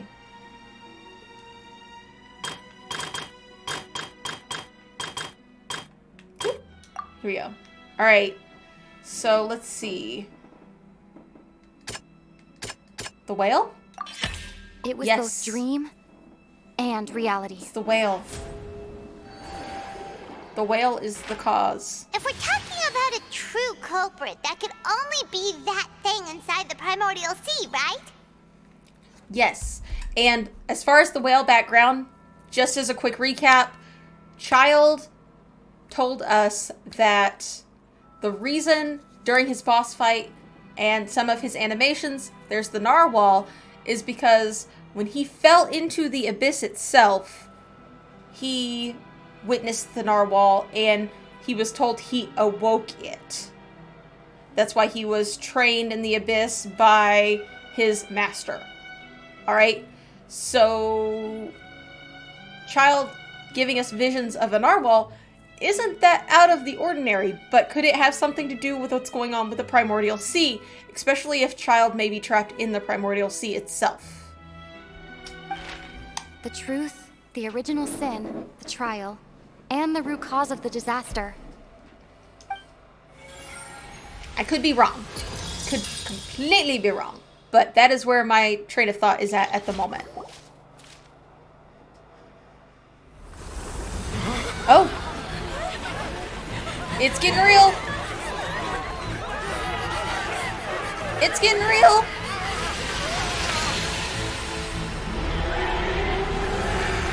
And it's here. And it's real. Yay, Abyss Narwhal. Don't you hurt my boy. Okay. Go, Nuvalet, go! Wait, where'd Nuvalet go? Okay, he's good.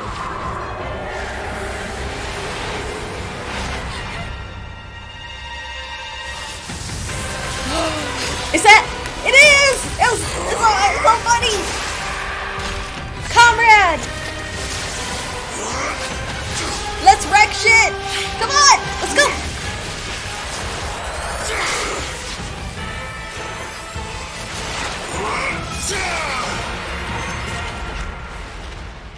Tortellini!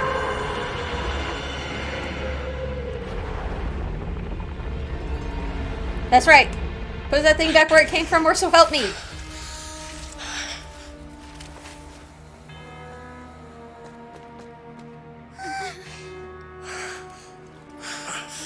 Give him his vision. No!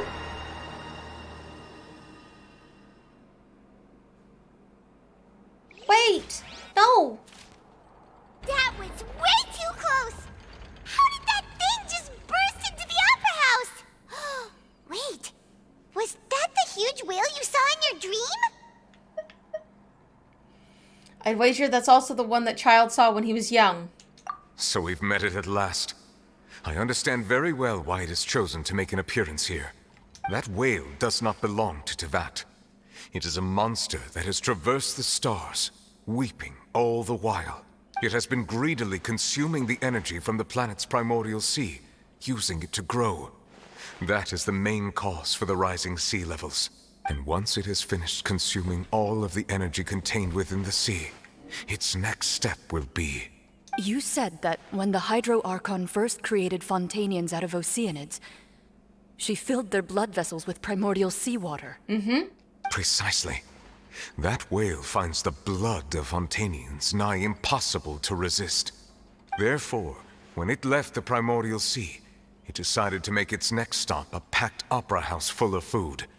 Food in the form of Fontanians. We just barely managed to push it back, right?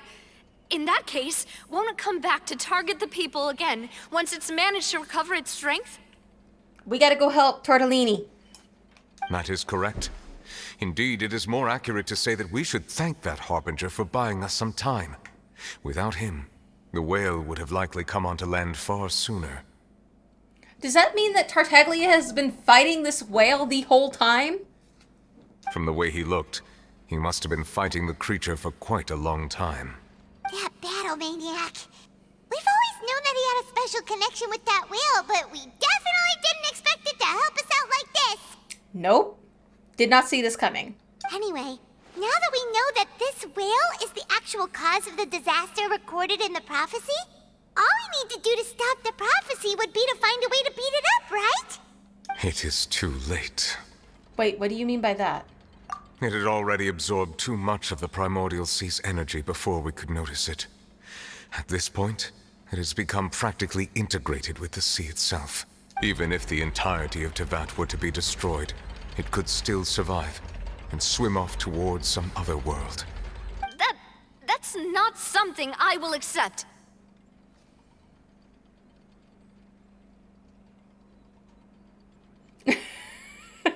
Yes, I know the timing on that. I was like, wait, does this mean? And the game is like, yes, you are correct. you're there. Sometimes I'm just this much ahead. We've already done everything we can, and we even found the true culprit. We've come so far.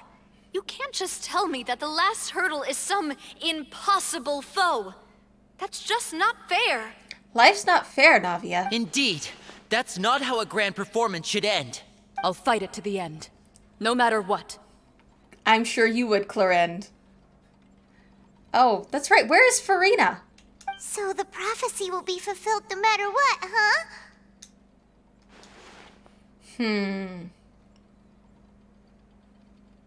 Is she still up there pouting in her chair? I mean, while all this is going on? I doubt that. The prophecy. Yes, what has been prophesied will be fulfilled. You may view such things as the history of the future. After everything, it still turned out like this. We couldn't fight against fate. Wait. But if this is about fate... Just as prophecies are usually only the future as seen from the perspectives of the gods, could things be happening in hidden corners where the gods' gaze does not fall? Ultimately, fate shall serve as your only guide, no matter what will happen in Tevat's future. All you need to do is to play your part. Could it be that even if the prophecy will be fulfilled, there is some way to save everyone? Did I miss something? Wait, I forgot about Farina. What was it that she wanted to say to me that last moment in the giant magic box? What is her real secret?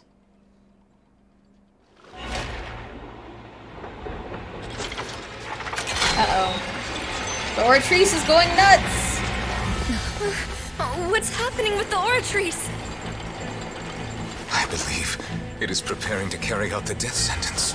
No, no, no, no, no, no, no. No. No, no, no. Farina! No, no, no, no, no. No, I still need answers.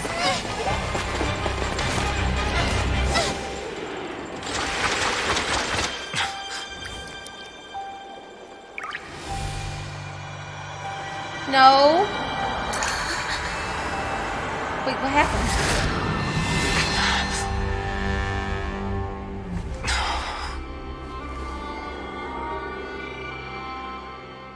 Wait a minute.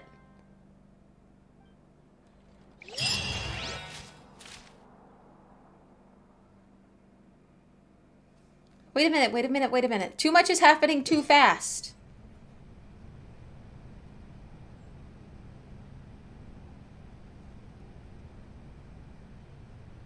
It was great to see you two. Stop.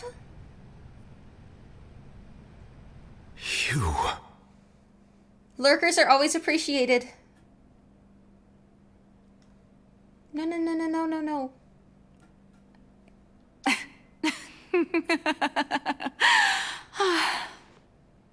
Sorry. That shocked expression on your face is just too amusing. I couldn't help myself. Wait a minute. Her voice is different. You are not Farina. Who are you? The sweet sound of bewilderment. Marvelous. A sure sign that my attempt to deceive everyone was a resounding success. But to answer your question, I am Focalor. You know, the god. Focalor. Why did you deceive us? Oh, that wasn't my goal, of course. Goodness, no. But I had to fool everyone else too, if I was to stand any chance of deceiving. Of deceiving who? Who were you deceiving? The heavenly principles.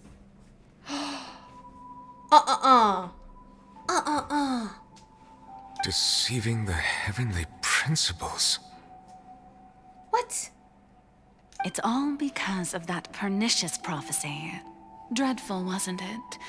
Everyone doomed to dissolve. Fontaine condemned to be flooded. Wait a minute. One was not amused. In fact, one was positively bemused when that problem was thrust upon me by my dearest predecessor. That's the former Hydro Archon Egeria, for the uninitiated. It hardly gets more disastrous than a preordained national catastrophe, now does it?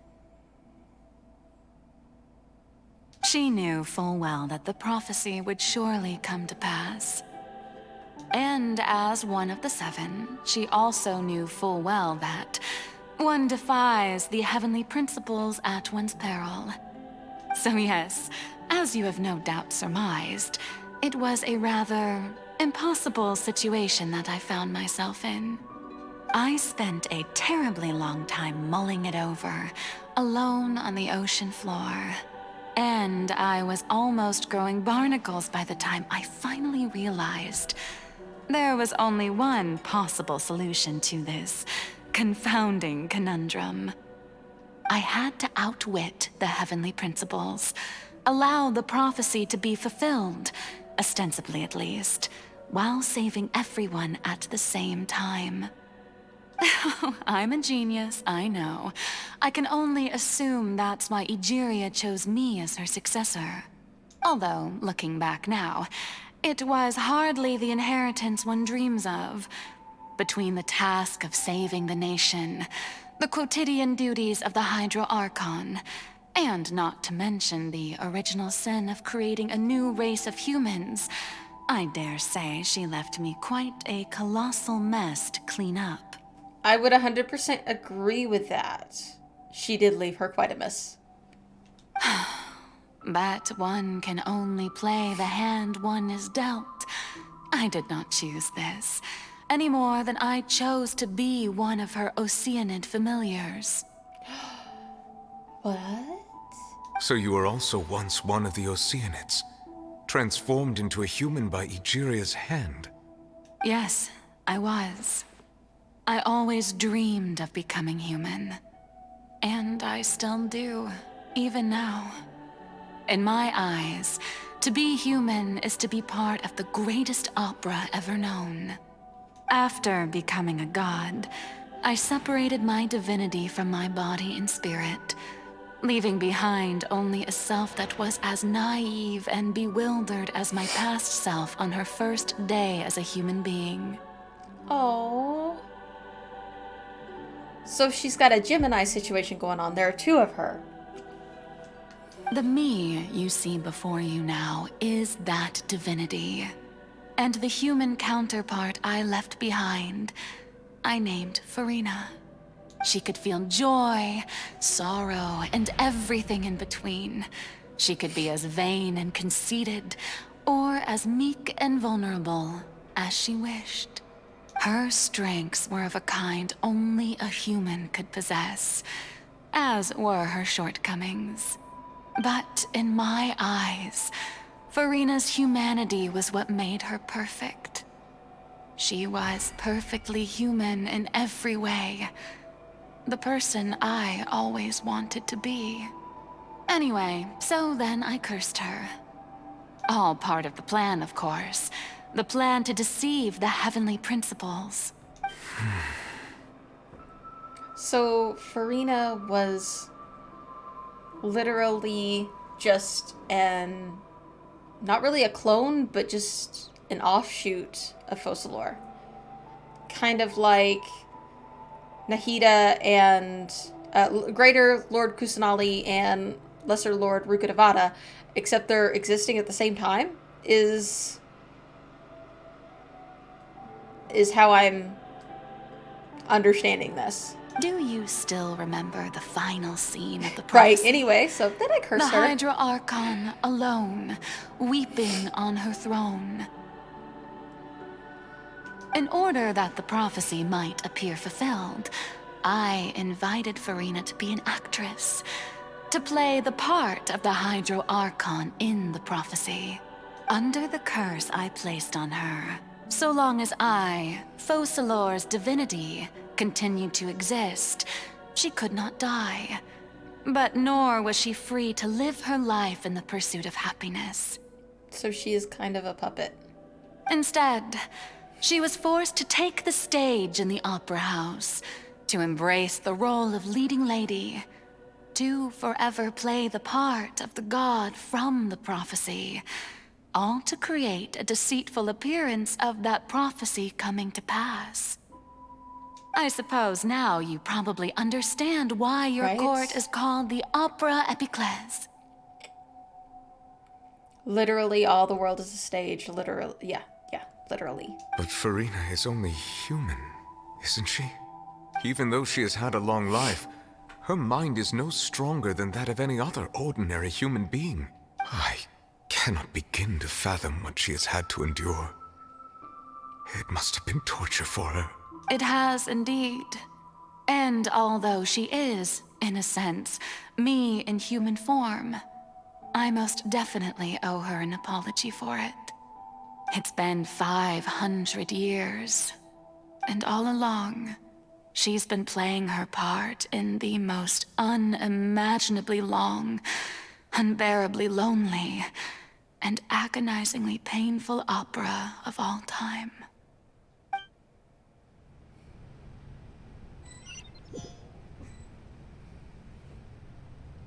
That is so sad.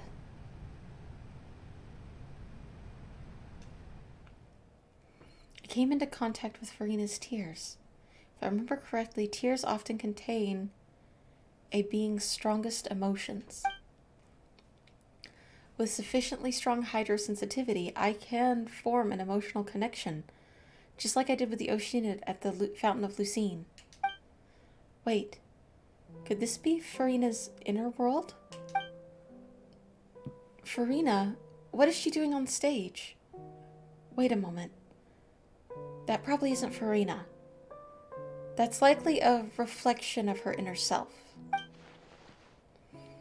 If I can speak directly to that self, I might be able to get the answers and find out what I wanted to know.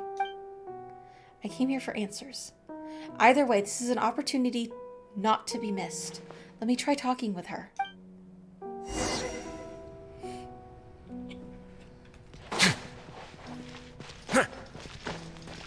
I should be able to climb the stage.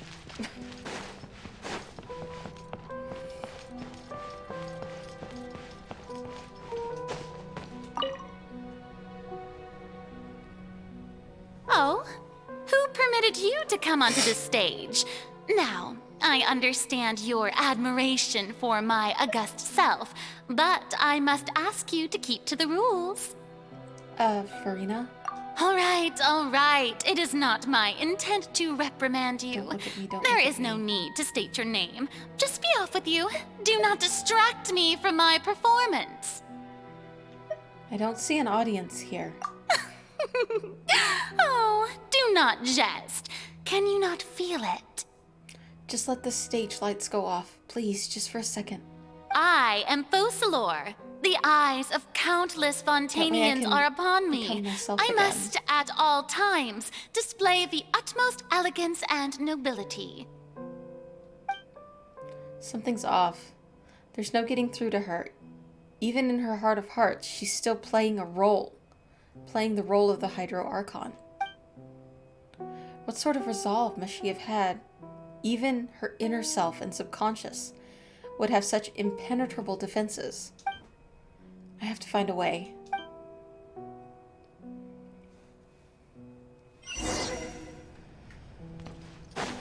Let's turn the lights off. That's what she asked. Dear audience, the performance is experiencing a technical difficulty, but worry not. The guards shall resolve it soon. I'll use Farina to save Farina, dang it.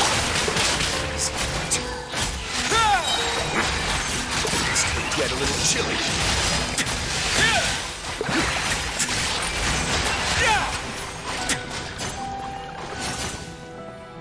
Next light. What gives?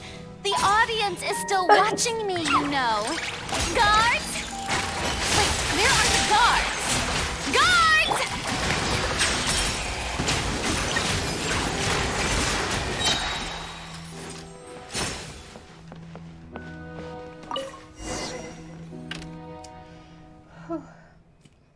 All the spotlights are off.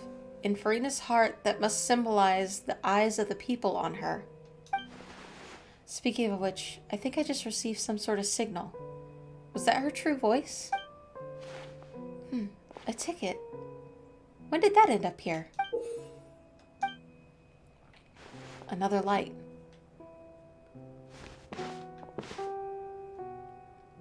Either way, looks like a show is about to begin.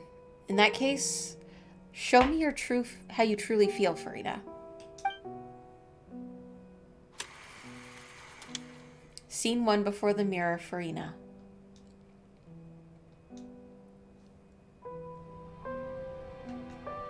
Oh, now we're Farina.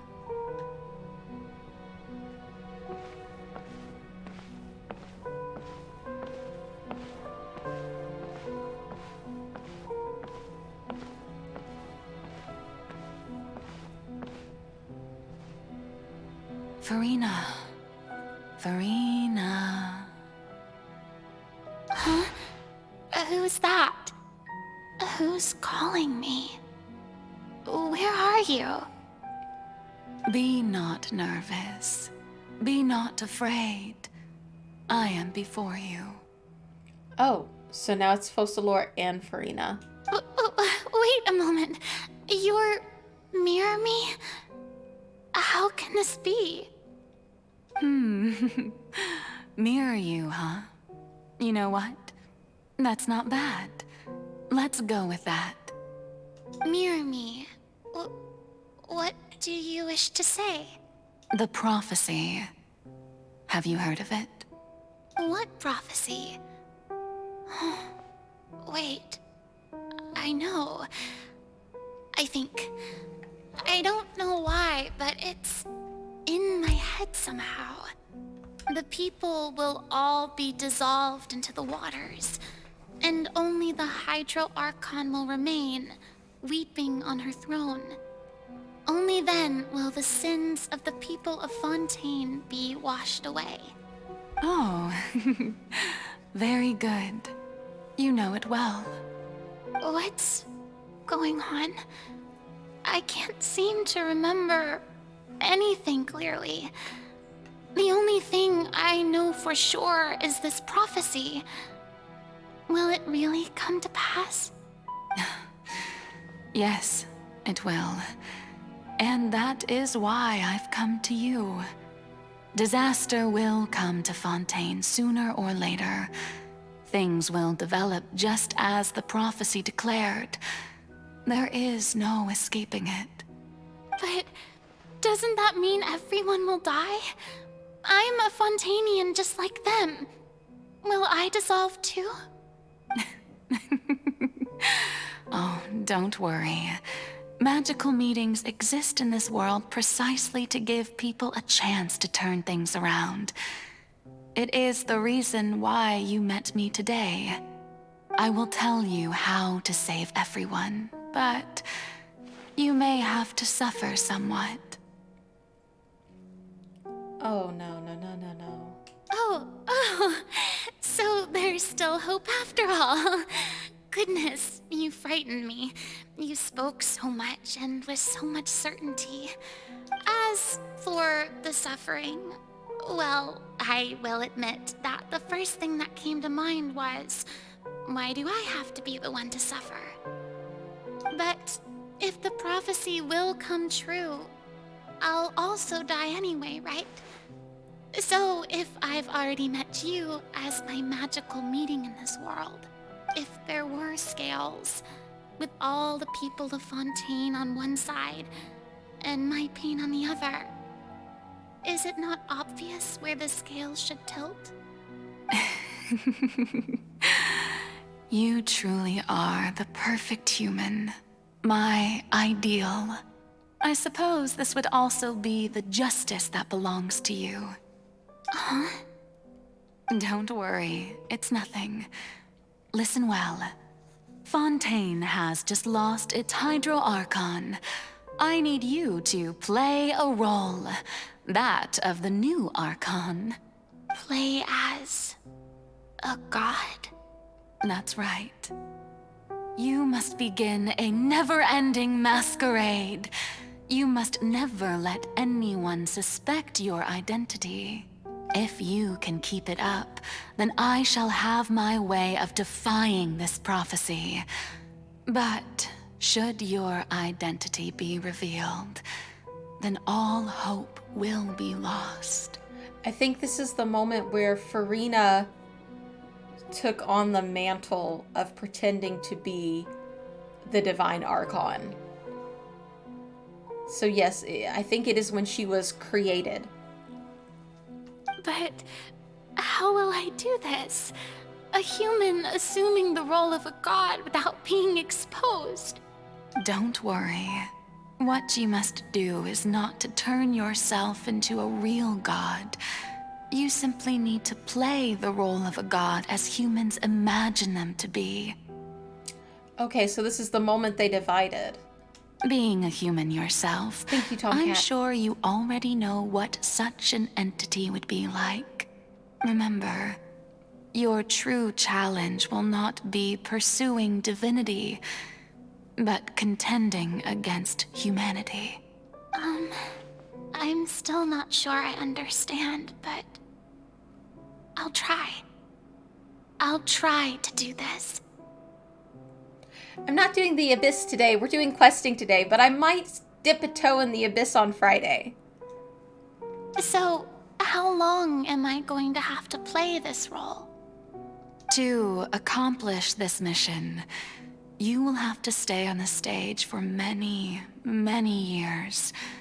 You will endure and not grow old until your task ends. But I promise you, all will eventually end in a magnificent and dramatic trial, and everyone will be saved. A trial, huh? How exciting. I'll be looking forward to it. I'm sorry, it feels a bit like she was deceived. Scene 2, Ascension Speech Farina.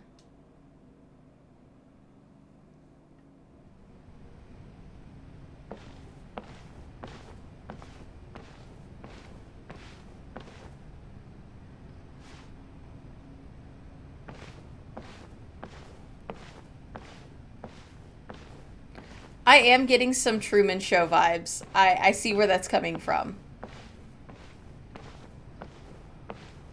Being on show, on display 24/7 for 500 years? The Maison Cardinalise has announced my accession, but this is my first time facing the people. What should I say to most appear like a god? To be honest, I still don't know. Perhaps I should first try to act natural. Summon the courage. Ladies and gentlemen, good evening, and welcome to the Opera Epiclese. I'm sure you've all heard about how I have taken on the role of Hydro Archon. Indeed, I am Farina de Fontaine, your new Archon. Oh, so her name is Farina de Fontaine. That is lovely. One second. Got to change positions in my seat. Got new Villette to keep me company. Alright, here we go. Appear earnest. In truth, I know little about becoming a nation's new god, but it will be my honor to guide you all.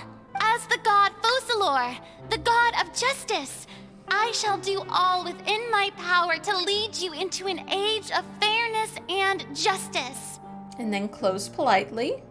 Once again, thank you all for coming. If you should have any questions or suggestions, please send them to the Maison Cardinalise. The future of Fontaine will require us to work together, after all. This should do it. I thought I might stammer, but thankfully, I was able to convey my thoughts just fine. Okay, and next. That's the new Hydro Archon. Is this some kind of joke by the Maison? I would have thought that a being that surpasses humanity would be a bit more assertive. Hey, did you hear that? She even told us to send her suggestions there at the end. Shouldn't gods be all-powerful? She's being so modest. People. What's the difference between her and an ordinary person, then? If you ask me, perhaps the succession didn't actually happen. She might just be a Maison-backed puppet. Wait, what's going on? This is so rude. Why is everyone suspecting me of being a fake? Oh, this is bad. If I get exposed here, there'll be no saving the people from the prophecy. Thank you, Tomcat. Right. Mirmi said that I just need to play the role of a god as humans imagine them to be. Calm down, Farina. Think. What do the people want? How would they imagine a god to speak and act? Assertive, with a strong sense of presence. One who can dispel all doubt. That is the character I'm fated to play.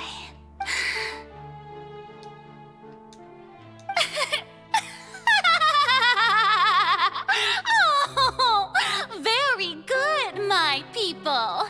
Only ones such as you are deserving of my rule.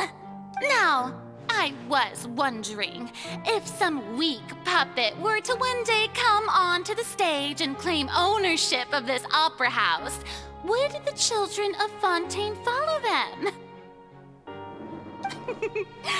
Well, it seems that you would all see right through them.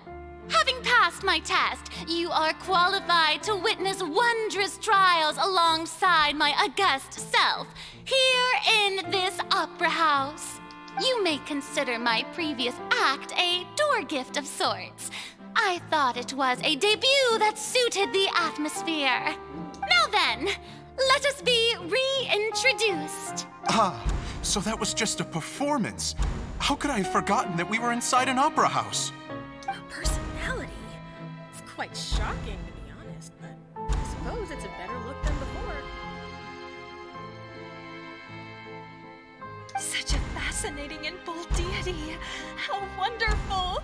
Our future may yet be bright after all. It seems I've turned them around. Best follow this flow and restart my accession speech.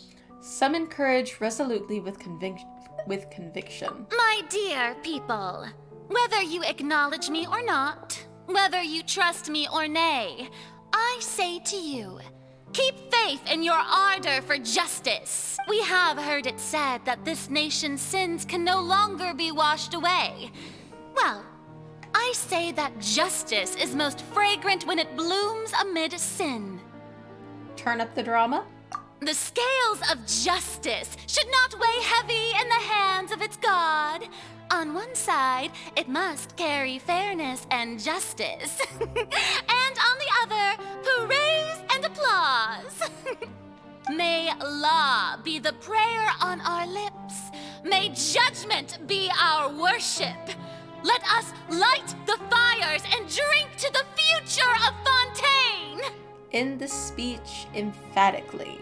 There is no trouble in this world that justice cannot solve. All that is needed is for you, my people, to believe in it, heart and soul. So long as I, the Archon Focalor, stand within the Opera Epiclese, so long as I stand before the Oratrice, I shall even judge the gods of this world! Ooh. She does know how to whip them up into a fever, I'm just saying.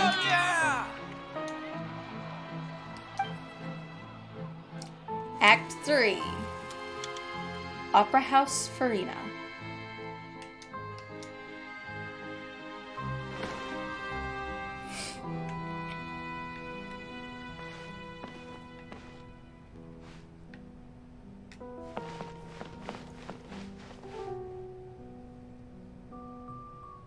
Lady Farina, here are today's case reports, as well as a summary of the follow-up for your perusal. Come now, was I not just at the Opera House in person? Leave these kinds of things to Neuvillette. Besides, none of these trials were the one that I'm looking forward to the most. If I may be so impertinent, what kind of trial are you truly looking forward to? A magnificent, dramatic, and wondrous trial. A trial to end all things. How could you hope to understand? A trial to end the facade. That's true. I fear I lack the ability to grasp your divine thought, Lady Archon. No need for fright, and do not take what I said before too seriously. Go now, do your duties. The trial I await. It will come one day.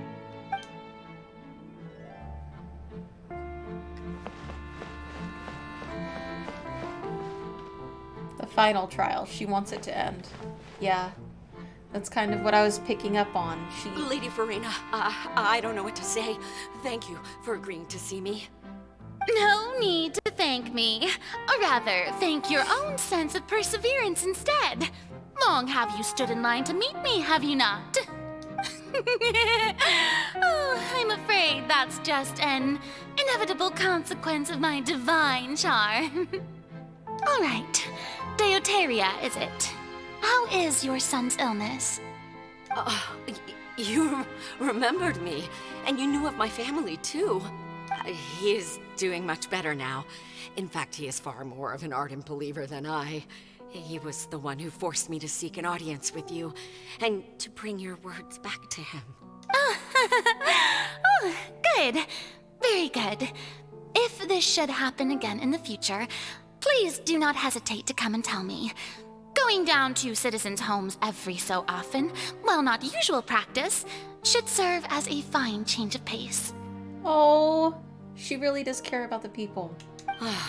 You're such a gentle and wise God. Thank you once again, on behalf of my son.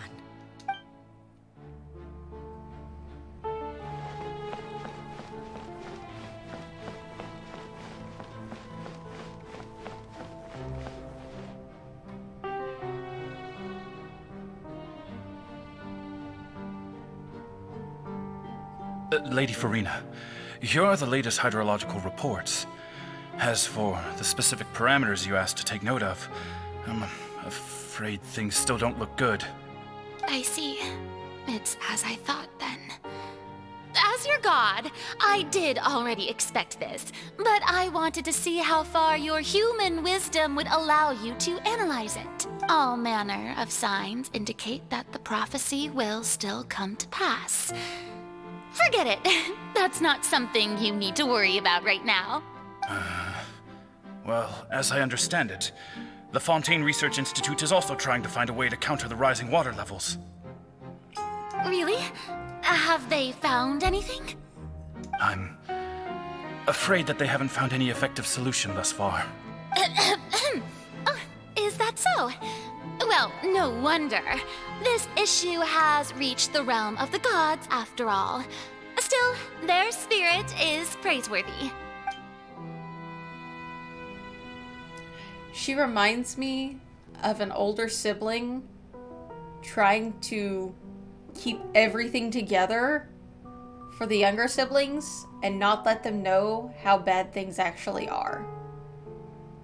Like, I've got it under control, don't you worry about it. Even though I kind of like that you're trying to help with the solution. And I'm secretly hoping that you can outthink me in this.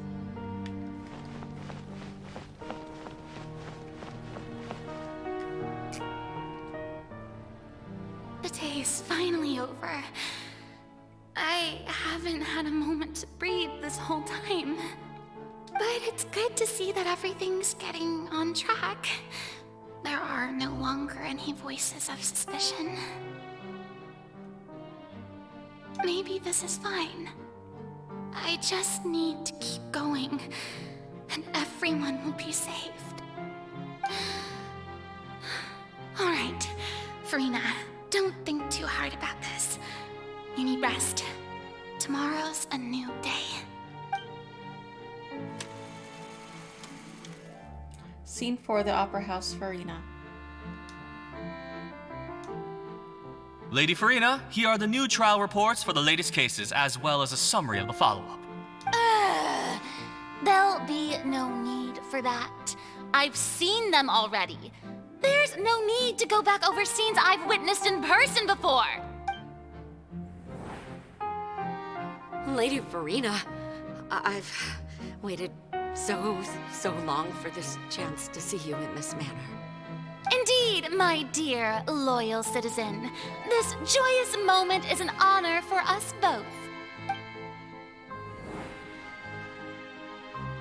Lady Farina, we're detecting significant hydrological anomalies near Poisson. Understood. Keep monitoring. Keep me informed should anything come up at the Institute.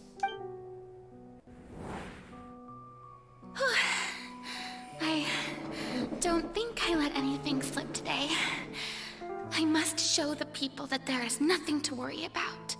Man, the amount of stress she's been under. I just don't know when these days will end. I feel utterly exhausted. Best to rest early today, too.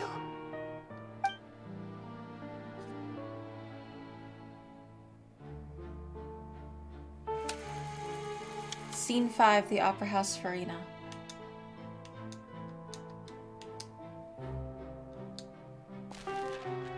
Everything's the Opera House to Farina.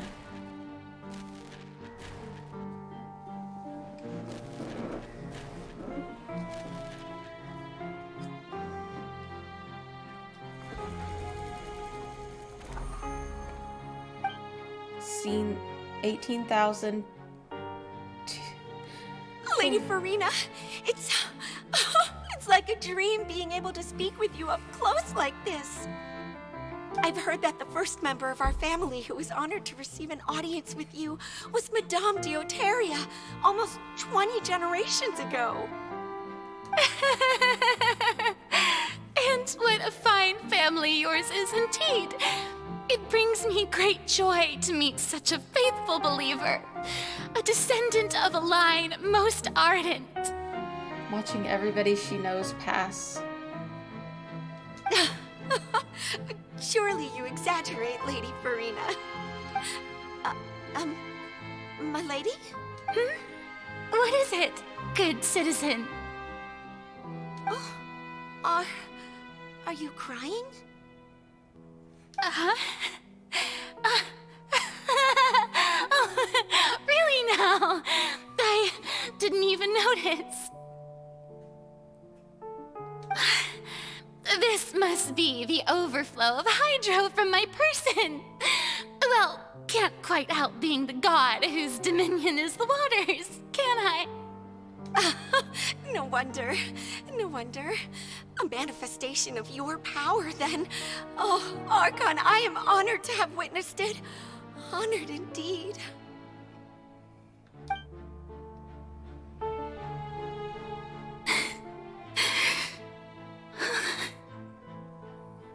So interminable.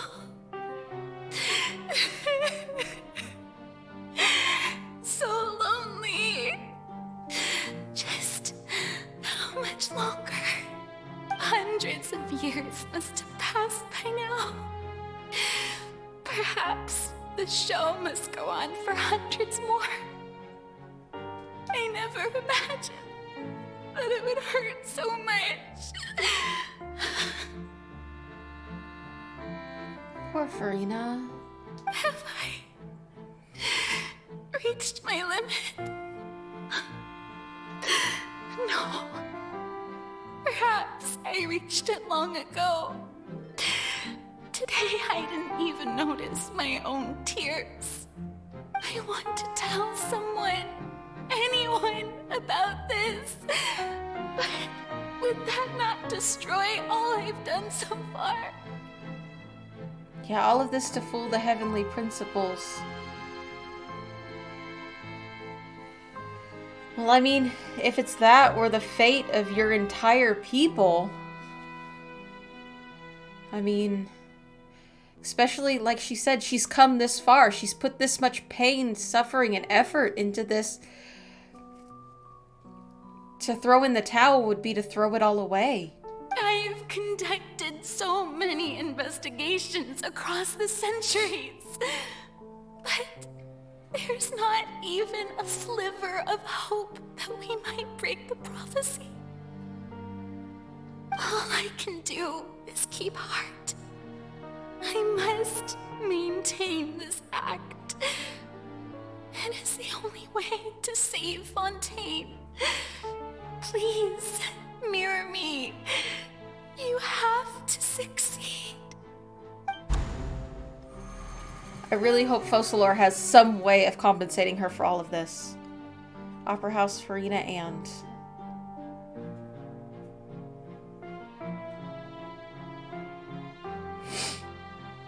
Farina, you don't have to shoulder this burden alone. Although I don't know what you might be keeping from everyone. Your people are more than willing to share your burden with you. My voice. This is a scene from where we were in the giant box. This is great. I didn't think that the scene would replay in her inner world. Surely I'll find out what she wanted to tell me this time. Share my burden. That's impossible. It was fated right from the start that this would be my duty alone. But even if your burden doesn't need to be shared, you can still choose to confide in someone. No, she doesn't have that luxury. Just share it with me. I'm what you call a witness. A witness? Yes, I've heard that you came to Tevat from beyond the stars, yes. In other words, you never belonged here. And if Tevat is, in its entirety, a show on a stage, then you're just a spectator, aren't you? If that's the case... She's right. I could confide in her, couldn't I? But if things don't play out as expected, the people of Fontaine will be the ones to pay the price. No, Farina, you shouldn't be selfish. But what if it's really all right? Farina, you've worked so hard for so long. Surely it would be okay to put yourself first for once. Is it such an outrageous thing to do anyway? To find someone in whom you can confide your frustrations and sorrows? Surely it could not hurt. If you let this opportunity slip through your fingers, it might never come by again. Think about it long and hard.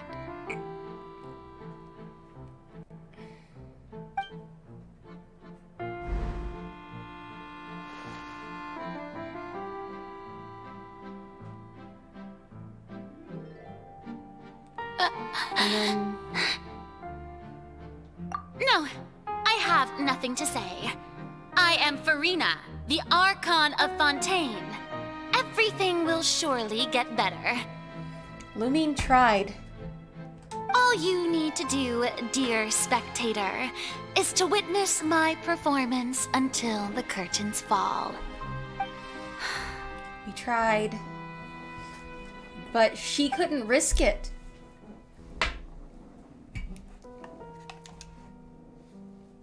Fine.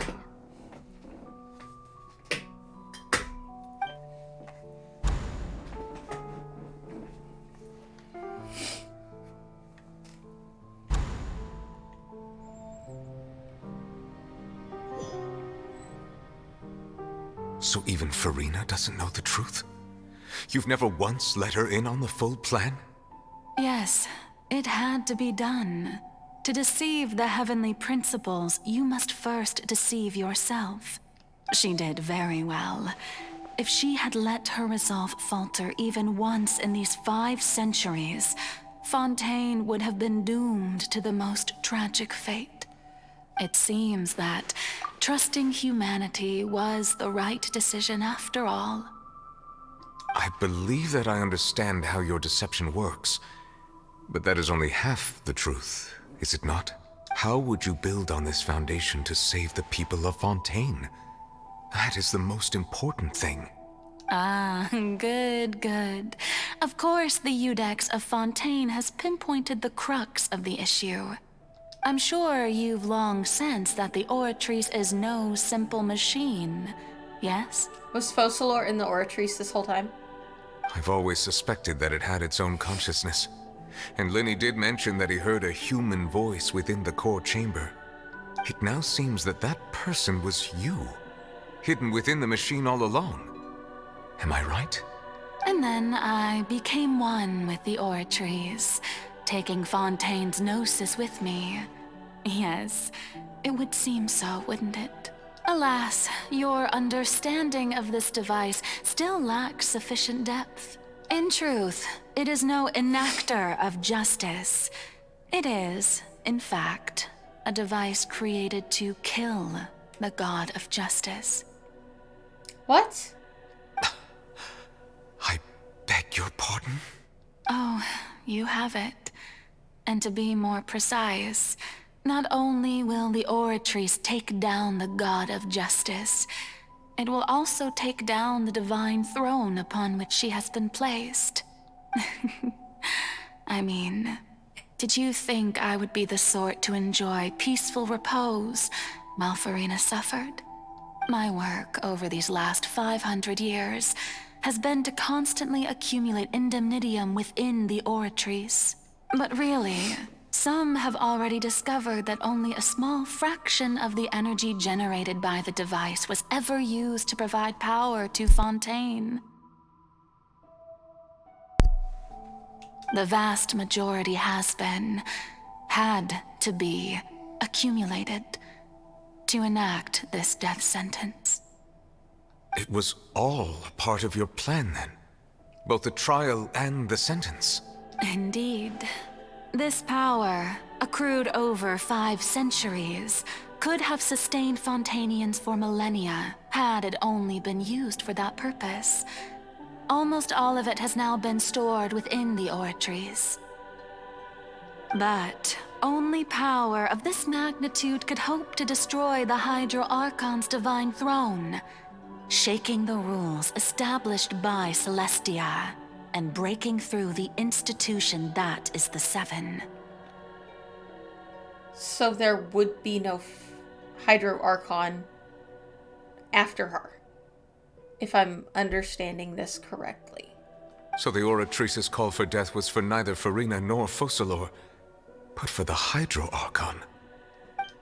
The destruction of that divine throne. If I do not misunderstand your intent, you must be... Returning what's rightfully yours to you, of course.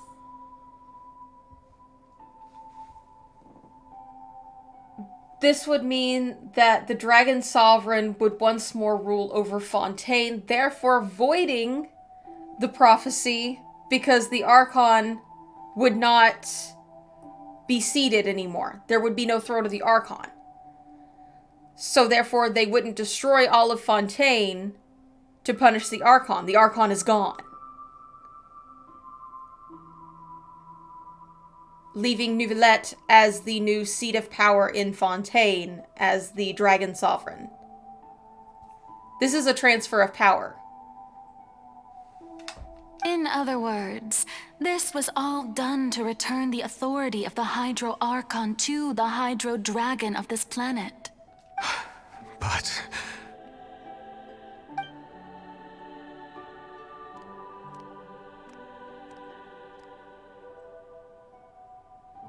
Oh, what? Getting sad again, are we? The authority of the ancient dragons shall soon be yours once more, O Hydro Dragon Sovereign. all you've done throughout the years is just so you can sacrifice yourself at the very end. I've never quite seen it that way, you know. Even now, I'm quite pleased at how well my deception worked.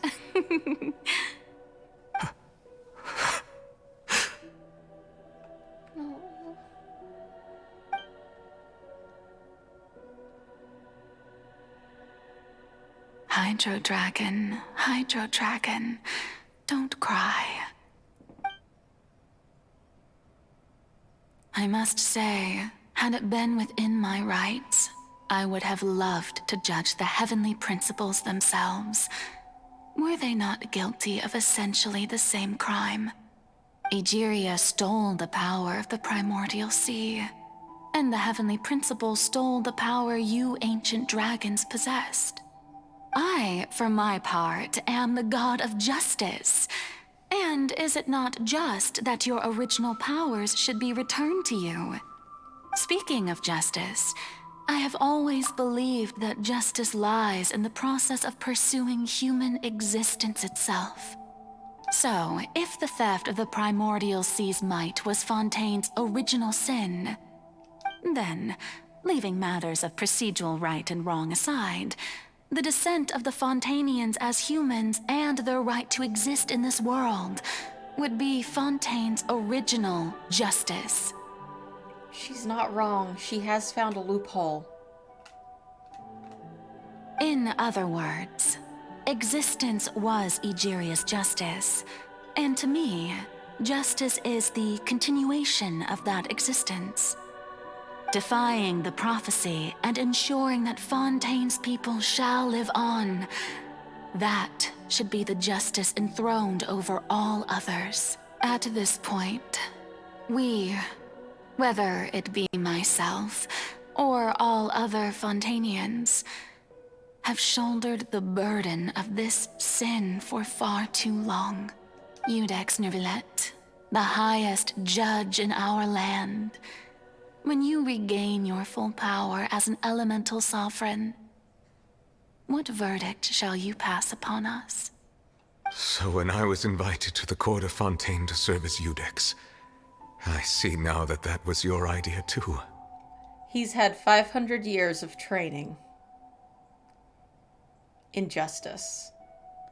She low-key has been holding his hand this entire time as he rendered every judgment as the Oratrice, so that she can turn over power to him for this loophole to save all of Fontaine. At last, I now understand the true purpose behind this position. In the beginning, I was uninterested in human existence. But these 5 centuries of living alongside them have gradually brought about mutual understanding between us. And I have even attempted to feel as they feel. You are a devious one, Fussalor. Things being as they are, surely you know that I could never declare them to be guilty.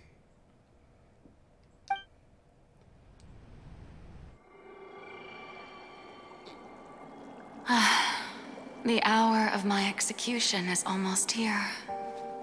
For the sinner, the curtain call has come. I know I may not sound it, but faced with death, I find myself a little afraid. Perhaps this is one thing both gods and humans have in common.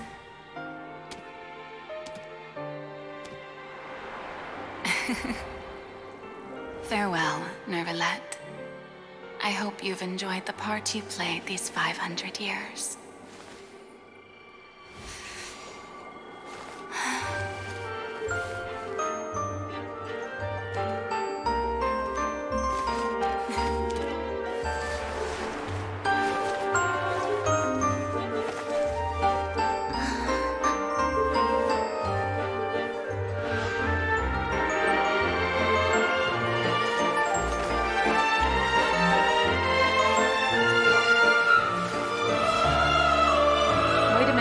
Does Farina die? Are they that connected?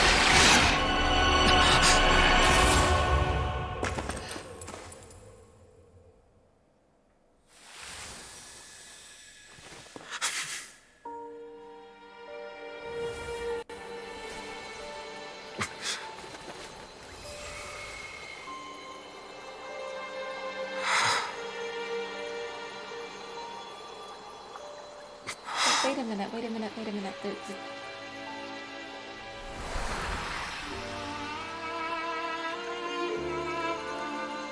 Farina's still on the throne.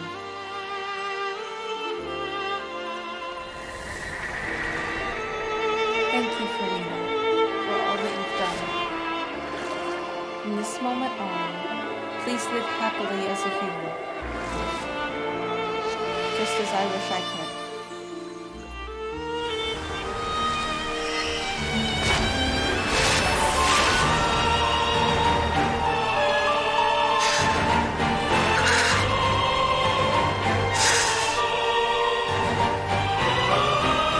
I, Iudex Nervillet, hereby declare,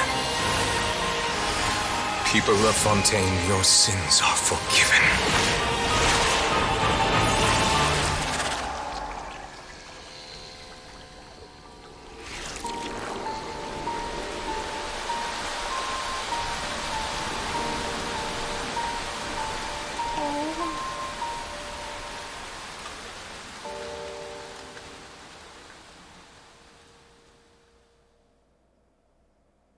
Melusines are beautiful. We know how you feel about Melazines, Nicolette.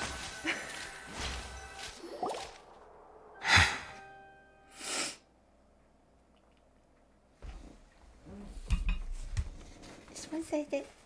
Just one second.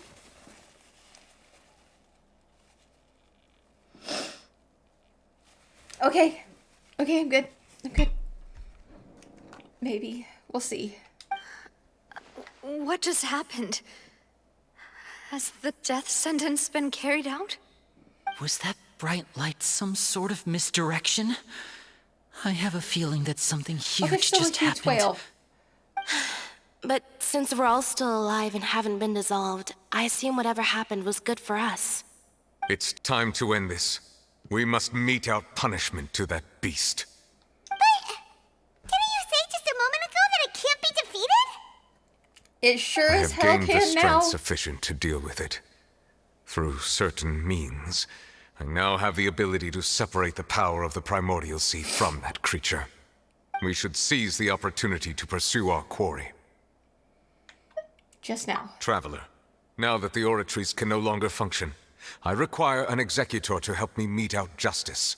You mean me? The root of the calamities befalling Fontaine. The beast that enacts the prophecy. Its name is the all-devouring narwhal. Come with me, traveler. The hour of execution has come. Okay, here we go. New weekly boss. I have dipped a toe and tangled with this boss once, and I was on mobile, and it was a hot mess. So, yes, Nicolette is ready to met out some wrath. He's ready to render some judgment. But how are we going to do that? It's huge! I am curious as to if it takes... separate the power of the primordial sea. Considering the size of the beast, I cannot reach the power source. Unless I can find a way to attack it from within. I shall share a part of the ancient dragon power. I shall look for an opening. Going for it. Right. Gonna need a shield. Taking a turn for the Just got a feeling gonna need a shield. I can feel that sorrow turning into hostility. Alright, why am I not getting my... Okay. Water damage is not the answer, and half my team is Hydro. Regards! Side effects. I have regards! Let's begin. Have a safe trip. Surely that did something. I think we're here to cheese it off, if I'm not mistaken. Just do damage. Okay. Cannot resist its instinct to devour. Filling up the aggression meter. Hostility. Go, Chang Chang.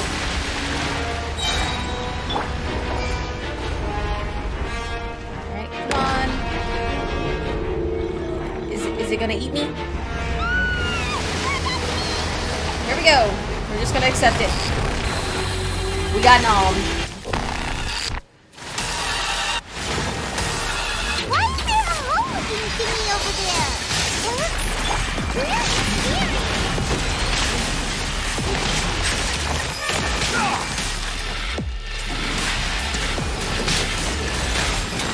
An oversight on my part. A bitter pill to swallow. Well, damage! The damage be real. Seems like a moment. I have granted you my protection. Do not fear. Seize the moment and use my power to suppress its root from within.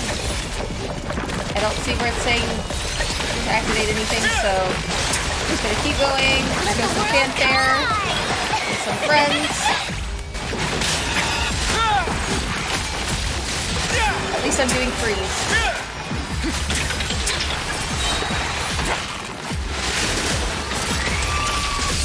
Oh, well, my ulti probably was just wasted, and that's okay.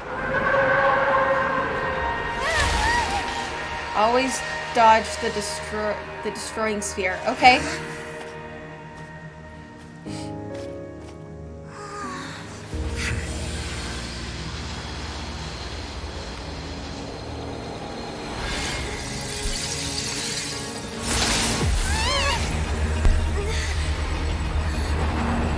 That's right, Neva. That just throw that whale. Yeet that whale back into the abyss where it belongs. Wait, what? Who? Oh, she was in the trailer. Yeet. Did she throw a child too? Was that child? Thanks for helping with the cleanup. It should have been my job, but oh well. Hello, gorgeous lady. It was just supposed to be a short private training session for me. I didn't think that my disciple and my master's pet would start brawling in the meantime. Hi there, pretty lady. Who are you, and do you want to join my party? I will make room. She is gorgeous. Well, actually, I had a feeling that it would happen at some point, but they bumped into one another earlier than I thought. What a blunder. I suppose I'll have to swing my sword 3 million times as penance. Oh, we know she's a sword user. Is it claymore or is it sword? Is it short sword? Long sword? Come on, you can tell us. We're all friends here at the moment, I think. Come on, join my party. She's so pretty. That power. Who are you exactly? Paimon has an idea. From what she said earlier, she must be Child's master. Skirk, right? It's just that he gave us the impression that she was the less talkative person. I simply did not have anything to say to the weak. But you, on the other hand, managed to defeat the all-devouring narwhal without using power from beyond this world. So you may speak to me as equals. What sort of person would take the all-devouring narwhal as a pet? Right? I hear that, Tomcat. I have to agree. It's a strange use of a planet's primordial waters just to raise an all-devouring narwhal. That kind of power is wasted on it. It's not cooperative. It eats too much. And I have more important things to do with my time than pet sitting. The only thing that creature has going for it is its looks. All in all, it fails as a pet. I can agree with that, just destroying everything. Yeah, Skirk. That's what Paimon said. Miss Skirk? I think you might have missed the point. Yeah, what Paimon said. The point being? Well, being that this pet almost destroyed an entire nation. So what sort of person is your master? Well, Child's master's master. Wait, is that right? Oh, right. So you don't know him. Sorry, I assumed you did. His name is Sertologi.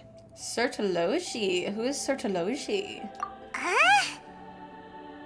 I am unfamiliar with that name. Huh. So Master isn't sufficiently famous. How should I describe him then? Have you heard of the name The Fowl? The Fowl? Still nothing? Well, how about the Visionary? Vetterfalnir then? Or Gold Rhine-daughter? Ooh, that one we've heard. Rhine-daughter's part of the Hexen Circle. She's Albedo's mom, right? Right. Oh, so you do know that name. To be honest, I also heard all of those names and titles from my master. I don't actually know them either. Ooh, so Albedo might know who he is. But I suppose you understand now, yes? My master is likely a similar sort to Rhine-daughter. They are both pursuing some form of perfection. Wait, didn't you also mention a visionary person? Actually, never mind that. I believe it expedient to inform you. Okay. That the all-devouring narwhal used up nearly all its strength fighting you. Such roiling hydro energies will prove difficult for the planet's deep seas to digest. As such, the fontaine back on the surface has most likely been thrown into chaos. Oh, yay. In other words, the prophecy that you've been fretting over should now be in full swing. We gotta get back. What? There's little to be surprised about here, Paimon. It's natural after all. The prophecy will surely come true. We knew this and accepted it. However... Not to worry. Focalor has already managed to deceive the heavenly principles. In the end, the people will all be dissolved into the waters, and only Farina will remain, weeping on her throne. Wait a minute, wait a minute, wait a minute. No, no, no, no, no. No, no, no, no, no. Only then will the sins of the people of Fontaine be washed away. And they've already been absolved.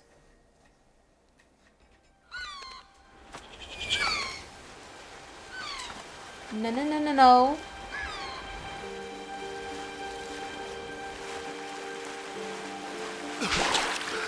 Wait, wait. Hey! Help! Over here!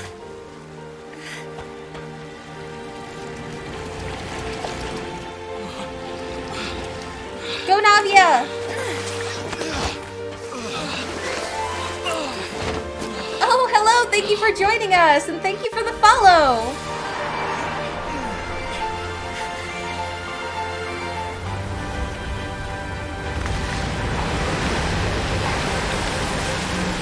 Oh! Oh! Oh! Oh! Wrightsley's ship! It's Wrightsley's ship! All hands, initiate emergency rescue! Go, Wrightsley, go! Go, Wrightsley, go! I completely forgot about this. Hurry!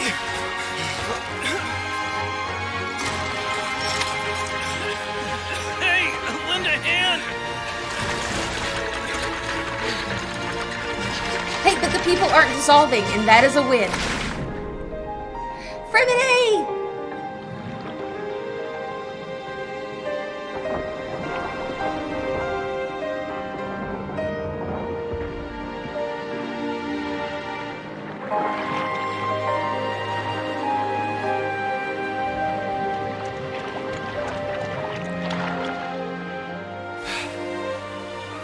Look! The water's receding!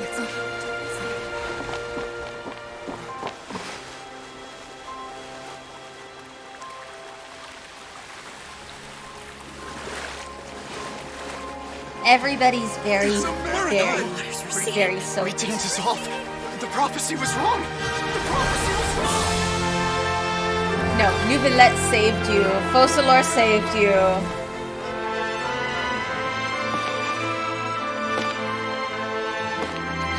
Farina, they're okay. You did it. Are you alright? We're saved. The prophecy. Oh god, I love this game too. They did. Oh my gosh. It's still an apocalypse, but it's a little less of a bad apocalypse. It went from apocalypse to natural disaster. We can live with natural disaster. Oh, they scared the out of me. Oh, she's free.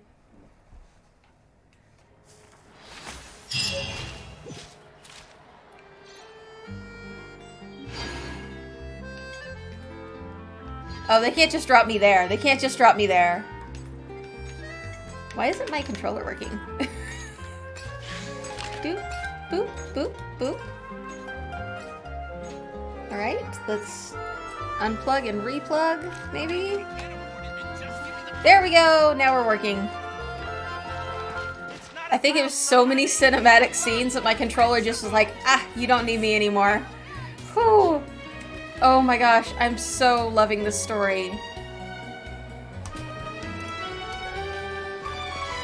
Alright, where do we go next? There's gotta be more. There's gotta be like a big conclusion. There we go. No, the character's involved in another quest? With Charlotte. Alright, can I swap them? No, we're in the middle of a thing here, Charlotte. I don't have time for your shenanigans.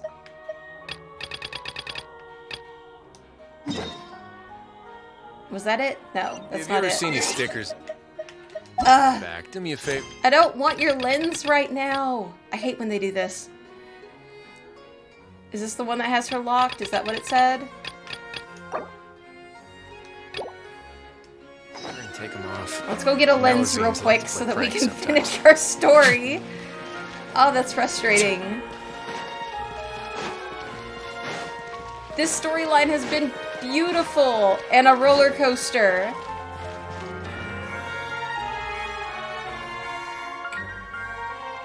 Huh?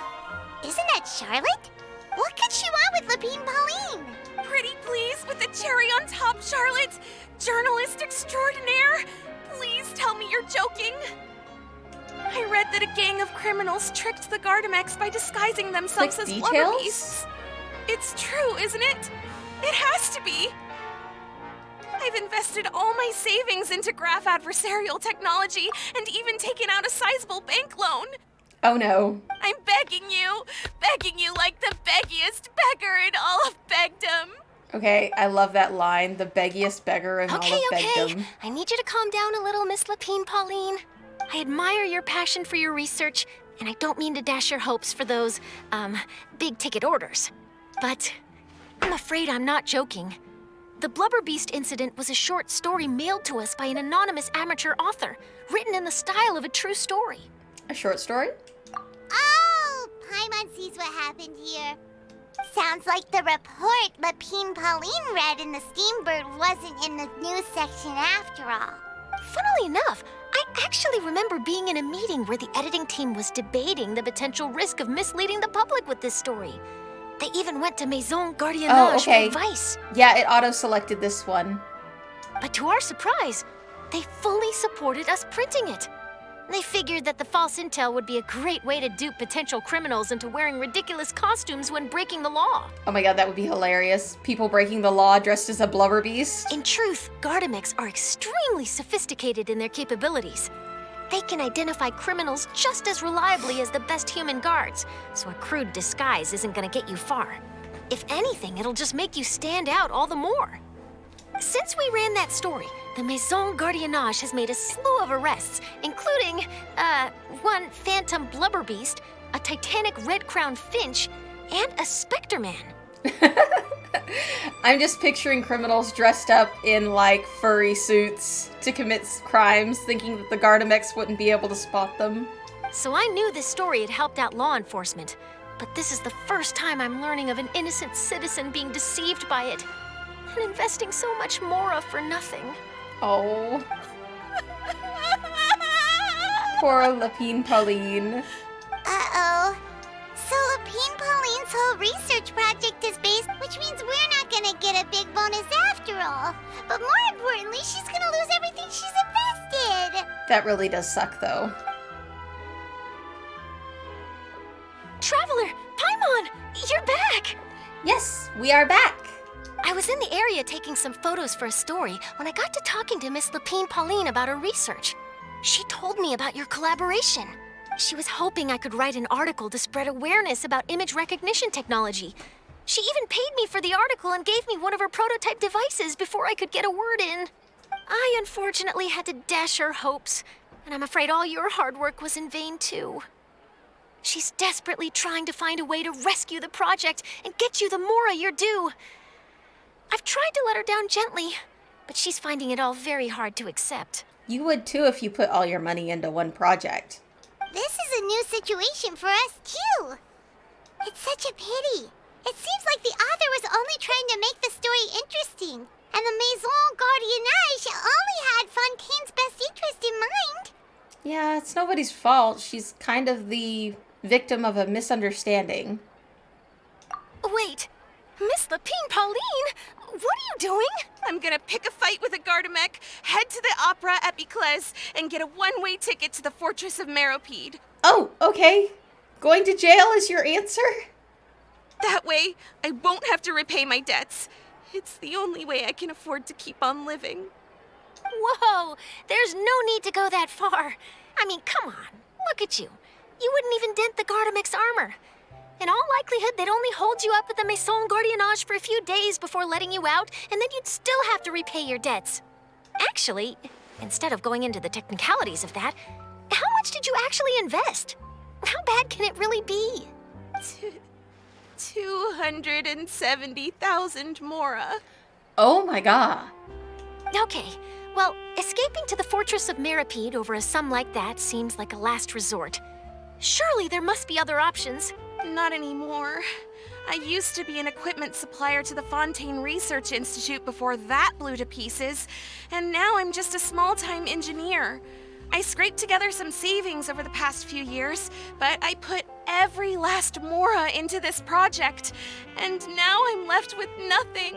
It's not just my savings that are gone. It's my whole future as a graph adversarial technology specialist and my dreams of becoming a billionaire one day.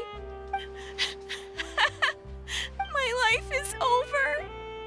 Oh. Don't despair, Miss Lapine Pauline. I think I know a way for you to turn this around.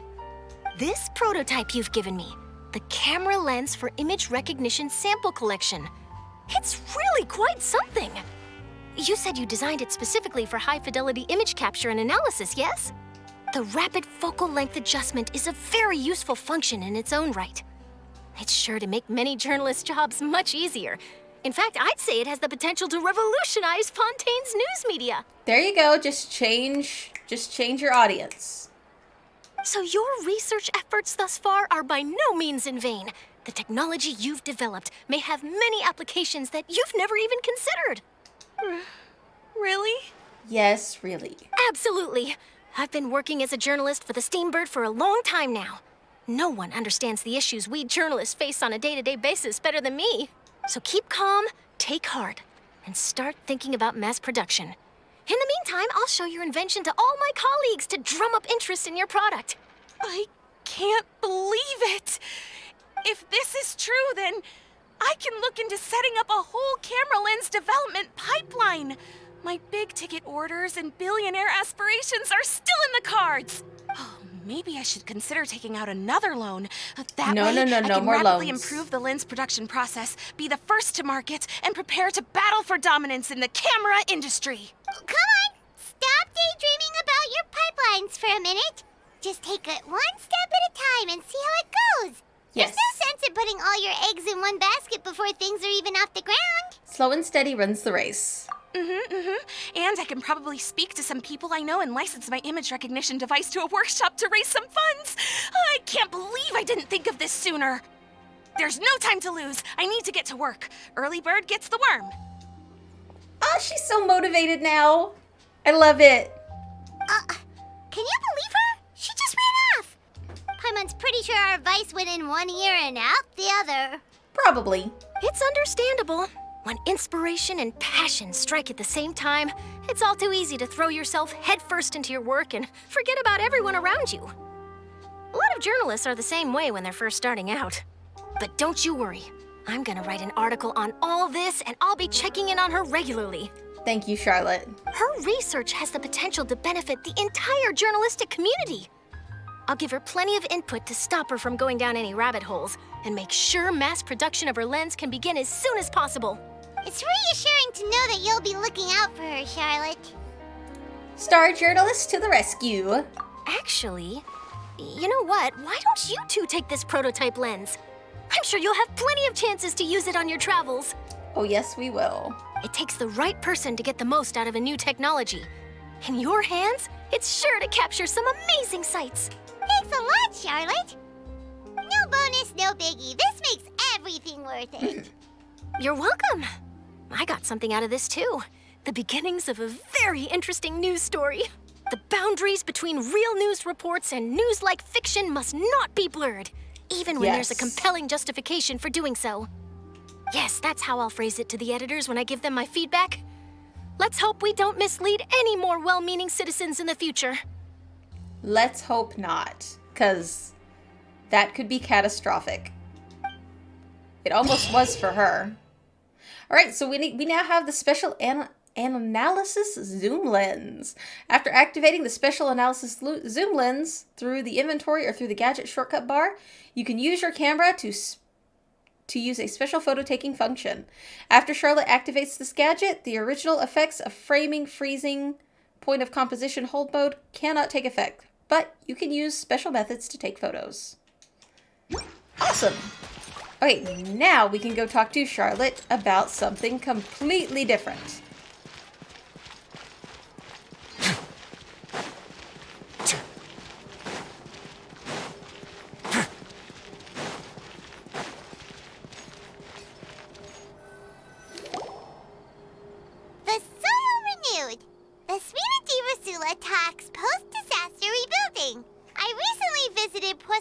To meet with Miss Navia, spokesperson of the Spina di Rosula, and we spoke about Poisson's present and future.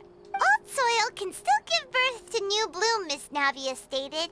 Hope is like seeing a small cookie when you're starving late at night. You just need a little of it. Just a little. Does anybody just eat one cookie if you wake up in the middle of the night and you're just starving? Nah. Skyship Winglet, lunar brain of the Fontaine Research Institute. The various disputes that have arisen on account of Mr. Edwin have suddenly become a shield over the Institute, with Jurier turning out to be a once-overlooked hidden gem. People always call the first researcher mad, but few know what to call the second.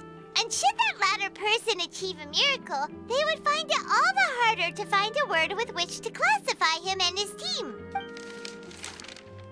Wow! Paimon barely recognizes the people in the reports. Are those really Jurier and Navia? They sound like real big shots.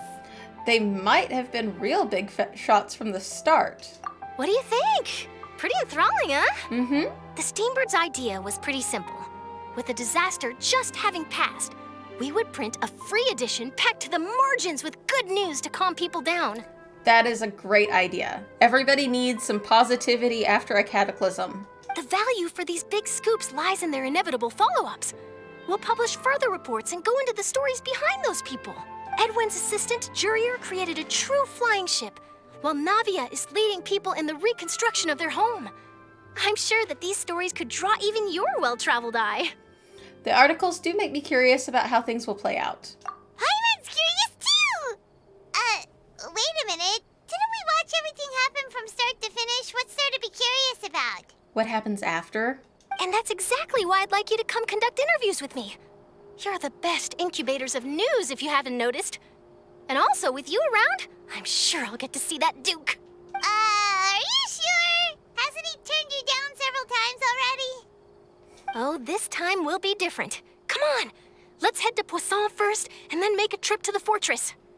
There are some things you'll only know when you get there. Okay, if you say so. Okay, I'm going to take a quick bio break and refill my drinks. I will be right back, and then we will follow Charlotte to see how everybody is doing post-cataclysm. And boom! Give me about 5-ish minutes. Do we have anyone doing maintenance? I once considered keeping some pets in my office, but soon gave up on the idea. It's just not right to keep small animals where they won't be able to see the sun.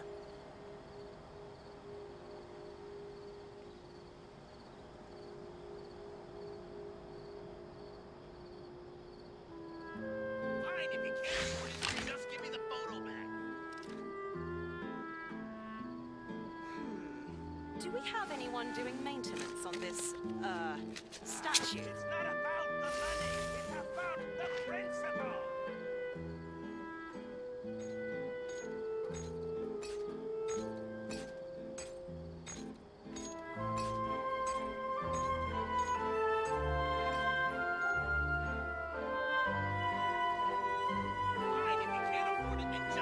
A word of advice, don't break the law.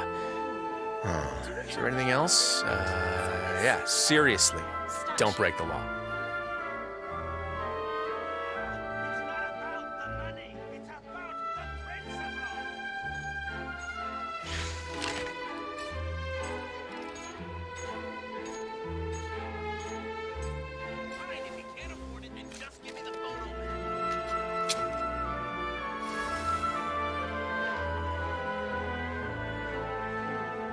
Do we have anyone doing maintenance on this, statue?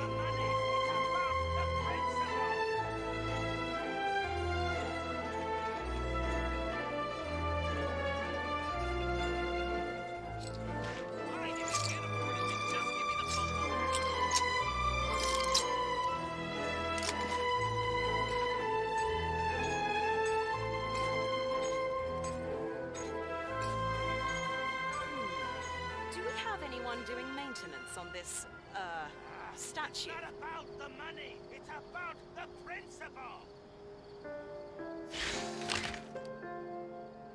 Fine, if you can't afford it, then just give me the photo back.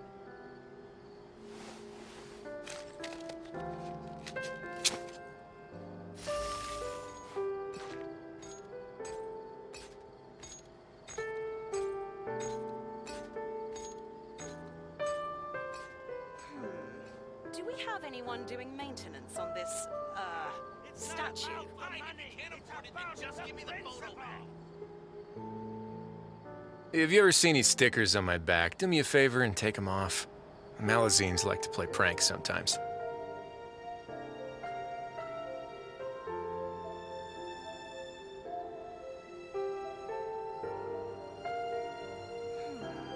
Do we have anyone doing maintenance on this, statue?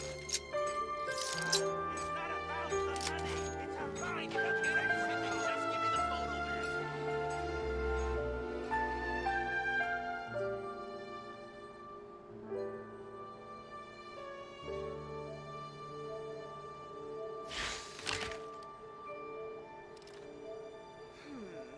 Do we have anyone doing maintenance on this, statue?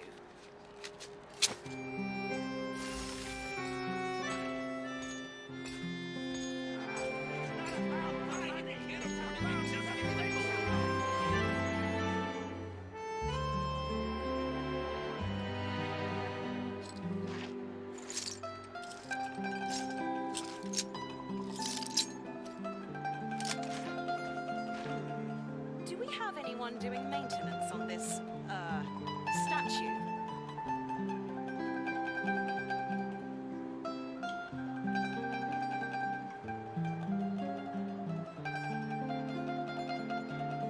Fine, if you can't afford it, then just give me the photo back.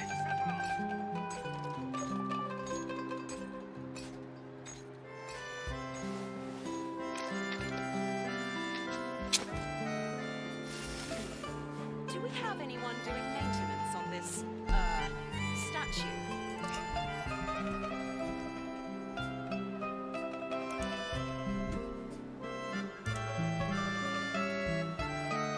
Okay, and I am back with goblin water.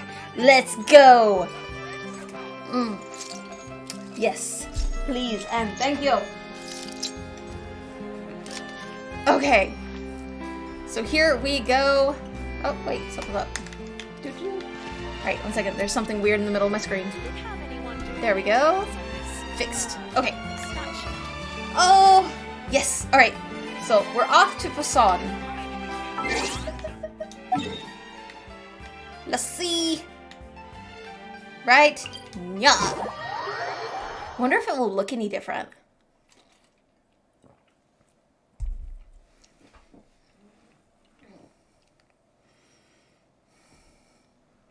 Will it look any different? I don't know.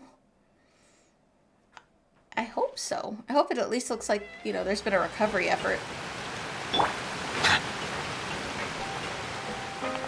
Oh, my world level? Let me take a peek. It is level 8. And I am level 60.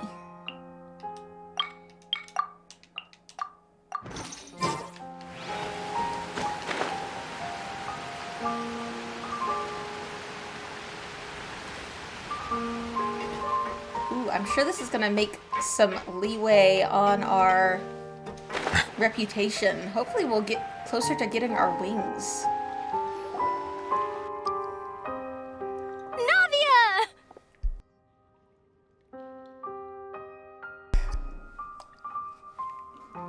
Oh, it's you. What brings you all here? Hey, we're just having a look around. I'm here to update myself on how things are going here. Oh, the Fatui are here too. I know this is weird, but I'm not up in arms at seeing the Fatui here. Let me introduce you. This is Mr. Garunt Snezhevich. He represented the Knave in sending us a large amount of supplies, and is helping with our work. Our residents are hard at work as well. Thanks to everyone, work is progressing nicely. We've lost a lot of people, But we're moving forward. I am just that will curious. have to be enough. If the people became oceanids, couldn't they still be, you know, around? I mean, we've seen oceanids interacting with humans before. We've even seen them take human form in the summer event. So is there a reason? Oh wait, no, it takes years and years and years for them to, like hundreds of years for them to build up that kind of energy, I think, was what happened. We've had several events with oceanids taking human form. So I don't understand why they couldn't be doing that. I don't know. It feels like a loophole. Hello, Miss Charlotte. I'm a big fan of yours. I especially like that article you wrote last year about Fontaine's stray cats. But if you don't mind, could you not emphasize our role too much in your report? It's not charity we're doing here. We just happen to share the same interests as the Spina. I get where you're coming from. I'll keep it as simple as possible. Or would you be willing to feature as friendly neighbors? That would be fine. Thanks. Oh, you're back too. How are things? We finished laying down the construction materials. It'll be another hour before the workers are able to go over there. Huh? You're here too, Clarand? Well, her reputation's greatly risen after that whole duel business with Miss Farina. So she's here in Poisson to wait out the heat. All right. She really came here to help me out. To help you out? I don't know. This seems to have a similar dynamic to another female duo. That's Geo and Electro in Liyue. Starting to get that vibe. Anybody else? Is that just me? Is this just me shipping this? I think it might just be me. But still, I'm getting that vibe. There's too much to consider in the reconstruction of Poisson. The Spina has At need least of from more Clarend, decision makers. I'm getting that vibe. And, well, I do already happen to be connected to Mr. Callis. Oh, wait just a moment. Do you mind me asking a few questions? You know, about how you felt before the duel, about what it was like facing down a god. There's lots of exciting material there, I bet. Forget it. I'm sure you can find a better theme than that, Miss Charlotte. I see you're the same as always. Couldn't you do me a favor, for Navia's sake? Well, if we're talking about doing things for my sake, you might as well just take a few more photos of me. Or, of course I will. I'm not gonna let her off that easy. All right, then everyone who wants to be in the photo, gather up. And smile. And that doesn't look like that's actually going to get a picture of everybody. All I'm seeing is like a couple of tatas, one half of a face, and Paimon. Still, that's all it was. That wouldn't have got everybody. The shot did Paimon look cute in it? Not bad. Your addition really helped the composition of the picture. All right, hang on a moment. Let me snap a few more shots. Okay, a few more shots.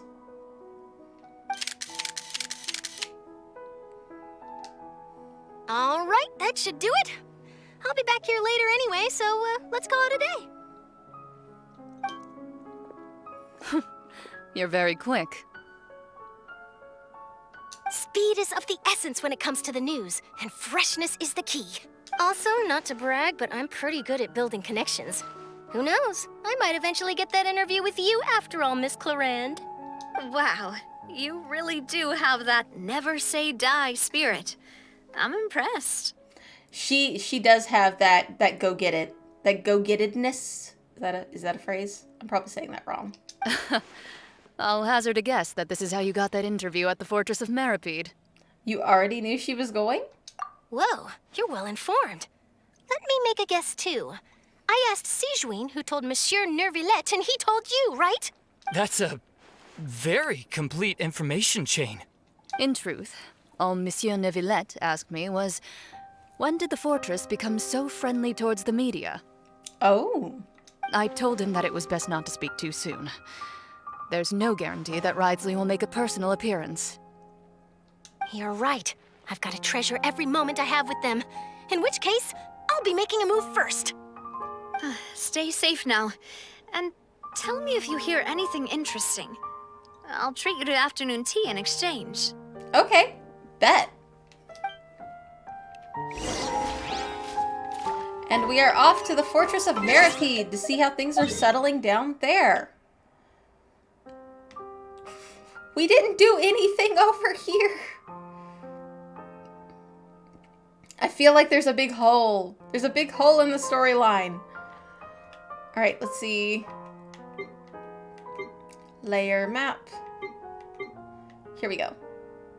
Where's our teleport?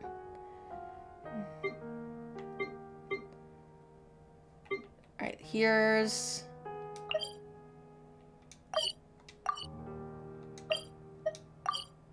teleport. Da da da da.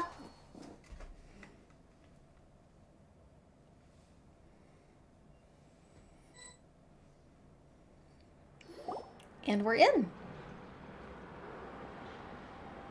Wow, guess we're here again, huh? There's a real nostalgic feeling to this place.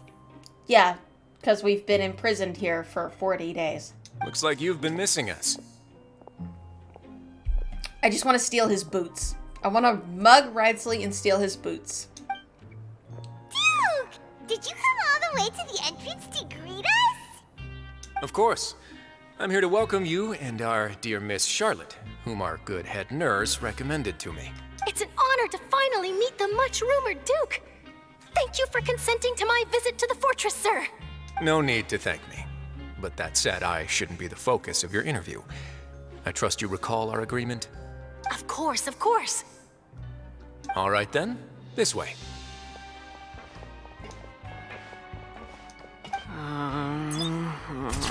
Aw, Jurier.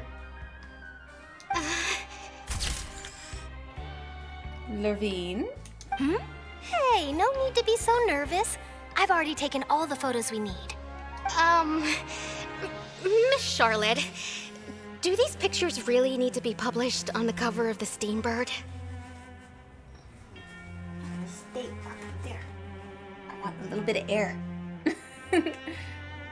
It would seem that Miss Lorvine doesn't want her face to appear beside that of Mr. Jurier, Sir, please don't say things like that.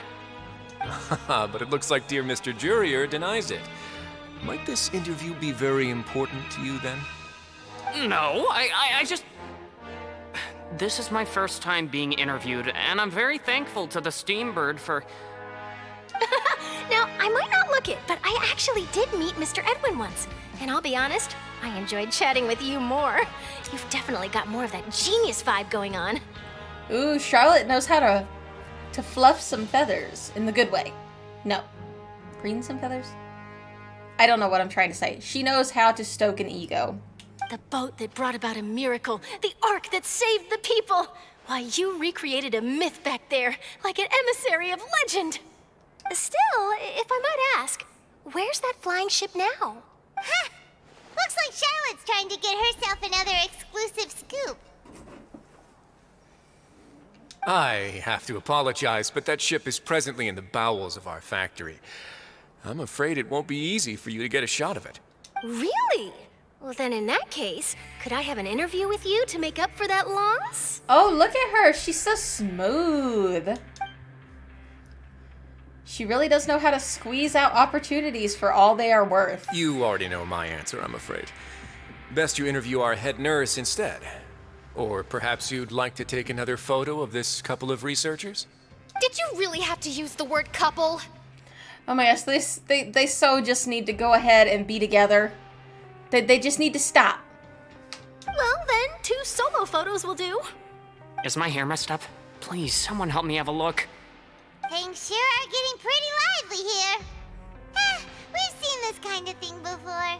Oh, seems like everyone's here. Would any of you like to try this new drink I came up with? I volunteer as tribute. Ah, Siegeween. Hey, Miss Charlotte. Why don't you, take some pretty photos of our head nurse? Sure. Come on, Miss Siegeween. Over this way. Let's find a brighter spot. Huh? Sure. Do I have to smile? She's so cute. cutest little nurse ever. Same old, as you can see. Fontaine's undergone some changes, but this place is still more or less the same. Other than that flying ship, it got a tad too much attention, I think. That's why I decided to let the interview go through. We should direct more public opinions toward the behind-the-scenes heroes. Am I right, Mr. Jurrier? Miss Lurvine? You're too kind, sir. I believe that you too should have your day in the sun. Not that you would want that, which is a pity. I'll just leave the spotlight to you two.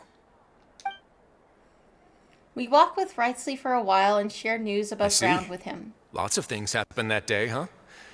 Anyway, regarding that Harbinger, I'm not sure you remember, but his 3 young followers are still waiting for his return. So, Tortellini is still missing? All of this? And we still don't have child? Sorry, I bounced the camera. Boop. And my hands aren't that steady, so... Oh well, I tried. He sure did win them over, huh? I'll tell them that there's good news and bad news. The good being that their boss seems fine, and the bad being that they must face extended sentences for abetting his escape. They didn't really abet his escape. Oh, actually, what about you? Are things gonna change for you too? What change can there be? The fortress will keep chugging along, and so will my duties. As to what Miss Farina's departure will mean for the nation, and if our laws and governance will be transformed, we'll leave those to the folks in the overworld.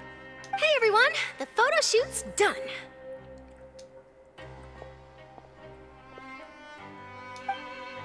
Good. In that case, let's call it a day here. Thanks for your cooperation. Come on, Traveler, let's go. Till next time, everyone. There'll be a next time? Oh yeah, there's gonna be a next time. Maybe. Who knows? I might write a story about the underwater factory next time. Until then. All right, last stop, the docks. To the docks.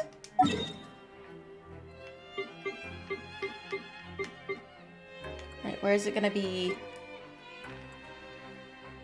Oh, all the way back here? Back to where we first met Farina? Okay.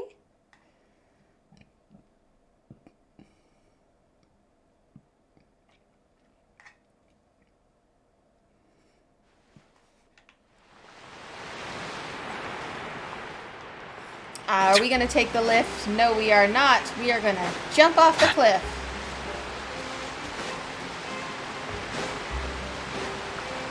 Ooh, I think I grabbed a few during our questing today. Let's go ahead and drop them off while we're here. Let's go boop. And offer all of them. Ooh, 4 away from level 5. Yes, please.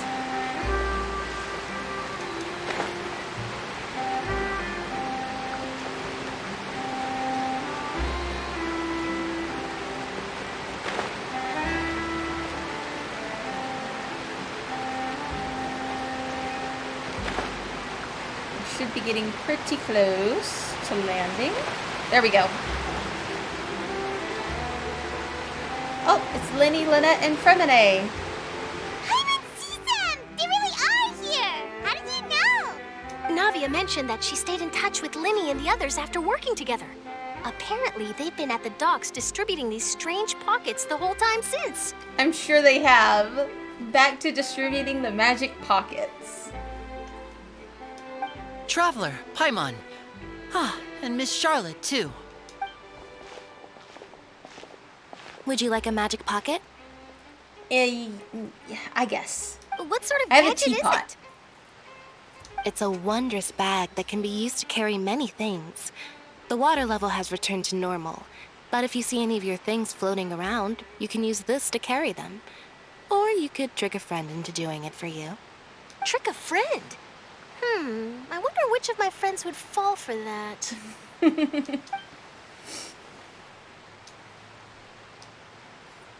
You could just make a friend like Fremine here. Isn't that right, Fremine? Is this what you meant by, I'll help you make some more friends?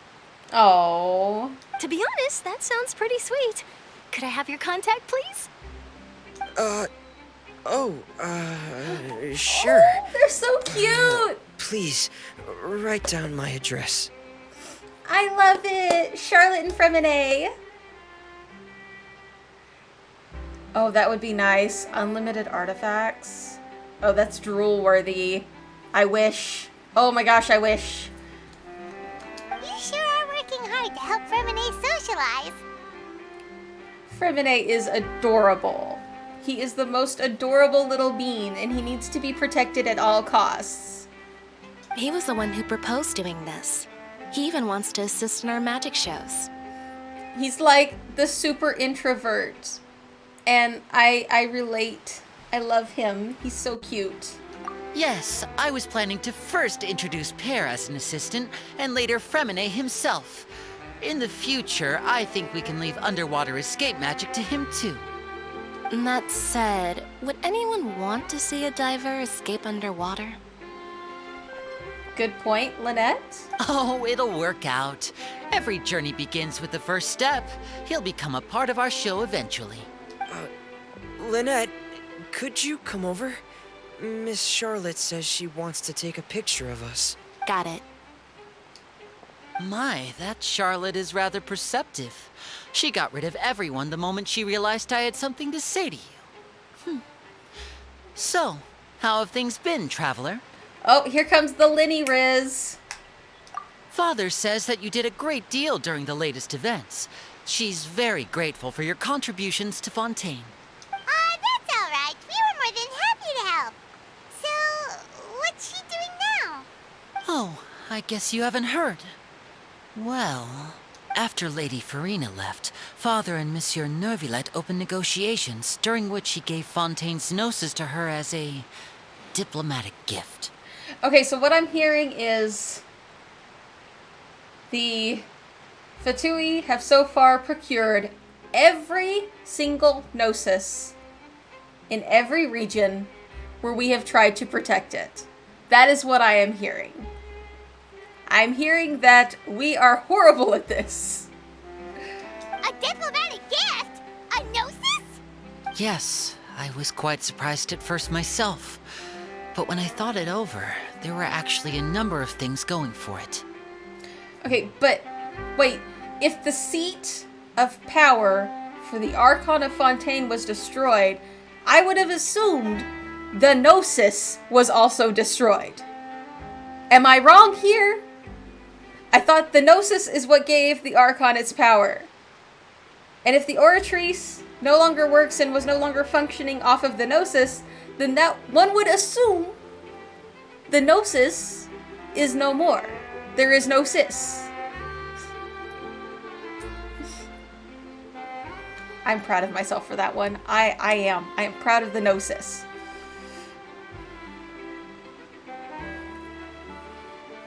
Yeah, exactly. That would have been all the power that was put into the Gnosis. The Dragon Sovereign powers were placed into the Gnosis. So if he gets all of his powers back, then there is no power in the Gnosis. So is it an inert Gnosis? I don't know. It could have been done as an apology for the incident with Lord Child, or as thanks for his help in tying the all-devouring narwhal down. That only applies to Aether players. Furthermore, Father did also lend significant aid to Fontaine and Poisson. Well, that's true, but this is a gnosis we're talking about. Doesn't this seem a bit irresponsible? I would agree, but I've also heard that it seems that Monsieur Neuvillette has had a significant change of heart regarding the matter. So there's some reason for this that only Neuvillette knows about? We need to go talk to Neuvillette. I suspect you'll have to ask him about that yourself. Yes, speaking of which, I did see him strolling around the entrance to the Fortress of Meripede a while back. Okay, so we have some complications here when it comes to dragons. Alright. I'm gonna spill some lore that I've been trying to piece together, and hopefully somebody can help me here. Alright, so we have met a few of the dragons. We have met the Dendro Dragon, which is a weekly world boss, and we have met Neuvillette. Zhongli is a dragon, and he would be considered a Geo-Dragon, and he assumes a human form. However, he is also an Archon and a Descender, which means he is not from Teyvat. So he is not the Geo-Dragon.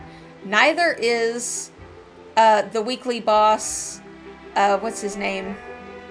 The weekly boss that I affectionately call A-Hole because he's the biggest pain to fight if you don't have shields in Liyue.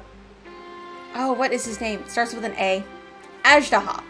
Ajdaha is also not considered the Geo-Dragon because he was created by Zhongli, so therefore he wasn't there before the actual Archons arrived. There was a theory that Sangayumiya Kokomi was a Hydro Dragon. However, if Neuvillette is the Hydro Dragon, then she can't be the Hydro Dragon too. So far, we only have one dragon that is an actual dragon, what is it called? Dragon Lord or whatever, from pre-Archon, and that is Neuvillette. And Ahep, who is a weekly boss. So we have two, if I'm right. Oh, Dvalin does not count, because he's one of the 4 winds created by Barbados. So, that's where we're at with this. I read somewhere that Dvalin doesn't quite count. Because he's one of the, there's the Wolf Lord, the Dragon Lord, the Lion, and the Eagle, I think. So he's one of the 4 winds. He's not technically the dragon for the region. So, yeah, there's a lot of dragon descendants, or dragon... it starts with an S and I can't remember the word. But, yeah, there's a lot of those that are not accounted for, and I'm hoping we do see more of them, especially following Neuvillette's storyline. Isn't he real busy and stuff? Paimon didn't think he'd have the time for that. Because we only have 2 of the 7 that should be there. If I'm counting correctly. And I might have forgotten somewhere. I think the one for... We do have the dead one on the mountain in Mondstadt. I don't know who that one counts for. The mountain has a dead dragon. But I don't even know if he technically counts as Mondstadt's dragon. That might be the remains of Mondstadt's dragon. But that's kind of where I'm at as far as lore goes, off the top of my head. But back to the topic. The Gnosis was given to the knave, right? What about Child? Look at Paimon transitioning us back into dialogue. They say that he's returned to Snezhnaya to recover from his wounds. I hear that the recent disaster really did a number on his health. Oh. Well, I guess we can call him war buddies now. That's true. When you think about it, we've had loads of run-ins with the Fatui. To think we'd be allies. At least we know Child's okay. So shocked by such a simple switching of sides?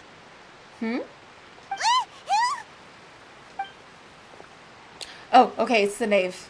Father! Well, what do you know? Come to the docks to see how my children are doing and meet the traveler by chance. Please do not pay my accomplishments in Fontaine too much mind. I would have done them regardless. I'm sure you would have. You do have a deep love for Fontaine. And I appreciate that. And for once, I guess I'm not too angry to lose a Gnosis, because I do feel like I would have given her the Gnosis in exchange for everything she did anyway. Are you going to take the Gnosis back to Snezhnaya? That is our duty as harbingers, yes. Don't be too preoccupied with sides. The goal of the Fatui concerns not a single place or person, but the entire world. With such a grand goal in mind, it is inevitable that we must wear many masks. Switching my masks is something I've always done. So, will you keep your position? Well, that depends on many things. No one truly knows what the future holds. What good is honesty if you can't rely on it forever? As for you, I very much look forward to our next collaboration.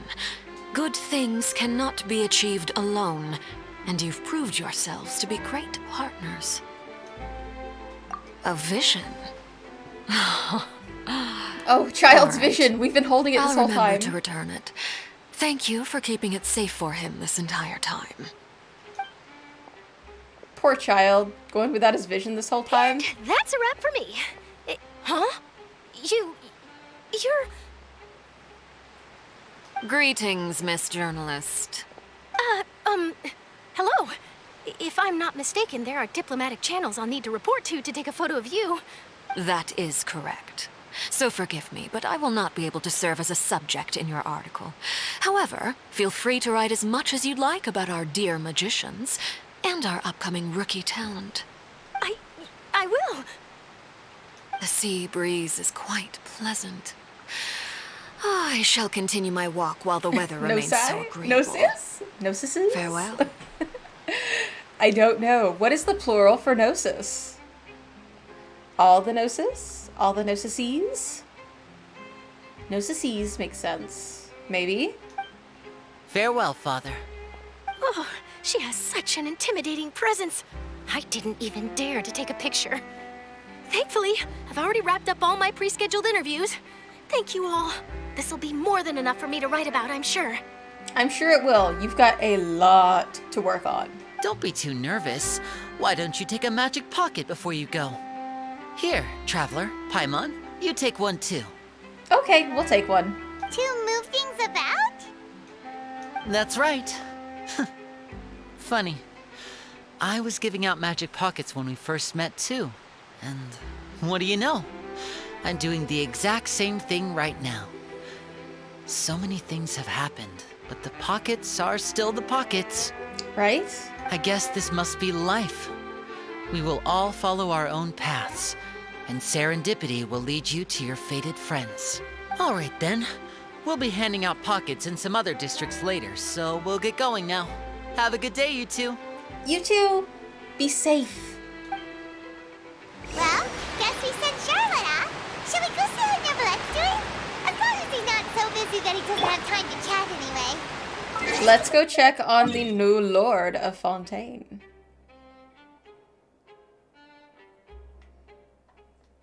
Ooh, he's in the opera house itself? Okay. To the Opera Epiclese. I love that they're wrapping up with a where are they now moment.